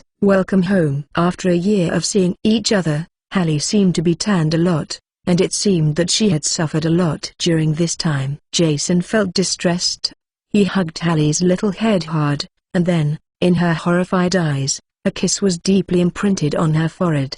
"Wow!" The eyes of the comrades lit up suddenly, staring at them unblinkingly. "Honey, I'm hungry." "Let's eat first." Holly broke free of her arms, raised her head and said with a smile. If there is a micro-expression expert present, you will find that the smile on her face is very reluctant. This Miss Harley Quinn, of course, was disguised by Loki. The reason he didn't use real people was because Loki worried that if they touched the scepter, it would cancel the previous effect and return to normal. So except for Franklin, who was the first to be recruited, was John's hand, all the rest were performed by Rocky himself. "Okay, eat first." Jason patted Hallie's head fondly, then took her hand to the dining table. The rectangular luxury dining table is covered with golden tablecloths, flowers and wine, and leather seats on both sides can accommodate 30 people at the same time. Jason sits at the main seat of the table, Hallie sits on his right hand, Belmode sits on his left hand, and the rest of the party sits at will. After sitting down, Jason raised his spoon and knocked the glass, and the chefs walked in with the dining car. There are thousands of official members of the base, including dozens of professional chefs. These people are top chefs from all over the world, and it is easy for them to step up to make a dinner for a dozen people. Served with attractive and valuable food, this welcome dinner officially began. Jason took the lead in toasting to congratulate his colleagues on the achievements they have made in these years, and he also thought about the future development of the organization. After the opening remarks, he did not mention work. The purpose of holding this banquet is to celebrate the gathering, and always talk about work matters, which will make the subordinates think that they are in a meeting, and the atmosphere will naturally not get warm. Less than 15 minutes after the dinner, there was an extremely unnatural expression on Hallie's face. Jason has been holding her hand since she entered the door. Being held by a man is as weird as it feels. What's more, Jason spoiled the steak and handed it to her mouth during the meal. This sweet behavior of sprinkling dog food by men and women made her feel uncomfortable all over her body.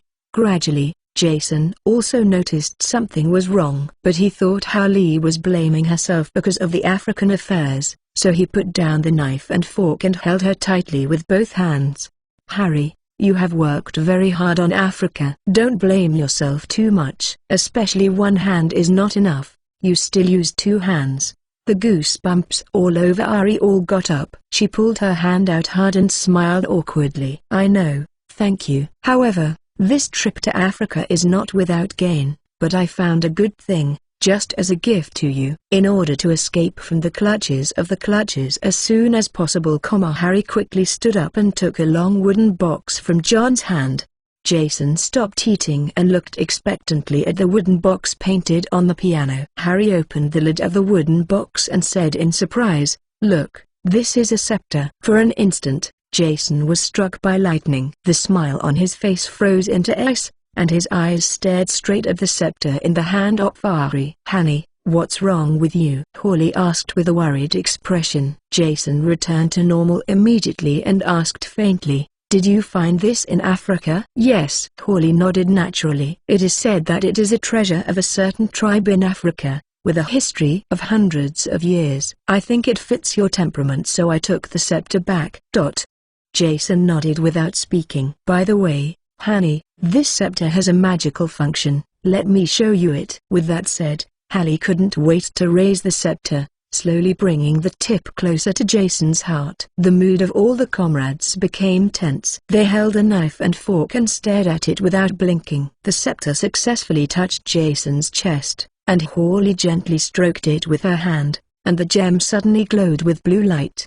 Chapter 288 Dragon has inverse scales. The civil war is on. The blue light flashed by. Everyone raised their heads and stared at Jason nervously, as if the air had frozen. Jason was motionless, his blue eyes still flat. Just from left to right, the faces of the comrades present were swept one by one. It's very interesting, this gem still shines. Hearing this, Holly's body trembled, and the expressions of her comrades became serious. What happened? Since I got the scepter, it has never expired, so why suddenly it doesn't work? Yes, it will shine. Holly's nervous heart trembled, but she pretended not to care. It looks good, then we will do it again. With that, she stroked the scepter again with her old tricks, and this time she looked very seriously. The blue light of the gem was excited from the tip of the scepter, and disappeared without a trace the moment it touched Jason. The blue light didn't enter Jason's body, let alone manipulate his mind. Impossible. Why is this happening? Harry panicked completely, looking at the scepter in her hand in confusion. If the scepter can't control Jason, then everything before this is in vain. Jason's expression remained calm, as if nothing had happened. He lifted the champagne and took a sip, and said slowly, Are you not Hallie? As soon as this was said, everyone took a breath, and the eyes of the comrades went round. No. Hallie looked flustered, trying to explain something. Jason suddenly raised his head and stared at her. Those deep eyes have become extremely cold, and there is no tenderness just now. Holly stared at him for a few seconds, and finally shrugged and sighed in disappointment. Hey, with a flash of golden light, Hallie gradually returned to Loki. My disguise can be said to be perfect, how do you see it? Jason turned his head and ignored him at all, but stared at the comrades here with disappointment. Fortunately, you are still the cadres of the clown organization. You are controlled by this shit. Even if he is Loki, the king of tricks, even if he can become the appearance of other people, even if he has a scepter that controls his mind. Even if there are 1,010,000 reasons, the cadres of the clown organization cannot be destroyed by the enemy. This is not anger, but the regret of hating iron for not becoming steel. Fortunately, Rocky was alone today, and couldn't make any waves. If he unites SHIELD and the US government, or stays lurking for a little longer, I am afraid that the clown organization will really end. Jason's words made the comrades like enemies. They hurriedly stood up and backed away a few steps, opened an attacking posture, their eyes full of alert. Jason shook his head disappointedly, then looked at Rocky and asked, Where is Hallie? Loki was very dissatisfied with his ignorance just now, holding a scepter evilly said, Guess. Jason frowned and disappeared instantly. Boom. There was a loud noise in the banquet hall, cracks appeared on the solid floor, and the luxurious dining table was torn to pieces by the strong wind. In the next second, Jason clasped Loki's throat with one hand and stuffed him into the stone wall. A furious shot. 1 second is enough to settle down. Organization cadres are my bottom line. My child's mother is also my bottom line. Being intimacy with men is also my bottom line. Unfortunately, you broke all 3 bottom lines at once. Then guess what? What will I do to you? The expression on Loki's face was painful and hideous, and his throat was tightly locked and he could not speak. Cough. The owner was controlled, and the comrades behind him did not dare to step forward to rescue him, because as long as Jason's hand is slightly harder, Loki's fate will be completely explained. I will ask you again. Jason pressed him hard against the wall. Where is Hallie? I'm here. A clear and familiar voice sounded behind him. Jason turned his head abruptly and saw Hallie suddenly appear in the hall. There was no trace of injury on her body, but the way she looked at Jason, she looked like she was killing her father, an enemy. Unexpectedly, the two would meet for the first time in a year. While Jason was stunned, with a move of Harry's finger, Loki disappeared out of thin air. Move things away. This is a new skill developed after Hallie Space superpower reaches level 6. At the moment when Loki disappeared, all his comrades made an appointment at the same time. For a time, all kinds of skills were thrown on Jason at the same time, and no one was merciful. Boom. The mountains shook in the base, as if there was an earthquake. Jason was smashed into the stone wall by a huge force and fell into the next room. Fortunately, he is an energy shield, and this wave of attacks did not cause damage. You can't fight inside, you must lead them out. There are thousands of organization members in the base, and they are all elites in the organization. Once Jason and his party members let go of their hands and feet, the base would collapse in an instant, and these elites would all become cannon fodder. After years of development, although the organization has become prosperous, such a prodigal father Jason will still feel distressed. Chloe, standing up.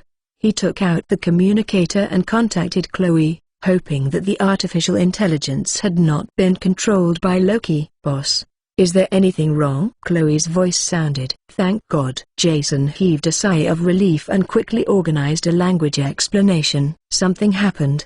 The cadres in the organization are all controlled by Rocky. They are fighting me at the New York headquarters. You immediately issue an order to let the members of the headquarters leave through a special passage. In addition, the Houston branch is completely sealed off and no one is allowed to leave. Looking back carefully, the first guarder to behave abnormally was John Wick. It was that he proposed to meet with his party in New York, which shows that Rocky's first target was him. Therefore, until the matter is fully investigated, the Houston branch can only be temporarily blocked to prevent traitors from leaking organizational secrets.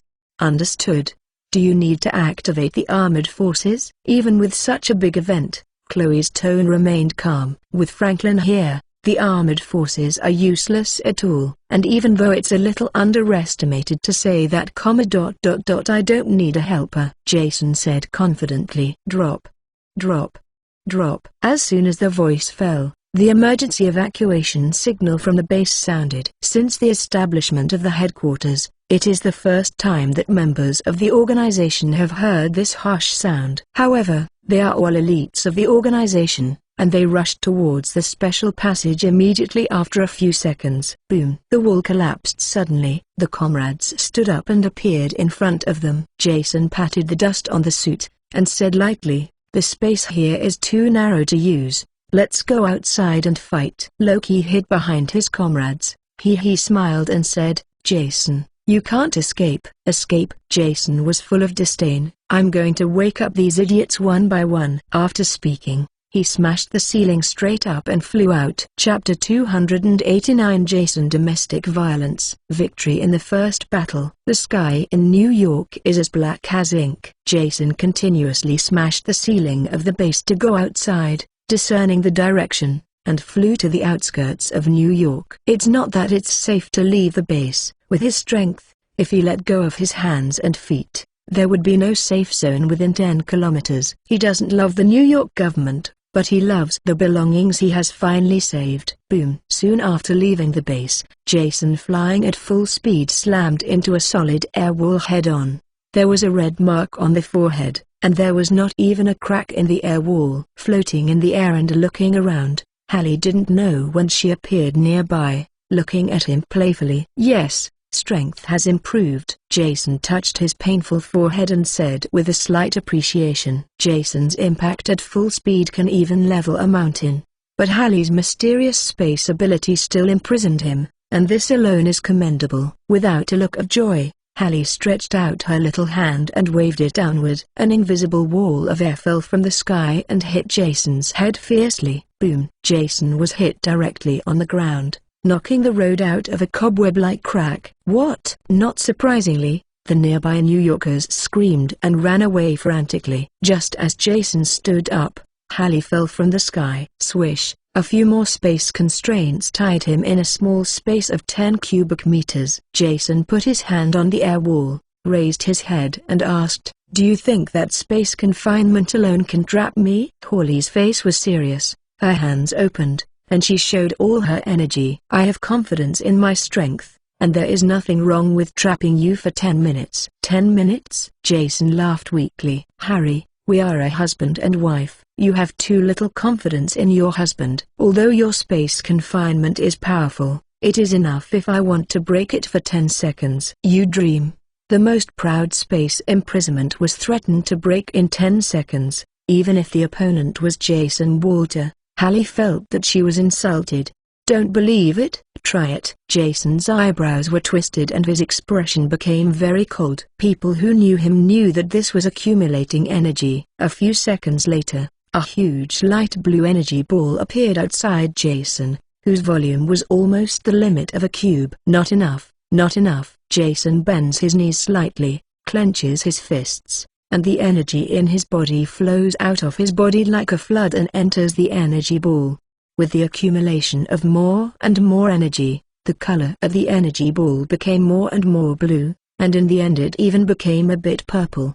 "Hallie, this energy ball has 99% of my energy, try to catch it." Jason gasped weakly, but there was a triumphant smile on his face. Burst. In an instant, the purple sphere burst. A burst of dazzling white light burst out of Hallie's cube, like the sun in midsummer time that the naked eye cannot look directly at, and most of New York is illuminated by it. "Ah!" Hallie opened her hands and roared desperately to keep the cube stable. Click! Several cracks suddenly appeared in the air wall. "Persevere." Hallie looked savage, outputting superpowers crazy. At the moment the energy ball exploded, she thoroughly understood the gap between her and Jason. A world of difference. Therefore, she dare not expect to be able to trap Jason for 10 minutes. As long as she can trap Jason in the face for 10 seconds, she will be satisfied. But the gap in strength cannot be made up by faith. No matter how hard Hallie works, the cracks are getting bigger and bigger and denser. "Harry, the space confinement is about to break. Go away." Inside the cube, Jason's anxious voice came. "Ha ha, really? I underestimated you," Hallie muttered to herself with a wry smile. In the next second, she moved herself to a barren mountain more than 10 kilometers away, and then fell directly to the ground due to exhaustion.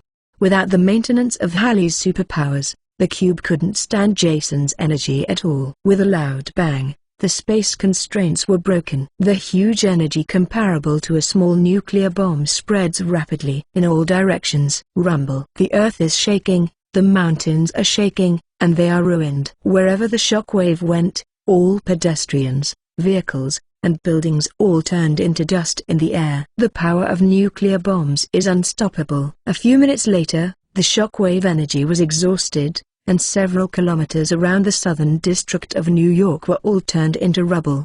New York has once again become a hell on earth. Ha. Jason panted roughly and floated into the air. Exhausting all the energy in his body at one time consumed a lot of his physical energy. The most important thing was that the energy in his body had bottomed out. Now he is like a lost traveler in the desert, desperately in need of water. In this range, the base should be fine. Jason looked into the distance and estimated the distance between this place and the base. Before taking a few breaths, a row of blue spots lit up in the night sky. As the leader of the organization, Jason is too familiar with this scene. This is the 10 steel armors equipped at the headquarters base. "Franklin." Jason smiled bitterly. Now that the energy is exhausted, he has no way to escape, so he can only watch while playing. After a while, 10 steel armors had already surrounded them. Everyone opened their masks, and it turned out that it was the comrades who were chasing over, and it was Rocky who had caused the incident. The devastation in front of him shocked Loki. He lived for thousands of years and participated in many planetary wars. But only the power of the physical body can cause such a scale of destructive power, except for the stupid Thor brother. It is estimated that only the father who has never seen him can do it. Jason. Rocky looked at Jason with extremely hot eyes. It's like a hungry guy sees a hamburger, like a money fancies a gold coin, like a pervert sees a beauty. "What do you look at, perverted?" Jason took a sip, his eyes full of contempt and disdain. "You." Loki remembered what happened before, and suddenly became angry, raising his scepter to launch a shockwave. Upon seeing this, the comrades hurriedly shouted heartbreakingly, "Stop!" As organizational guards, they are very familiar with Jason's abilities. Even if Jason was deliberately disguising, they could tell at a glance that he was now in a state of energy exhaustion. Don't emit energy waves at this time, just choose superpowers that Jason can't absorb. For example, ultrasound, freezing, etc. There is a great possibility to defeat him. It's a pity that they met the pig teammates and was a little excited by Jason, and they shot without thinking. Loki already regretted the moment he shot. But that shockwave had become an arrow from the string, and could never be taken back. "Thank you," Jason yelled in excitement, opened his arms and let the energy waves hit him, and then absorbed them like a greedy sponge. Chapter 291 Punch a Child. When energy enters the body, the feeling of weakness disappears instantly. Jason moved his body a little bit and found that he had only recovered less than 10% of his energy. So he looked at Loki contemptuously and said, "Ha! The scepter is really a jewel in your hands." After speaking, the energy that hadn't covered the heat came out, forming a cloud of light blue smoke around the body. There is not much energy to save a little, so let's play with them in hand-to-hand combat. Let's start. In the next second, an ultrasonic wave swept across. "David, your skills took too long to raise your mouth." As soon as the voice fell, Jason had disappeared in place, appearing behind Belmode. Boom! The energetic fist blasted out strongly, and instantly penetrated her vest, and the bloody right hand stretched out from her chest. "Baby, you rest first." Belmode didn't react at all, and Jason's heart was pierced. She just wanted to fight back, but she fainted when she felt a pain in her head. In the state of energy possession, Jason's speed was so fast that it was hard to detect with the naked eye. He stretched out his hand to buckle down the second-generation arc reactor on the chest of the battle armor, and threw Belmode away. Belmode's healing superpower has reached level 6, and it can repair itself even in a state of syncope. It just took longer, and during this time she would completely lose the ability to fight. In the next second, a biting chill came and Jason disappeared again. The system of the steel armor quickly locked his position, and the result was obtained after a few seconds, and a group of people quickly flew past.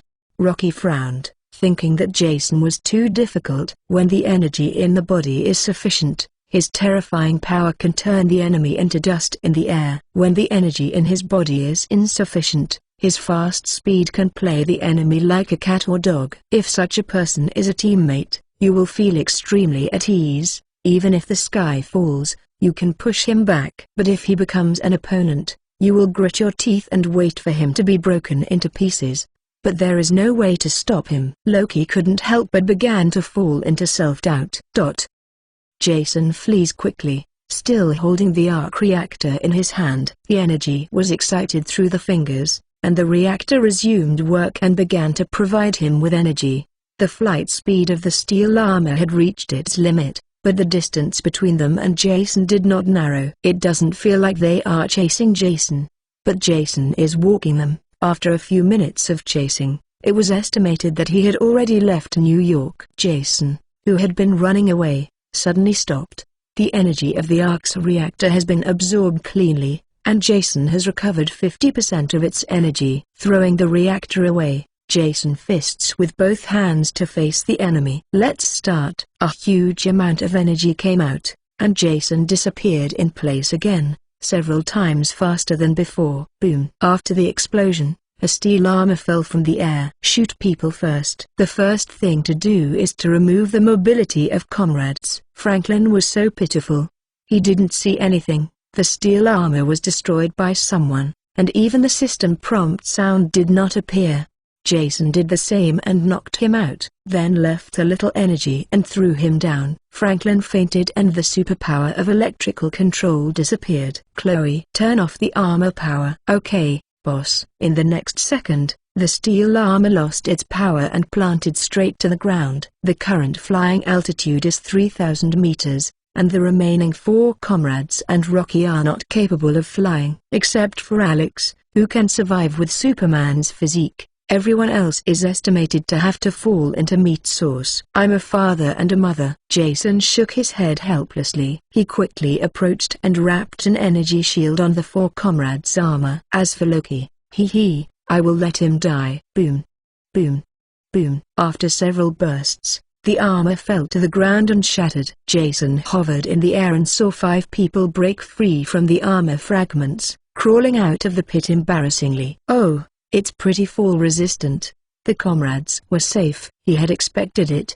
But Rocky didn't die when he fell from a height of 3,000 meters. It really deserves to be the cub of Odin, the Lord of the Gods. Even Jason can't compare with physical fitness alone. When he fell to the ground, Jason looked at everyone and hooked his fingers. Save time, let's do it together. Being so despised by others, the four comrades were extremely angry in their hearts, but did not dare to care. Jason has regained his strength. At this time, if you pretend to be a heads-up against him, your posture must be very handsome, but the end will be extremely miserable. Let's go together. The four of them looked at each other and nodded. The opponent is Jason, and it's not ashamed of four people to go together. What? David took the lead, and the harsh ultrasonic wave hit his face. Jason thought, and the light blue energy shield appeared, easily blocking the ultrasound. Let's shoot together, use a long-range attack. Someone yelled, and everyone including Loki attacked together. Loki raised his scepter, roaring and releasing energy light waves. John raised his hands, and the cold air of hunger and cold gushed out. Alex switched to the claw form and thrust into the ground forcefully, and a dozen sharp spikes rushed towards the protective cover. Locomotive. Shit, I don't have long-range skills. Is a pistol count? The four people teamed up with great momentum and their skills were very cool. But he forced him to be strong, and the breeze blew the hills. He let him go. The moon shines on the river. Regardless of your thousands of skills, all kinds of spells, I will break my energy shield beforehand. Jason stood motionless, leaving the fort to output at will. Just a minute later, the energy cover didn't even have a crack. It's over. It's lost. Loki's face was pale and all thoughts were ashamed, and he released energy waves mechanically like a fool. He knew that there was actually a way to break the energy shield, and that was to use the scepter in his hand. But relying on his three-legged cat's kung fu, rushing to fight is no different from giving someone a head. Dead end. No solution. Enough. I'm tired. Jason yawned and the figure disappeared again. Boom. A hand knife with just the right strength slashed on David's neck, and David fainted with his eyes rolled. David hit the street. Boom. A punch hit John's chest, and he flew out and hit the stone. John Wick hit the street. Boom. Kicked Alex on his body and broke his upper body. Alex lose his fighting power. When Jason locked the locomotive, he instantly disappeared. This guy has a headache. On the ground moving speed alone, the locomotive is much faster than Jason. If this guy wants to escape, there really is no way to catch him. Boom. In the next second, something seemed to touch him. Looking intently, he saw the locomotive clutching his broken arm, kneeling not far away and howling in pain. Hey, my energy shield can't be touched casually. Jason sighed helplessly, then stretched out his hand in his direction. A round sphere encloses the locomotive. Jason clenched his fist. The energy ball instantly locked, and firmly grasped the locomotive. Locomotive, losing combat effectiveness. Chapter 291. The man named Thanos. The internal rebellion finally subsided, and it was time to liquidate the culprit. A mass of energy wrapped his fist, and Jason walked towards Loki with a cold face. What the hell should I do with this damn guy? According to the original character, of course he was chopped into 8 pieces to feed the dog, but Loki is Odin's son after all. Although Jason has the courage to snatch Loki's wand and Rubik's Cube, robbery and murder are of two natures. Slap Rocky in the face, Odin may not come to find the place. But once Loki was killed, it was tantamount to forging a blood feud with Asgard. At that time, the angry Lord of the Gods led an army to avenge him. But Jason had no ability to defeat him. But if it was just a violent beating, it would be too cheap for him, and the grievances in his heart would be hard to settle. Fuck, no matter which world you are in, the second generation is an existence that ordinary people like him with no background can't mess with. Seeing Jason walking in full of killing intent, Loki's scared legs were soft. Kneeled on the ground with a thump without dignity, respectfully raised his hands and presented the scepter. His kneeling was beyond Jason's expectation. You're a fake second generation, right? You don't have the arrogance of being a son of a powerful man. According to common sense, you should now move out of your father, your mother, and your brother, and come to town." Jason frowned. Loki knelt so that he didn't know what to do. "Don't kill me." Loki raised his head and said sincerely in his eyes, "Give me a reason." Jason didn't know what to do with him, so he took this stubbornly. I can give you the scepter. And the universe cube can also be given to you," Loki said quickly after seeing the peace talk. Jason shook his head contemptuously. "These two things are in my bag. You give me what should belong to me. It's really a good calculation." Hearing that, Loki was a little embarrassed. "Apart from these two things in his hand, there is really nothing good." "Then what do you need?" "As long as I can do it, it's my duty." "Jason, you controlled my cadres and triggered a collective rebellion at the top of the organization, and even almost succeeded. It caused me such a big trouble. I can't take your life too much." No. No. Loki knelt back 2 steps with a horrified face. "Except for my life, everything else is easy to talk about. I am Odin's son, and there are many treasures in the family. I can give you all of these." Loki was really afraid of death, and finally couldn't help but move the name of Daddy Odin out. "Jason, I really don't feel bad about selling Yitan. It's a pity that you are willing to give it. I'm afraid your father won't let it." Loki was at a loss for words, not knowing how to answer. In Asgard, his adopted son was not treated by anyone. The only way to take away the things in Odin's treasury is to steal. But stealing under Odin's nose, he probably doesn't have this strength. Jason stepped forward and held the scepter in his hand, then looked closely. "How should this thing be used?" "Is it the power of this gem to emit energy waves and manipulate the mind?" "Yes." Rocky Moosit suddenly started. He finally knew what to hand Jason. Know-how, profound knowledge of the universe. As the adopted son of Odin and the son of Frost Giant, Loki has a wealth of knowledge in his head. After all, it is an old monster who has lived for more than 1,000 years. No matter how unbearable the fighting power is, there is a lot of ink in his stomach. This knowledge is the most precious treasure for Jason. A man on Earth, Jason is a traitor with the ideals of ruling the Earth. An ambitious person like this should understand the importance of a think tank. Lightning flashed in Loki's mind, and suddenly he had a new idea. The gem inlaid on the scepter is called the Gem of the Soul. As the name suggests, its power is the mind that controls everything that exists. Heart gem? Jason frowned and thought in his mind, but found nothing, not even a fragment. The last Marvel movie he watched was Avengers, and there was no such thing as a spiritual gem at that time. Jason became interested and urged, "Tell me more." Rocky nodded quickly and wanted to stand up and say, but Jason's eyes were fierce, and his knees that had just been lifted fell unconsciously. At the beginning of the universe, the world was in chaos, and the Big Bang created 6 infinite gems.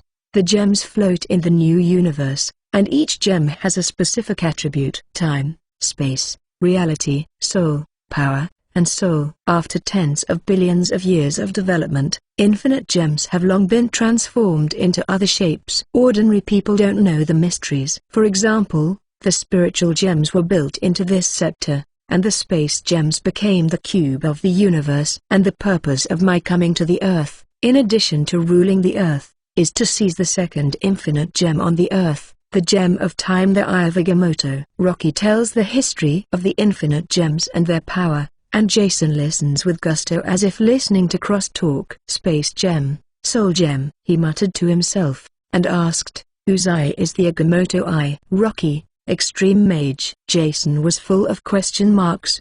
There is still this number on the Earth? Loki was speechless. Even the Supreme Mage didn't know how this guy lived till now. Of course, without the protection of the Supreme Mage, the Earth would have been invaded by other civilizations in the universe. Jason's eyes lit up, and he asked curiously, "He is very powerful? Other civilizations in the universe are afraid of him?" Loki nodded. The Supreme Mage has been alive for thousands of years, and his strength is bottomless. The big figures in the universe have heard her legend. She was still a bitch. It's really interesting. I don't even know that there is such a great god on Earth. Hey, if I didn't happen to meet Loki, I'm afraid I've only been a frog at the bottom of the well in my life. Jason, since the Supreme Mage is so powerful, why do you dare to invade the Earth and still want to rule the Earth? Loki said in shame, actually, I'm just a pioneer.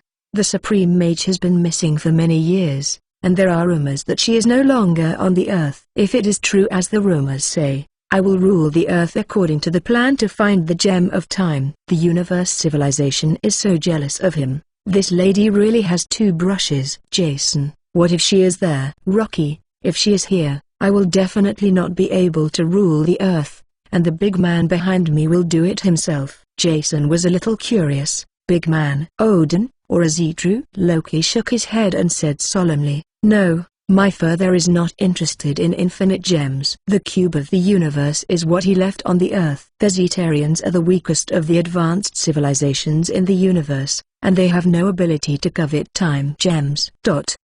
It was a man named Thanos who made me invade the earth. Chapter 292. Beat the little one, and come the old one. Thanos, who is so special? Jason rolled his eyes helplessly. Well, another big man who has never heard of a name. I thought that life would become boring after ruling the earth, but now it seems that this Marvel universe is much larger than I thought. What does Thanos want to do when he collects infinite gems? Is it possible to summon the dragon to fulfill his wishes by collecting 6 infinite gems? Loki didn't know the stalk of summoning the dragon, and in his memory, the dragon was not a powerful creature, and at most he was summoned as a mount.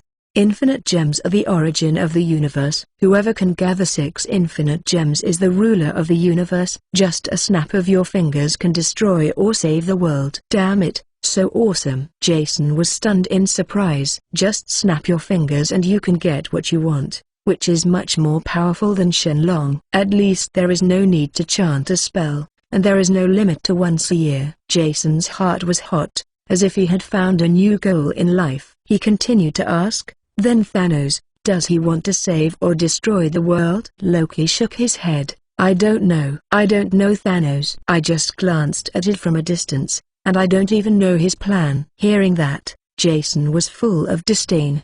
It's really shameful that the second generation of God is for your sake. Loki didn't blush ashamed, and took the opportunity to say, but I know many secrets of the universe. As long as you don't kill me, I promise to tell you all these secrets. Well, I don't believe you can be so honest. Jason smiled evilly, holding the scepter in one hand and pointing to Loki's chest. You are scheming, and your words are half-truths. It's safer to control you with the gems of the soul. Hearing this, Loki's face was pale, and he was obviously nervous.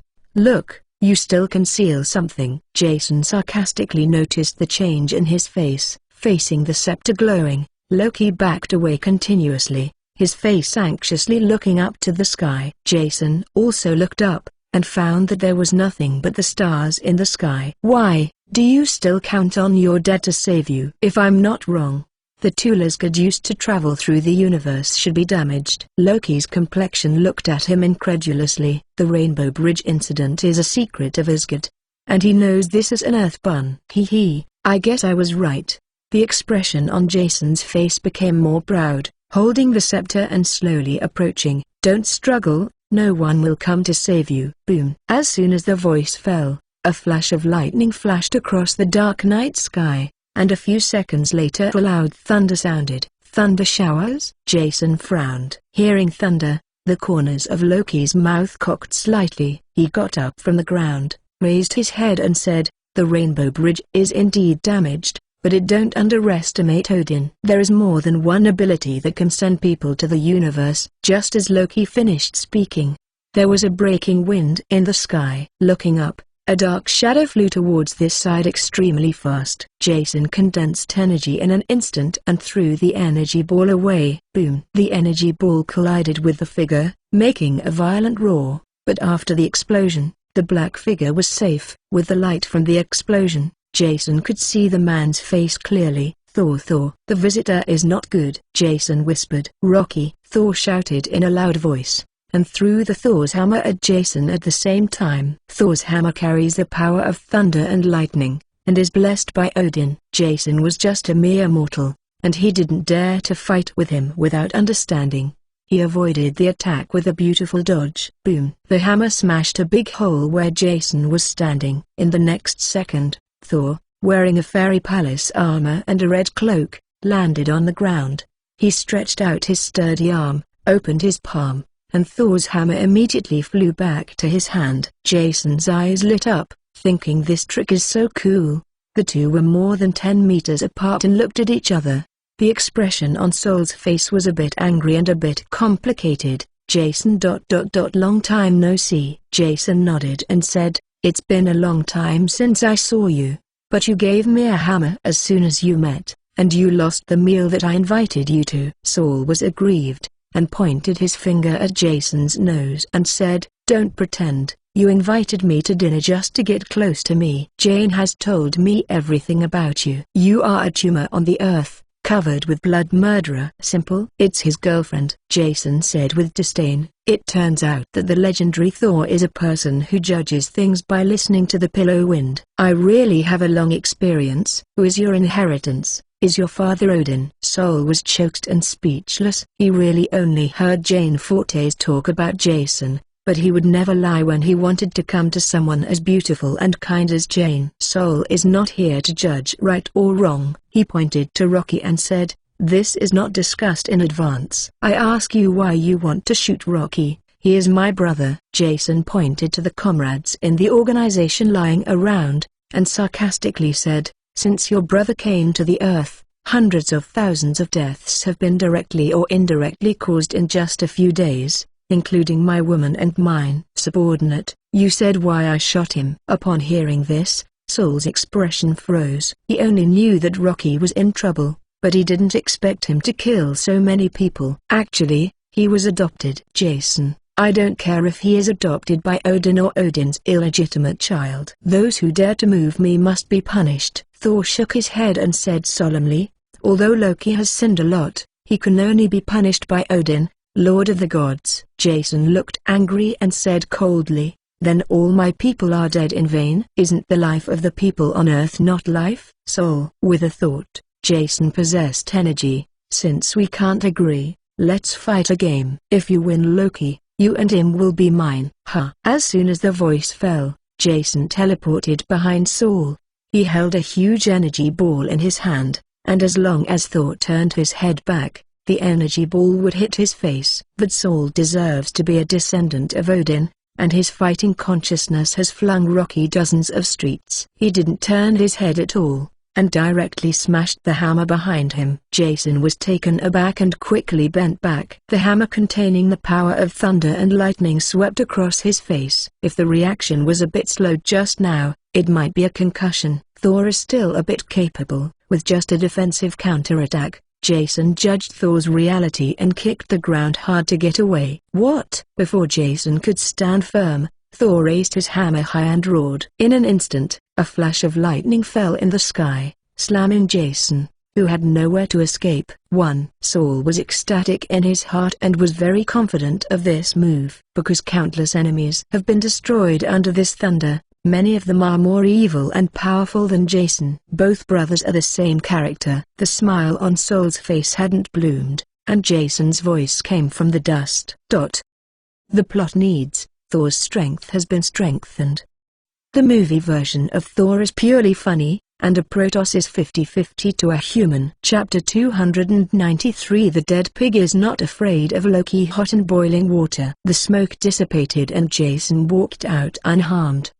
When Sol saw this, his face was suddenly surprised. He was struck by the sky lightning he summoned, but he was unscathed. Such a person is very difficult to find even in the vast universe. No wonder he can make the rulers of the earth burn out. Come and not be indecent. Jason has 5 fingers and claws, holding an energy ball in his hand. Give it to you. He raised one hand flat, and the energy ball shot out like a bullet. Although the speed is far inferior to lightning, it also surpasses the limit of human dynamic vision, and most people cannot dodge it at all. But Thor is a Protoss, and his reaction nerves are far better than ordinary humans. At the moment the energy ball was launched, he calculated the trajectory and threw Thor's hammer vigorously. Boom! The energy ball and Thor's hammer collided in the air, turning into a violent shockwave and spreading around. Thor assumes a blocking posture, protects his head with both hands, and relies on the powerful flesh of the Protoss to block the shockwave. But when he looked up again, Jason disappeared. Suddenly, Sol felt murderous, and instantly bent over and turned around, punching hard behind him. Boom! The fist collided with the fist and there was a muffled noise. Jason's fist was covered with fluid energy, and Thor's fist was surrounded by thunderbolts, and the two of them had a draw this time. "Awesome!" Jason exclaimed, and immediately changed his trick to kick Thor's lower abdomen. Sol dodges sideways and makes another swing kick. The two of you come and go, fighting hard to separate. In just a few minutes, hundreds of moves have been played. Because the shot speed is too fast, it is a vague after-image to outsiders. Sol became more and more surprised as he fought. He didn't expect that someone on the remote Earth would be able to draw with him. Judging by his appearance, this man is only 25 or 60 years old, and even if he is skilled, he will not be over 40. Such a young strength but such a strong, such a comparison. Sol suspected that he had lived in vain for so many years. If Jason is not a bad guy, Sol would really like to be friends with him. What a pity. After a few minutes, Thor took the opportunity to look at Loki. Seeing that the other person was still there, he couldn't help showing a smile on his face, and then decisively raised the Thor's hammer to summon Tanlai. Jason hurriedly put on his protective shield and took the lightning strike abruptly. Taking this opportunity, Thor shook Thor's hammer, and his whole body rose into the air and disappeared into the night. Escape? Don't you care about his brother? Jason frowned, looking at Loki, who was standing not far away. Could it be that? Jason thought of something. He picked up a stone and smashed it over. The stone passed through Loki's body. Phantom. No wonder Sol escaped so simply, because he had known that Rocky had already left.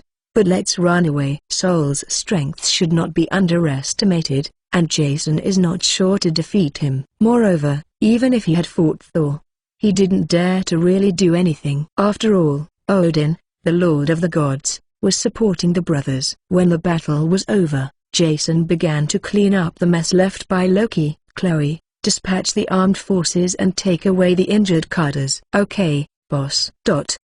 Thor wielded Thor's hammer soaring in the sky, his keen eyes scanning the ground like a falcon. Looking around, the radius of several kilometers has become a ruin. Without the building, Loki couldn't escape, and Thor quickly found him. Diving fiercely, Thor grabbed Loki in his hand like an eagle catching a chicken. This is not a place to talk. Thor continues to fly to a remote mountain. The brothers stood face to face and saw Rocky again after a year. Sol's mood was very mixed. A year ago, he personally broke the Rainbow Bridge, and Loki fell into the abyss of the universe. He thought that Loki was dead, and mourned for him with tears. But I didn't expect this guy to live very well, and he actually planned to rule the earth. Sol really didn't know what to say about his brother. Rocky, you. Thor sorted his thoughts and was about to question him, but there was a strange noise in his ears. Jason came after. Sol looked up and saw a black shadow spraying flames flying over.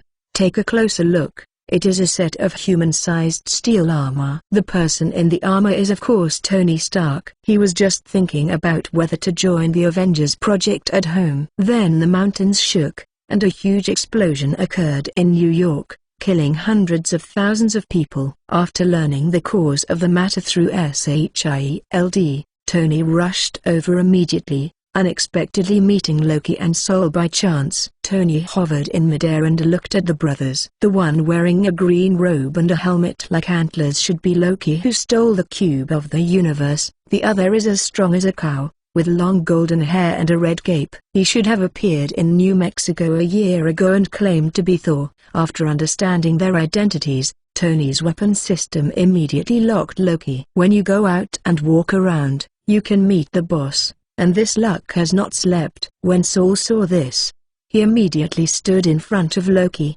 squeezing Thor's hammer and said, "Wait a minute, I know Loki made a mistake. I will take him back to accept Odin's punishment." Hearing that, Tony was disgusted and raised his palm cannon to prepare for the attack. He stole something from the earth and killed hundreds of thousands of people on the earth. He wanted to just pat his ass and leave. Sol was at a loss for words, and he didn't know how to defend Loki. When he just flew over, he also saw the tragedy of New York. I saw countless houses turned into ruins, saw countless corpses being carried out on the side of the road, and saw countless survivors kneeling on the ruins and crying.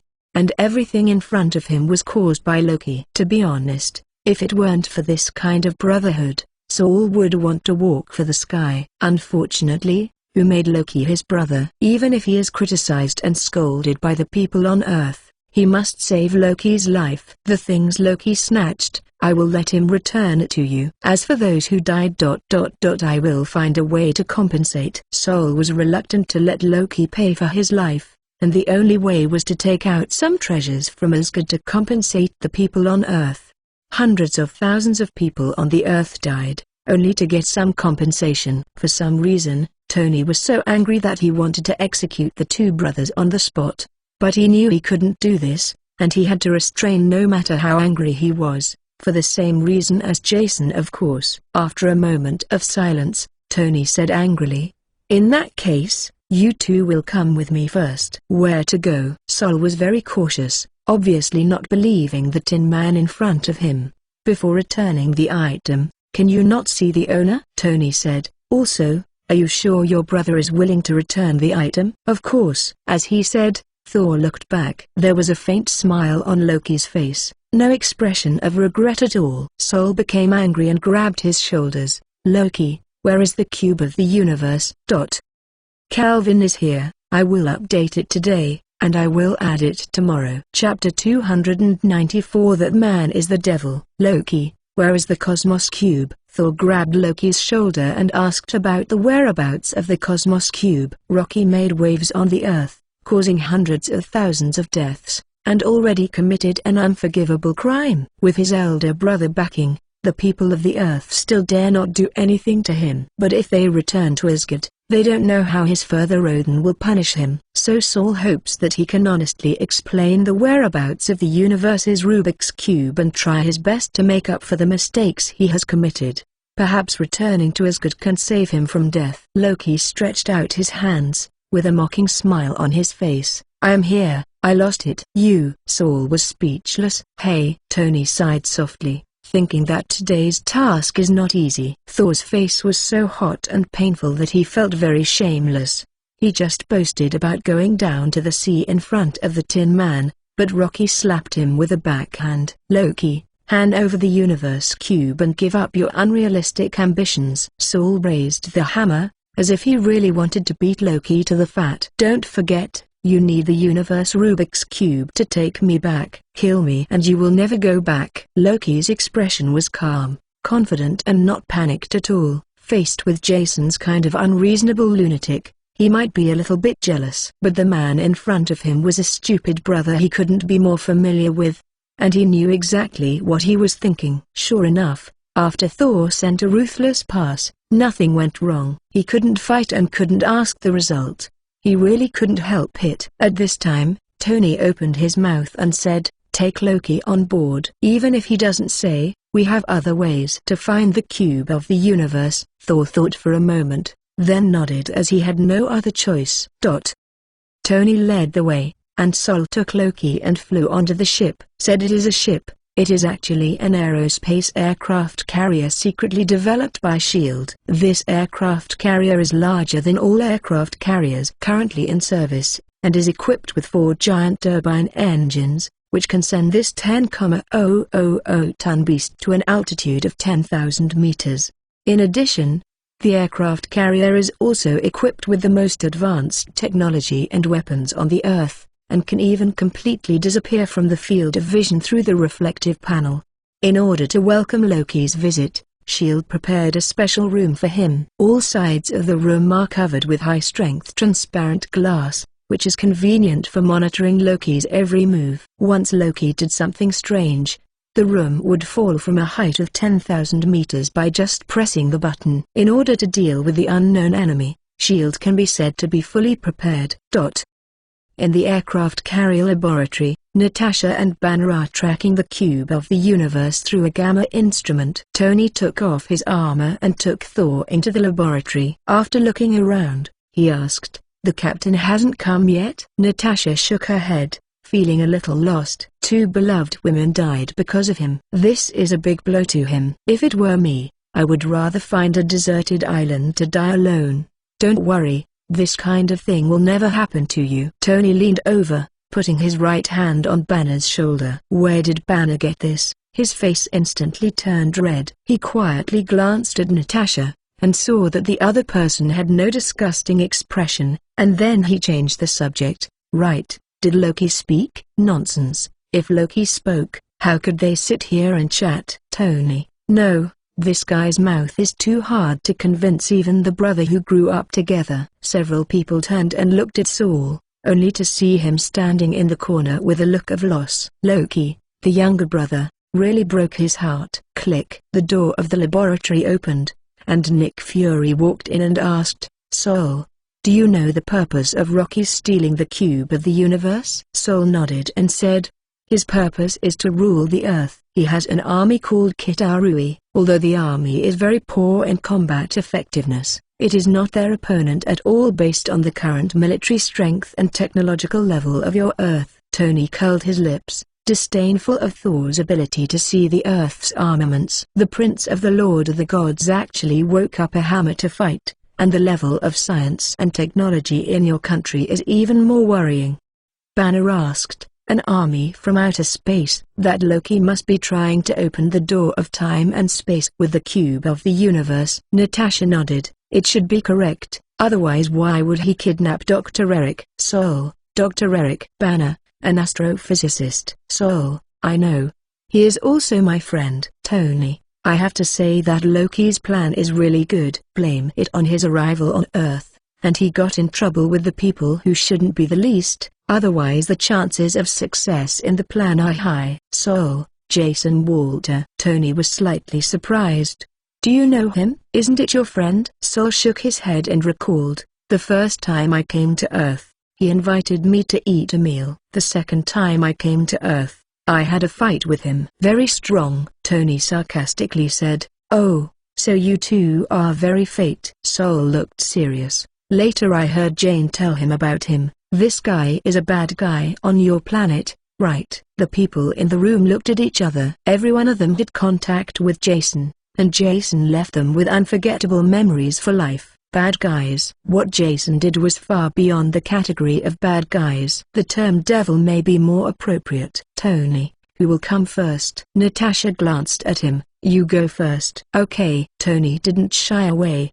He stole my money, killed my friends, insulted my wife, took my armor, destroyed my factory, blown up my house. Forget it. There are still some that can't be said. Banner continued. He caught me and experimented like a guinea pig. He also killed my girlfriend. Natasha, he killed my best friend, or he killed him. Nick Fury, let me make a summary. Jason and his clown organization are making waves all over the world. So far, the number of deaths due to him has exceeded 1 million, and the economic losses as high as trillions of dollars. After listening to them, Sultan understood when he smiled. Sure enough, Jane didn't lie to me. Everyone. Natasha, wait, digress. Aren't we talking about Rocky and the Universe Rubik's Cube? What happened to Jason and the clown organization? Nick Fury brought the subject back. Saul, do you have a way to get Rocky to speak? Saul shook his head and said, no way. Loki's thoughts are always unpredictable. He has the title of King of Tricks in Asgard. To be honest, seeing him suffer under Jason's hands is really amazing. Unexpectedly, as soon as the voice fell, everyone in the room stopped talking,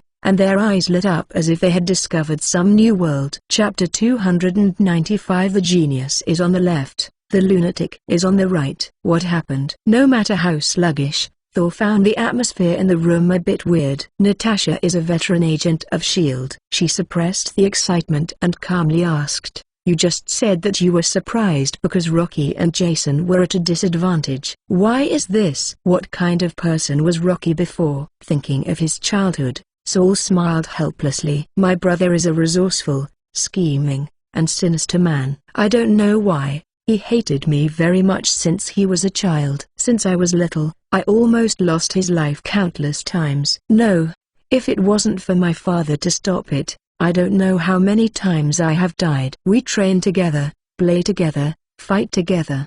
Gradually, I find that I don't understand him less and less. When we are adults, We will go to war with our father. He can always talk to him on an equal footing, discuss the battlefield situation together, and put forward his own strategies. Although most of these tricks are bad, my father always praises him. Compared with him, I am just a reckless man who can wield a hammer. Sol didn't know what they meant, so he had to elaborate on what Loki had done. After talking about a few typical cases, Sol curiously asked, "What happened to Rocky? Why do you want to understand his past?" Everyone looked at each other, and Natasha smiled, and asked, "Have you ever thought about it? Since your brother is resourceful, why would you be defeated when facing Jason? You even need you as a brother to save him?" Sol said without hesitation, "That's because Jason's strength is far better than him. There have been such things in the past. His plans failed, and in the end I or my father came forward to clean up the mess for him. So I insisted that it affected the victory. The key is strength.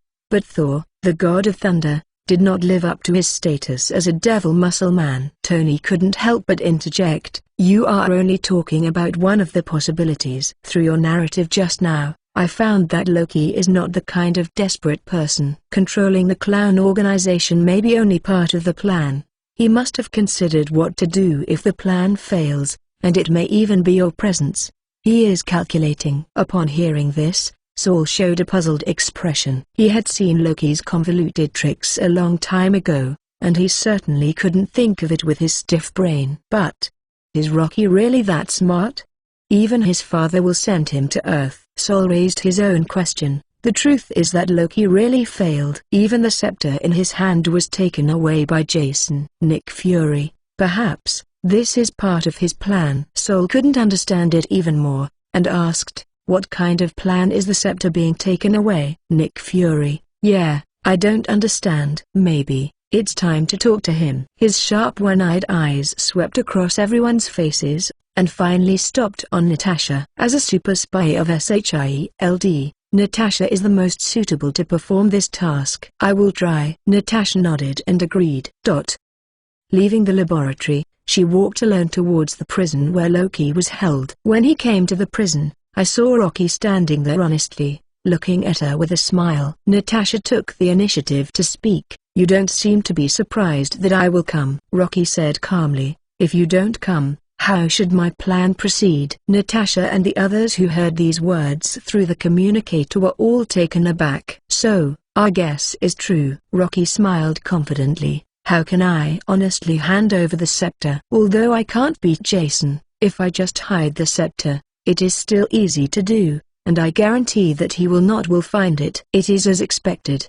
The dignified god of Asgard's trickery. How could he be frankly like a second fool, daring to pull the tiger's beard without even a backup plan? Natasha's heart tensed, and she asked, "Why did you leave the scepter to Jason? Could it be that you did something on it?" Rocky said, "The scepter is a divine tool. What can I do? I just took advantage of Jason's greed." Natasha listened to the cloud in the mist. "Greedy? What does it mean?" "Rocky, want to go slowly. Although I am a prisoner, I don't want to confess for the time being." Seeing that he didn't want to say more, Natasha changed the subject. "Why should you tell us this?" Loki waved his hand impatiently, not too lazy to say a word. Natasha asked a few more questions, but Rocky still cherished words. Upon seeing this, she had to leave the prison and return to the laboratory. What is so special about the scepter? What is the greed of using Jason's personality? Will Rocky be so kind to tell us his plan? In the laboratory, a group of people have already discussed. Nick Fury asked, "Sol, you are from Asgard. How much do you know about Loki's scepter?"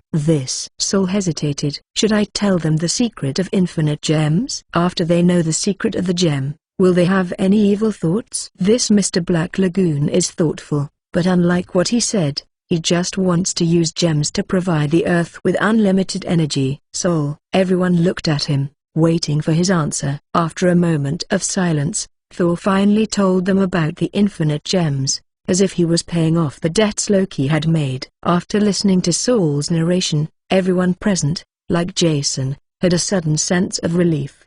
But even so, they still couldn't guess Loki's mind. Nick Fury whispered, "The gem of the soul and Jason's greed. What is the connection between the two?" Natasha suggested, "We can try to think from Jason's perspective. and maybe we will gain something." Banner shook his head. "Jason is a lunatic. No one knows what he is thinking. Maybe only people like Rocky will know." "Sol, or, I'll talk to Loki." "Wait." There was a flash of light in Tony's mind, and he raised his hand to stop Sol's actions.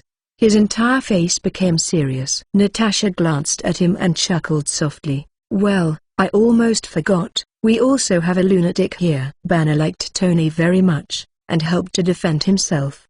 "Perhaps a genius?" Sol asked curiously. "What did you think of?" Tony's eyes widened and his face was full of horror. Xiaona said just now to think from Jason's perspective. "I think if I were Jason, I might assimilate the soul gem directly into my body." Chapter 296 Single Choice Questions to give points. "What?" As soon as this statement came out, everyone present was dumbfounded. Tony is crazy. According to Thor's description, the soul gem is a product of the Big Bang period and possesses the power of the supreme law. Most people are satisfied just by getting it. How can they think of absorbing it? This idea is crazy. However, if it is Jason the lunatic, maybe it is really possible. There is a risk of losing the gems when you take them on your body. It is better to absorb the gems directly into your body.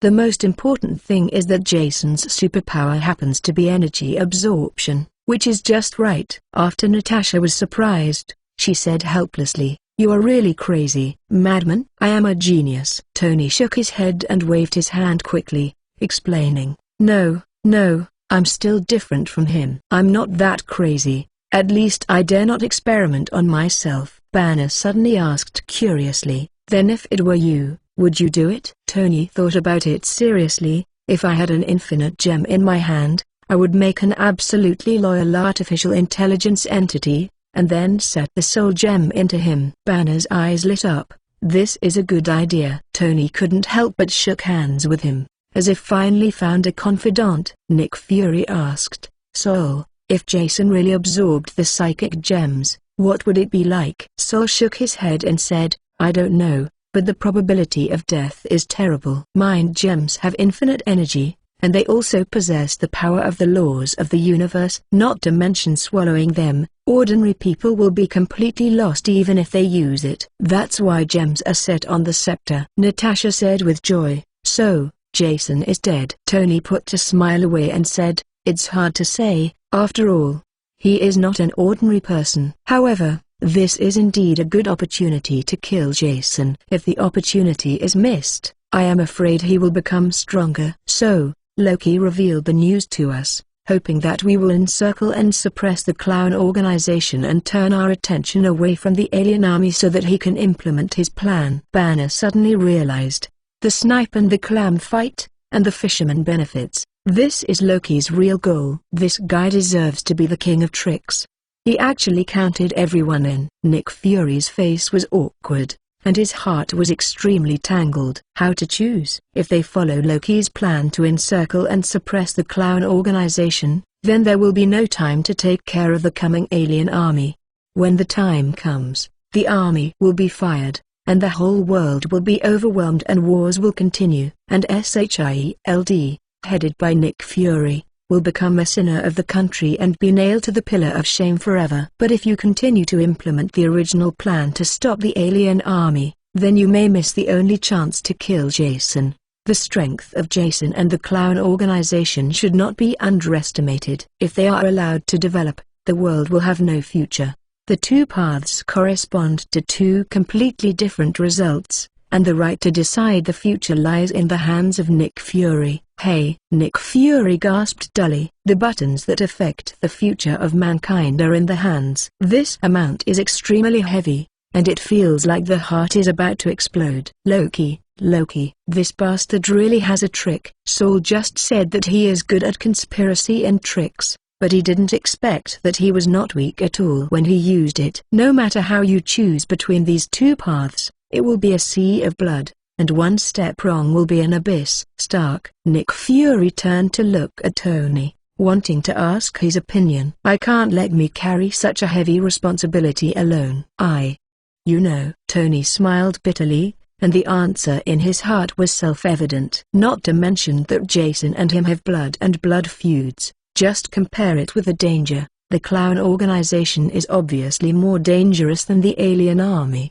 As for you, all talk about your thoughts. As an Asgardian, Sol is not qualified to participate in the discussion. Nick Fury asked Natasha and Banner. Natasha also didn't hesitate, and blurted out, "I think we should deal with the clown organization first." Banner didn't have any attitude, and the woman Song father replied, "I think so too." It is quite rare that the results of the discussions in the internal meeting of S.H.I.E.L.D. are so unified. All three expressed their opinions, and Nick Fury finally said, "Very well, I think so too." Without the clown organization, the world has no future at all. This question seems to be a double-choice question, but it is a single-choice question to give points to anyone with a vision and a mind. Seeing them make a choice, Saul quickly asked, "You are all going to encircle Jason. What about Kitari's army?" Nick Fury had the answer in his mind and said, "SHIELD will continue to track the cube of the universe,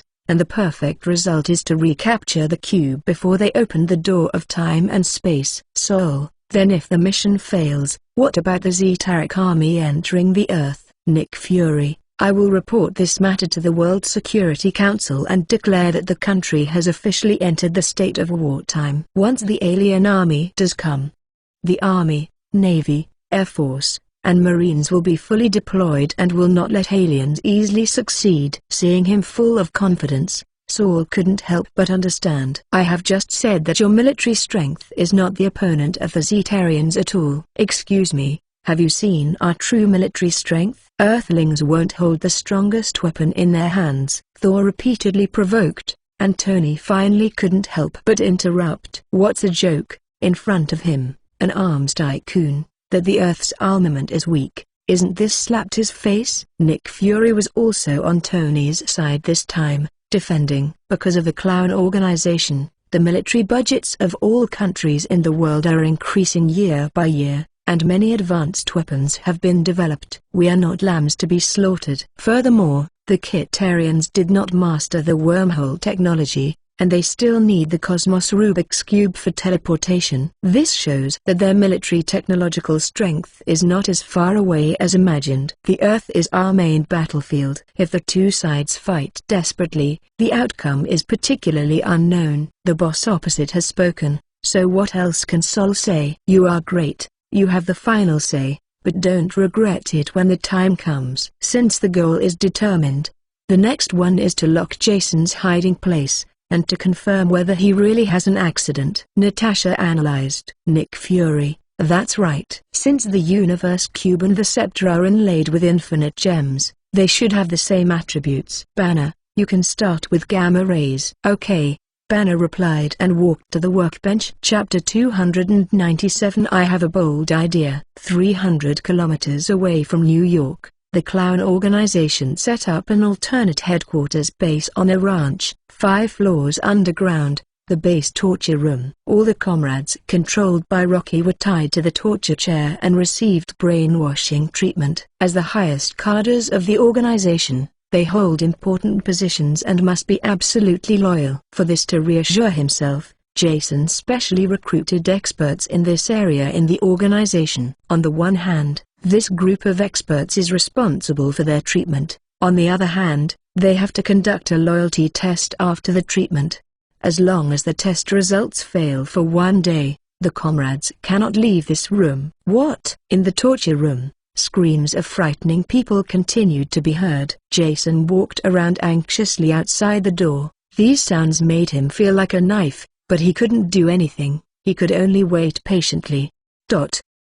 After an hour in this way, the screams in the torture chamber became weaker and weaker. Jason was afraid of what was going on, and ran over to ask. Fortunately, it is not a bad thing, but the brainwashing treatment has come to an end. To release the control of the spiritual gems requires strong willpower and loyalty to the organization. Because of the system, the comrades in this respect can be said to be impeccable. If it weren't for the power of the soul gems to be too domineering, they would not betray the organization to betray Jason until they died.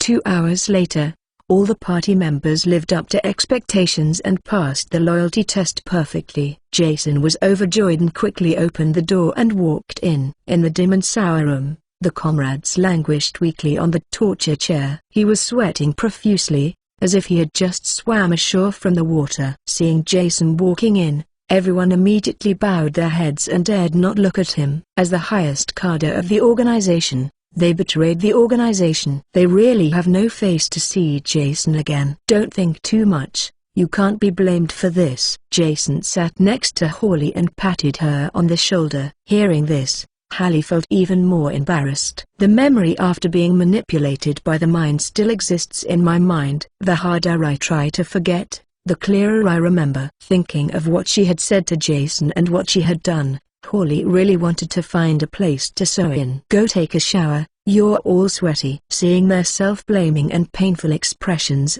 Jason couldn't even say the reprimand. Honey. I'm sorry. Holly lowered her head and whispered. Jason comforted. Don't think too much. The power of the gem of the soul cannot be resisted by mortals. Holly still kept her head down, seemingly unable to get out of her heart. Upon seeing this, Jason stood up suddenly and said loudly to his party. In general, this incident is Rocky's fault and has little to do with you. Originally, I had captured Loki and planned to torture him.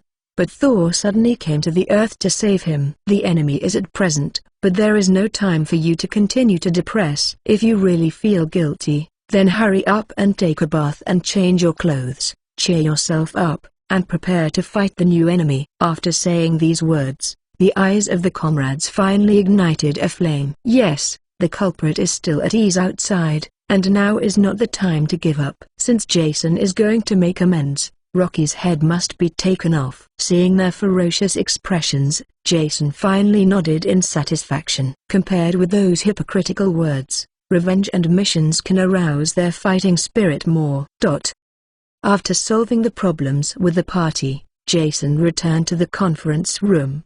He held the scepter in his hand and looked at it carefully, and the voice of Chloe reporting work came from his ear. More than 3 hours have passed since the Big Bang in New York. Rescue teams from New York State and other regions have arrived one after another, and are fully embarking on the rescue. Preliminary estimates indicate that the number of casualties from the Big Bang will not be less than 200,000. And the property losses are astronomical. The New York State government and insurance companies estimate that the underpants can be lost.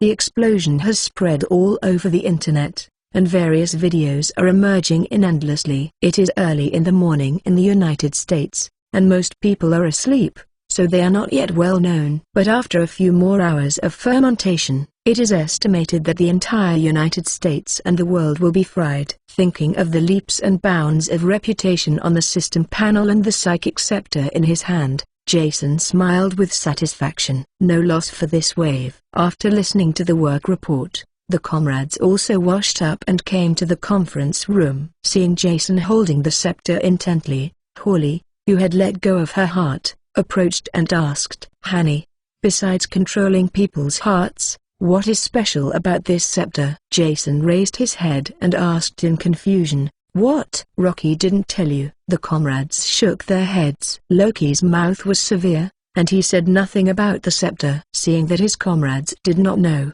Jason told them about the 6 infinite gems. Sure enough, the first reaction of anyone hearing this is a dull face. After all, if these words completely shatter their original worldview. Franklin digested the information, and said with great expectation, if the boss can collect all the 6 infinite gems, then the clown organization can run rampant in the universe. There are 3 on the Earth. Let's hurry up and collect these 3, and then we can go to the universe. David, who has loved science fiction movies since childhood, said excitedly. John interrupted their fantasies. I want to run before I learn how to walk. Or think about the immediate matter first. The universe is still far away from us. Belmode interjected. Yes. Don't forget that there is still a supreme mage on Earth. Jason, do you know her information? Jason shook his head, and even Loki didn't know the information about the supreme mage. Holly said. In that case, the time gem is put aside for now. Is there any news about the universe Rubik's Cube? Jason shook his head again. Chloe is searching for relevant information, no matter there is no result yet. After thinking about it, he said bitterly, "Damn it, if it weren't for Thor's sudden kick, I would have gotten the information out of Rocky's mouth." Hearing that, the expressions of the comrades were more serious. Rocky broke them up and was almost wiped out. Now there is another Thor, and it seems that the days to come will become more and more difficult. Fortunately, Jason holds the Gem of the Soul, which is a big killer. As long as you can master the method of using it, the organization's combat effectiveness will definitely change drastically. Neither the Time Gem nor the Space Gem fell. They could only focus on the Soul Gem. Hawley asked, "Hanny, what do you think about the Psychic Gem? Do you continue to mount it on the scepter, or take it off for research?" Speaking of this topic, Jason suddenly became interested. He glanced at the crowd mysteriously and said, "Actually, I have a bold idea. I want to absorb the spiritual gem into my body." Episode 298. The comrades were dumbfounded when this remark came out. After experiencing the manipulation of their minds, they can say that they stay away from the gems of the soul, and they dare not even touch them. Jason was so good, he wanted to absorb the gem directly. The comrades looked solemn and did not know how to persuade him. Had Jason never heard that sentence? Insufficient heart. Jason certainly considered their concerns. This is his decision after careful consideration. The first is to consider it from its own perspective. Through a battle with Thor, and using him as a reference, Jason has a clearer understanding of his current strength. Who is Thor? The son of Odin, the lord of the gods. The legendary Thor has lived for more than 1,500 years and is a god with countless powerful enemies. For a character who can only appear in this kind of fairy tale, Jason can draw with him. This shows that even in the universe, Jason is definitely a strong man. With such strength, of course, he is qualified to encroach on infinite gems. The second is worry about unknown enemies. Through the dialogue with Loki, we learn that there are not only scientific and technological geeks like Iron Man, Captain America, but also a hidden boss that has lived for thousands of years. Just by hearing the name, this Supreme Mage is absolutely righteous and not in common with the evil clown organization. Now the organization is developing more smoothly and its scale is getting bigger and bigger. Just now, there was a big explosion that directly killed 200,000 people. Therefore, Jason had an inexplicable hunch that the time when he met the Supreme Mage would not be too far away. The Supreme Mage is someone who even fears the master behind Loki. According to his current strength, Jason has no confidence that he can defeat him, so he urgently needs to improve his strength. The last point is about his superpowers. Infinite gems are essentially a collection of cosmic energy, and Jason's superpower is energy absorption. Such coincidental things have all come together. If Jason doesn't act anymore, he has no right to plot the universe. Explaining their ideas to the party members, they all understood, but in order to prevent accidents, they refused to accept the proposal to leave the conference room.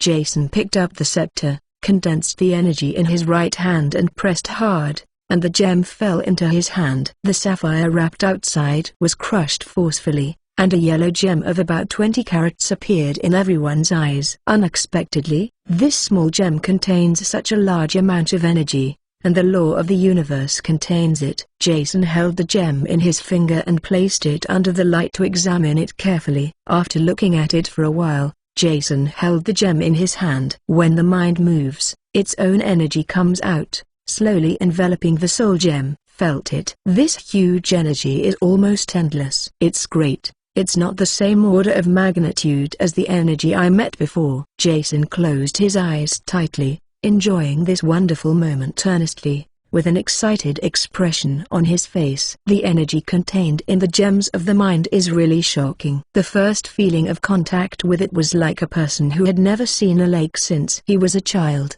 suddenly appeared on the ocean-going ship, and looked at an endless blue ocean.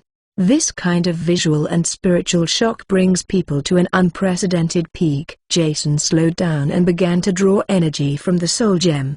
Because the gems are too powerful, Jason dare not greedy meritoriously and is very careful and slow when absorbing energy. A little bit, like squeezing toothpaste. The energy slowly enters the body and there is no abnormal phenomenon. Jason was curious to extract that ray of energy. Energy is not abnormal, it can be incorporated into cells, or extracted for other uses. Jason couldn't help being a little disappointed. Isn't it just like normal energy? Could it be that the soul gem can only be used as an unlimited charging treasure for him? This is too violent. Jason tried to speed up the rate of absorption and conducted many experiments, but the results still disappointed him. He absorbed only ordinary energy, nothing special. Opening his eyes, the comrades looked at him with concern. Jason smiled lightly and signaled that he was okay, then closed his eyes again. Don't absorb the energy from the surface, go inside,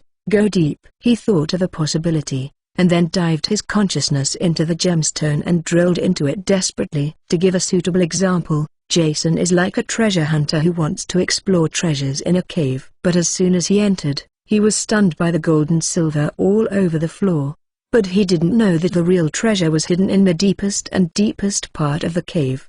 This time, Jason changed his attention and plunged his consciousness into the dark cave. Don't be tempted by the explosive energy, keep walking in, keep walking in. I don't know how long it took before he finally found what he wanted in the chaos. It was an unspeakable energy, and the touch was very strange, completely different from all the energy Jason had absorbed. It should be it. After controlling the speed, Jason gently drew a ray of energy away. The strange thing was that the energy seemed to be inseparable. Jason drew a trace, and the rest of the energy followed. What everyone didn't notice was that the jewel in Jason's hand suddenly emitted a golden light. As more and more of the original energy was drawn away, the gem's light became dimmed, and finally turned into a dull gem. The mass of energy was all dragged out, and Jason wrapped it with ordinary energy and slowly entered his body. He opened his eyes again and said seriously, "Get ready, it's about to start." The comrades nodded and took a defensive posture.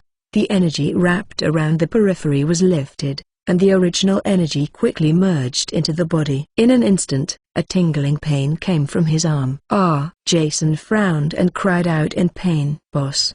The comrades were shocked. "It's okay." Jason raised his hand. "This guy is a bit stubborn." The original energy is very dishonest after entering the body. Like an invader, it is extremely aggressive. It does not integrate into cells like ordinary energy, but madly attacks cells in the body.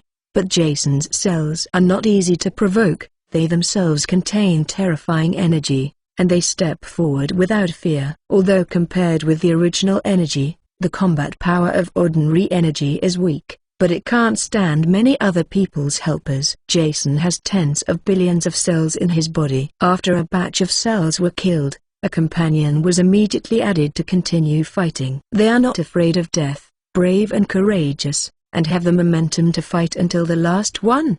The attack power of the original energy is amazing. Jason didn't dare to be careless, and immediately transferred the energy from the rest of the body to his arms to strengthen the combat effectiveness of each cell.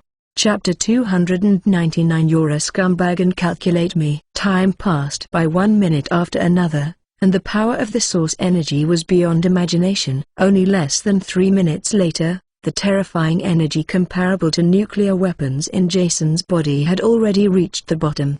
With a move of his mind, he quickly absorbed the ordinary energy from the spiritual gem to supplement it. With this wireless charging treasure, it is impossible to lack energy in this life. It's a pity Jason made a little mistake after all. As long as there is an energy source, the energy in the body can indeed be replenished at any time. However, the proliferation of cells takes a certain amount of time, and it is impossible to transfer cells from the left arm to the right arm for combat. If the current situation is compared with the battlefield, it will be explained. The original energy is Godzilla, powerful and unmatched. And the cells in Jason's body are the Spartan warriors with shields and spears. Although their combat effectiveness is stronger than ordinary humans, they are not enough to face Godzilla. Although Jason can mobilize countless shields and spears to support the battlefield, the number of Spartan fighters is limited, and they will only fight fewer and fewer. This phenomenon is also truthfully reflected on the body. Black spots appeared on Jason's right arm, a bit like a mole.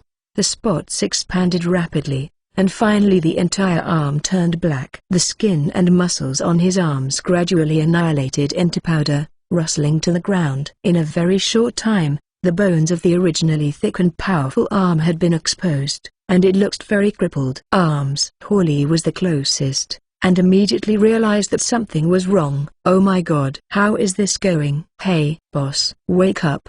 The comrades are a little at a loss. They have never encountered this strange phenomenon. Belmode stood up abruptly, and the chair behind him was overturned to the ground. She walked over quickly, putting her hand on Jason's shoulder despite the danger. A soft green light flowed along the shoulder to the arm, wrapping the injured part. Jason's Spartan fighters were getting fewer and fewer, and the city was about to be breached. Suddenly, a large number of soldiers descended from the sky shouting, "Sparta!" Belmode has reached level 6 of healing superpower. The concept of level 6 is that if the opponent can breathe, he can be saved with a 10% certainty. The instant the green light trapped the arm, the cells began to proliferate frantically, hundreds of times faster than cancer cells. Jason's arm was repaired at a speed visible to the naked eye, and it quickly returned to its original shape. Although Jason's consciousness was immersed in the battlefield, he knew that Belmode was repairing his body. "Hey,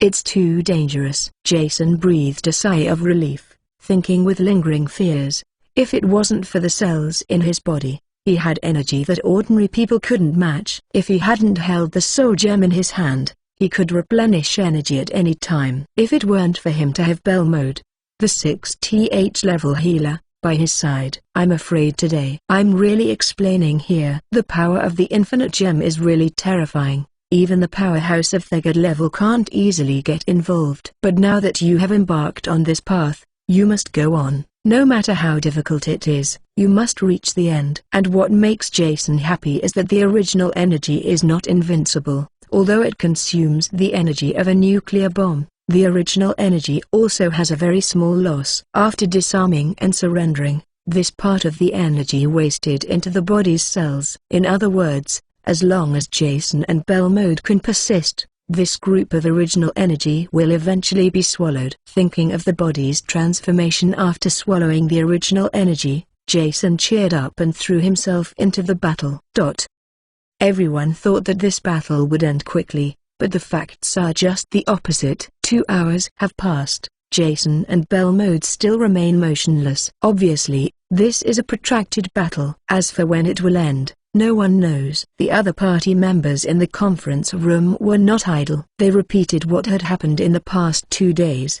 They wanted to find out the reason why Rocky took advantage of the loopholes, but they got a chilling conclusion by mistake. Loki never thought of being able to control the clown organization from the beginning. In other words, if the mission fails, he still hides a backup plan. The plan is, the sheep enters the tiger's mouth and handed the scepter of soul to Jason's hands, and specifically told Jason about the infinite gems and the Supreme Master. He knows very well that with Jason's character, ability, and ambition, he will absolutely take risks in the face of crisis and absorb the energy of the spiritual gem.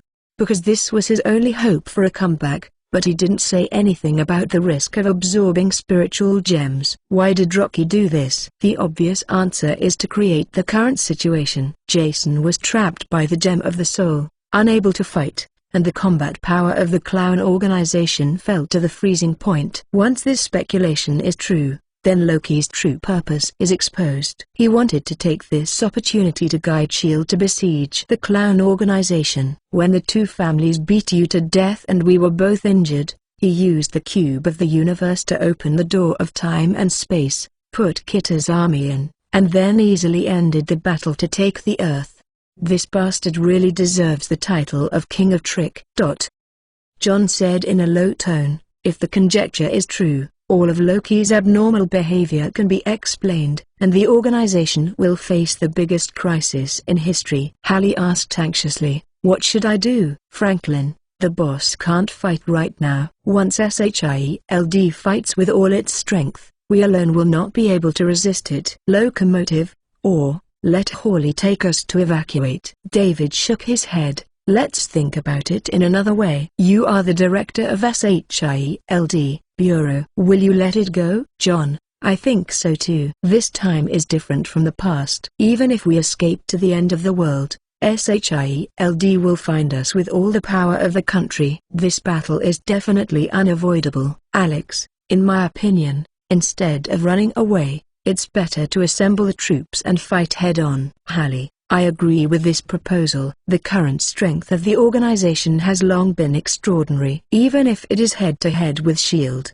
it will not necessarily lose. Franklin, yeah. No matter how strong the opponent is, when the boss and us take a step back, the New York gang can't, and neither can SHIELD. Locomotive, I have a little concern. Will our fight with SHIELD affect the boss? The boss will know at a glance and cannot be disturbed. John, it's very simple. Let Hawley take Belmode and the boss to leave first. Let us attract all the firepower of SHIELD. David, I agree. Then, is it so decided? Hallie, well, let's give orders. Chapter 300 The Highest Battle Order. After some discussions, the comrades knew that the enemy was coming but gave up on fleeing and decided to confront SHIELD. Chloe, there is going to be a war. I know. I will provide you with intelligence support. That's good. Now you immediately notify all the Clown Organization branches in the United States. All the elite troops in each branch must be mobilized to the headquarters within 12 hours. Understand? The rules in the organization. If the leader Jason is absent or unable to command, then the command of the Clown Organization will be taken over by several top officials. With their orders, all Clown Organization bases in the United States became busy. Flashing red lights and harsh sirens resounded through the Los Angeles branch base, and the sleepy members of the organization were instantly awakened.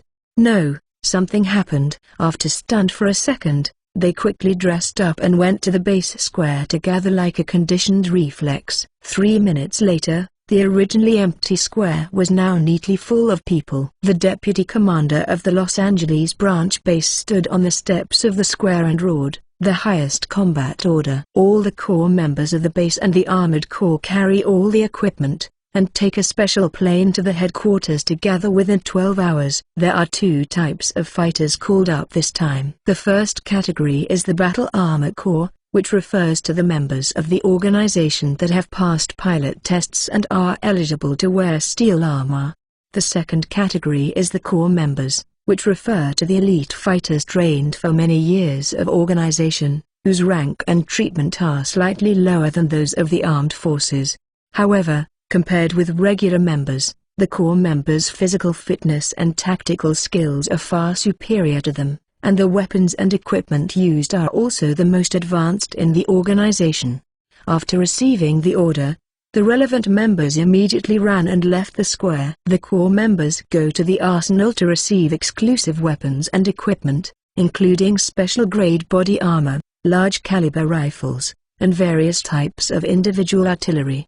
The War Armor Corps went to the parking area to start the war armor. In addition, each person had to carry an oversized modular weapon box. There are replaceable armor parts and missiles in the weapon box. As long as the ammunition runs out or the parts are damaged, it only takes a few seconds to complete the replacement. The Battle Armored Legion set out first, and flew towards the new headquarters after turning on the stealth mode. The Corps members carry equipment and take the base bus to Los Angeles Airport. Similar scenarios are not only in Los Angeles, but also in hundreds of branches in the United States. The Clown Organization's power has already covered the whole country. Many government agencies and business consortia have been infiltrated, becoming the sponsor of the organization to protect itself. When the highest combat order is issued, airports across the United States must urgently deploy aircraft to provide assistance. If the civil aviation planes are not enough, the financial owners will also lend out their private planes. The current dominance and influence of the Clown Organization can be seen. When the Corps members drove to the airport, there were only ordinary members without tasks in the base square. Curious, someone boldly asked, "Sir, what combat missions are you mobilizing so many people to perform?" "Mission?" the deputy commander said with a serious expression. "What kind of mission is this?" "It's going to be a war fight." "Sir, Who do you fight with?" The deputy commander shook his head and was unwilling to say, "It is an emergency now, so I have to wrong you. From now on, all members have banned the use of electronic devices and prohibited free activities outside, so I will return to my room and stay." It was found that the violation was shot on the spot. After speaking, the deputy commander left the square with his men and came to a special room located underground in the base. The room is spacious and bright. I don't know what it was used for before, but now there are only 10 big round tables in the whole room. Behind each round table were 10 tall and muscular men. These people may have been reborn as starving ghosts. A table full of high-calorie foods was swept away, and the table was in a mess. Looking at the expressions of these brawny guys, at most they are 7-point full. The deputy commander walked in, frightened by their amazing appetite. But thinking of their identities, it is normal to have such appetite. The strong men turned to look at the deputy commander, but his sharp eyes made him feel that they were looking at the food on the plate. "They are all monsters." The deputy commander bit his head and said loudly, "The highest combat mission." As soon as the voice fell, these brawny men stood up screaming, all standing straight. The deputy commander breathed a sigh of relief and wanted to listen to the order. After repeating the order issued by the highest cadre, the strong men left the room one by one and went outside the base. Unlike the previous 2 waves of soldiers carrying large bags and small bags, these strong men were empty-handed and only wore a camouflage vest. The deputy commander arranged 5 buses for them, and 100 strong men boarded the bus and went straight to the airport. Looking at the taillights of the bus, the deputy commander was filled with emotion. Those so-called core members are nothing but cannon fodder. These monsters are the real elites in the organization. Sunlight shines through the window into the captain's office of the Sky Carrier. Nick Fury looked at the 5 bastards in front of him, gritted his teeth in hatred. In order to pass the battle plan against the clown organization, he has been painstakingly persuading for 5 hours. Speaking from dark to dawn, these bastards shook their heads. In addition to shaking their heads, the congressman gave reasons for ejection. The alien fleet is coming soon, and the priority of this task is above all else. Members told Nick Fury, the current mission of SHIELD is not to destroy the clown organization, but to find the cube of the universe to prevent the alien fleet from entering the Earth. If the mission fails and the alien fleet comes, they must go into battle to eliminate the foreign enemy. As for the clown organization, it's not too late to clean up after Free, and Nick Fury's reason is also very good. He believes that the appearance of the fleet is not a concern, and the clown organization is a big concern. The impression of these old people on the clown organization is still a few years ago. Think that Jason is the mouse in the hole. Although it is disgusting and difficult, it can't make waves. As for those infinite gems and supreme mage, why are you telling stories here, with noses and eyes? Well, we have no time to spend with you here. Hurry up and find the Cosmos Rubik's Cube. A congressman couldn't stand it any longer and yawned impatiently. Wait. Nick Fury took the tablet to log on to the social networking site. Look at it and see what netizens think of the New York Big Bang and the clown organization. As the people want, the clown organization must be eliminated. The congressman dismissed it at all. Netizens are the easiest group to be rhythmic. The yelling will stop if you lose energy. Besides, the New York incident belongs to the serious negligence of your shield. Don't think that this is the case.